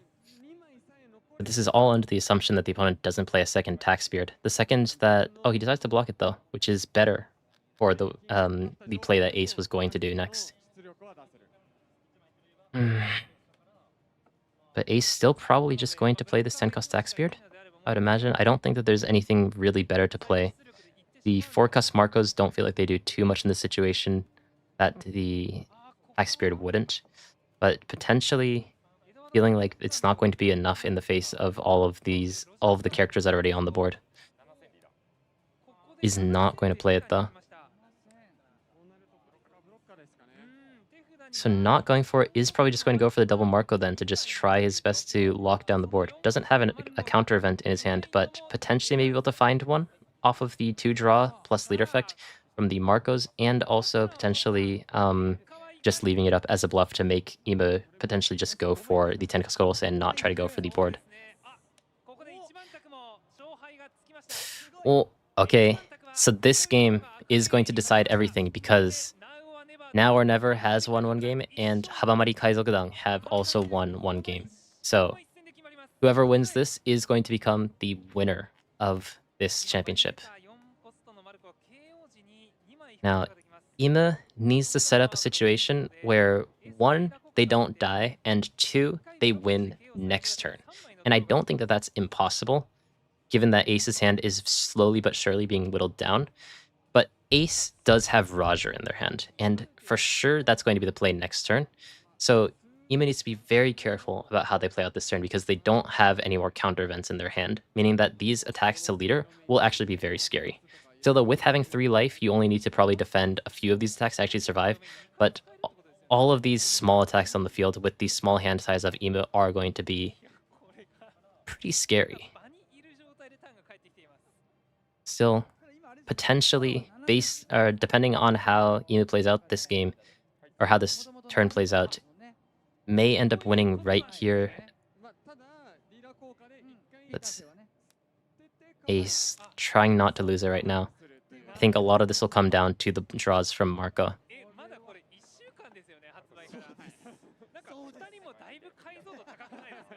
Yeah, okay, gets the 3 draw, and what's he gonna draw? It's 1 counterless, that's 2k counter, so it's 1k, 1k, and no counter.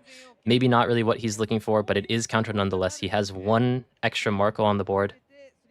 But the risk of this is that the Ima, if they have the 6 cost Mars, which you do have, can play this out for 3 dong.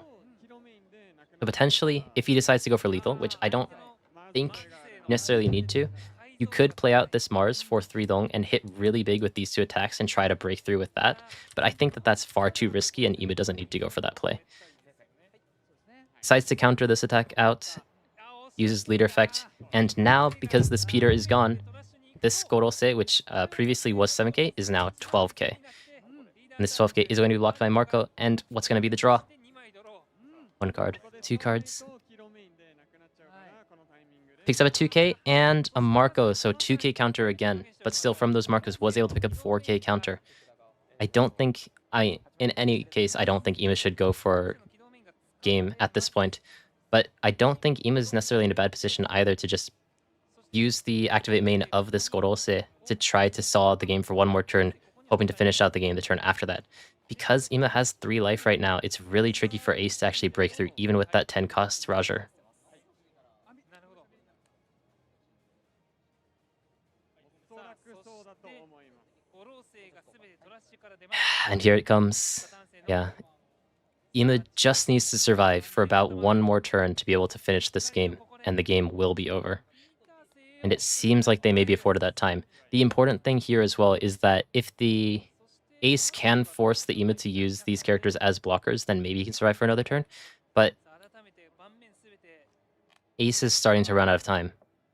7000 Potentially, it's a bit awkward. So another potential thing that you can do is to use the 8 cost event to play out a 10 beard, but unfortunately the only 10 beard you have is tax beard, which I don't think is the right call in this situation, and then play out the 6 cost Uta for 2 dong, which would make your board very tanky and beefy, but I don't think that tax beard is really the right call. If you had something like the 9 cost Newgate, or even something like the blocker Newgate, I think that those 2 targets would have been better for that option potentially. Still though, Ima going for this 8k hit. We've seen so many 8k hits throughout this game, and it's starting to really hurt this Ace.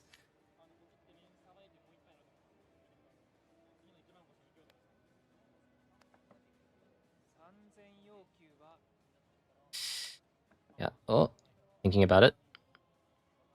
Thinking about it. The Ace, the funny thing is for Ace that even 7 cards in hand feels like low counter with how many cards this deck usually has. But the slow war of attrition, Ima has been starting to win out, and if I move over my camera for a split second, we can see we are getting close to running out of time on this game. So this will likely come down to the next few turns, regardless of if they can finish the game or not. It may actually end up coming down to time. Yeah, oh, it's so strong. It's so strong. Plays out the second Gorose, active. The game is going to end next turn, no matter what, it feels like. ちょっとだけ待てば活力が倍になります。そしてここで30分が経過しました。 Okay. Once again, for the people just joining in, overtime rules in Japan.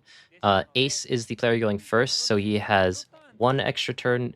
This one not included. So 1, player 2 goes 2, player 1 goes 3, and then it ends on the player going second, I believe.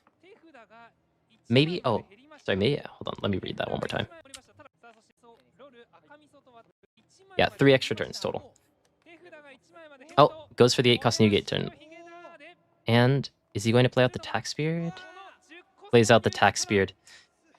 And actually now this is really devastating. I didn't even notice Ima's hand size, but these characters can't attack. I thought Ima's hand size was really big, but I looked over and suddenly they're only at 2 cards in hand.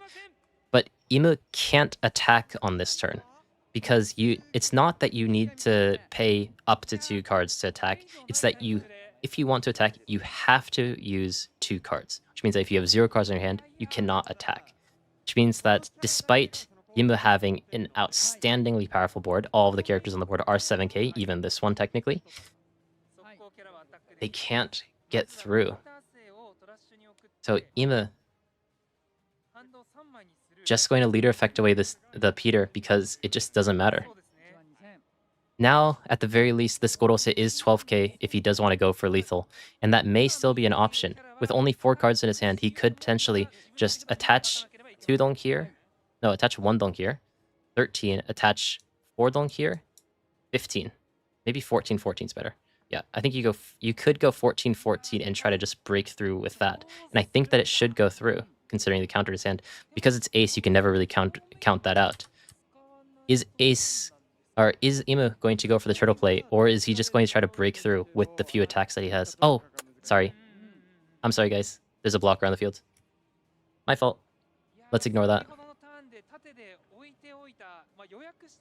My fault. I didn't see this Ita.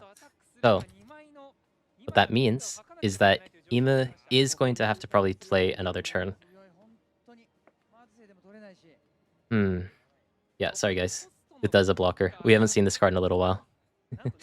But Uta is very good specifically into Emu for this exact reason. Because it's 6-cost space, it can't be KO'd by Mars. Yeah, that's my bad, guys.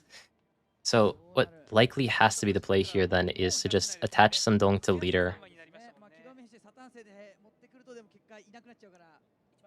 Yeah. Ooh, this 10's actually quite nice. I feel like you can just take the block, I would imagine.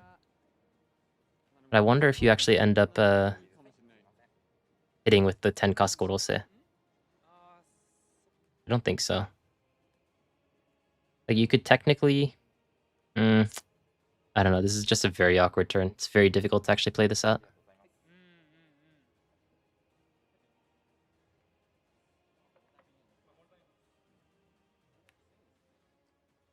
One interesting thing to point out about the situation is that the tax beard doesn't...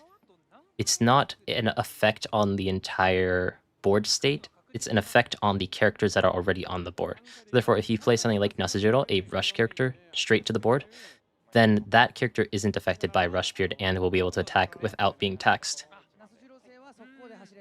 Interesting. Ace deciding to counter. Just really, really afraid of the situation that he's been put in. Trying to play as safely as possible, even though this is likely a free block, I would imagine.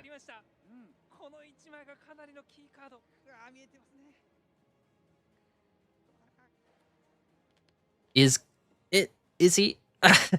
Fuck. Decide something. Is he gonna go for the hit into tax beard?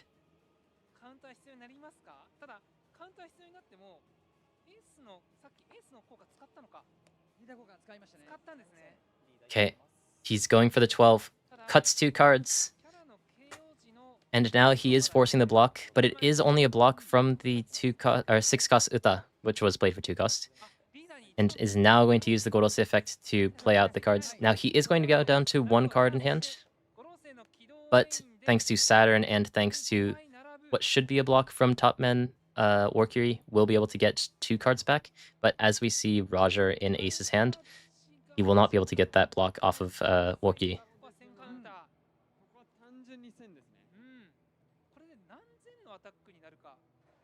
Yeah, Ace has so much survivability.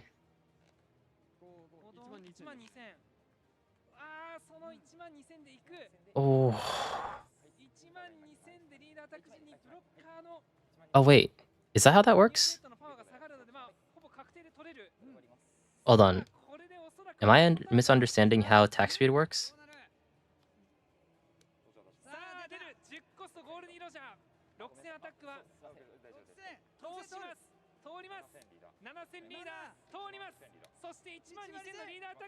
It seems like either way, it is going to be Ace to take it though. Sorry, I may have misunderstood how tax speed works. Oh right, the rush isn't taxed. That's my bad. Yeah. You're right. But in the end, Ace is going to be the winner. And actually, I think both Aces ended up winning, not only in the semifinal and also the finals. So, yeah, that's my bad. I just said that. I just didn't realize because of the way that he played the characters onto the board. Yeah, that attack isn't taxed, which means that he was forced to block with that Roger, or with that negate. But in the end, with the 10-cost Roger, it didn't matter. Ace ends up winning in the end with the massive board that he has. And of course, to seal it, 10-cost Roger. Okay, sorry. OP13 is still new, guys. I'm still getting used to it. It's very confusing for me as well, but I appreciate you guys being here with me.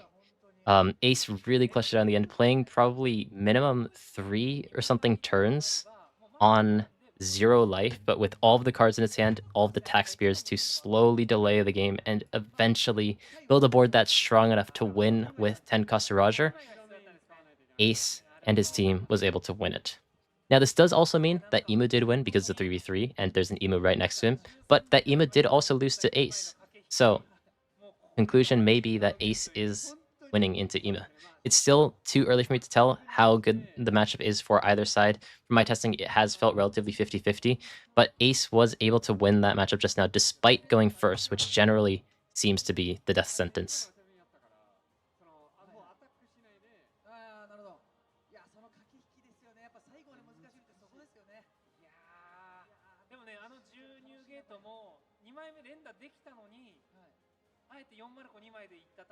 Yeah, I'm not let's actually check that, because that's actually a good point.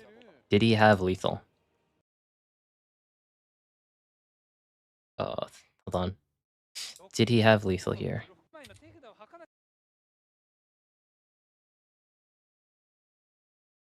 Well, this is technically 5k, so you can defend up to an 11. It's 5 on there. I guess, yeah, Ema would actually have lethal if you just put everything as evenly as you can on Ema, Gorose, and the Rush Nasujiro that would come out after that. You go 11, 12, and 5 dong here, 12 again. And he just doesn't have enough damage to deal with that first 11, so you end up winning. Huh.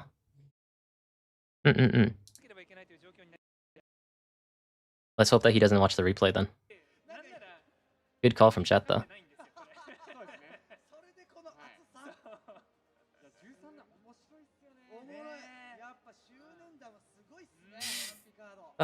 Okay, give me a second to chill, guys. Sorry, I've casting OP13 is really not easy. There's so many effects going on, and every deck goes to 30 minutes now. Please help me.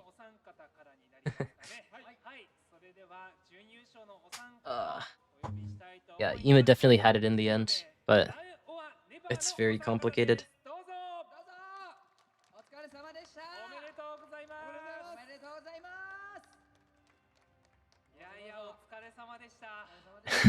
Yeah, if you guys want to see some more chill casting on Salbody Showdown in a couple of hours, I believe in about, how many hours? Yeah, a little bit less than 3 hours, then we'll see some nice OP12 gameplay, and this time I won't be alone. I'll have people like the beautiful Rene to commentate with as well. Yeah, OP13 is a bit of a nightmare.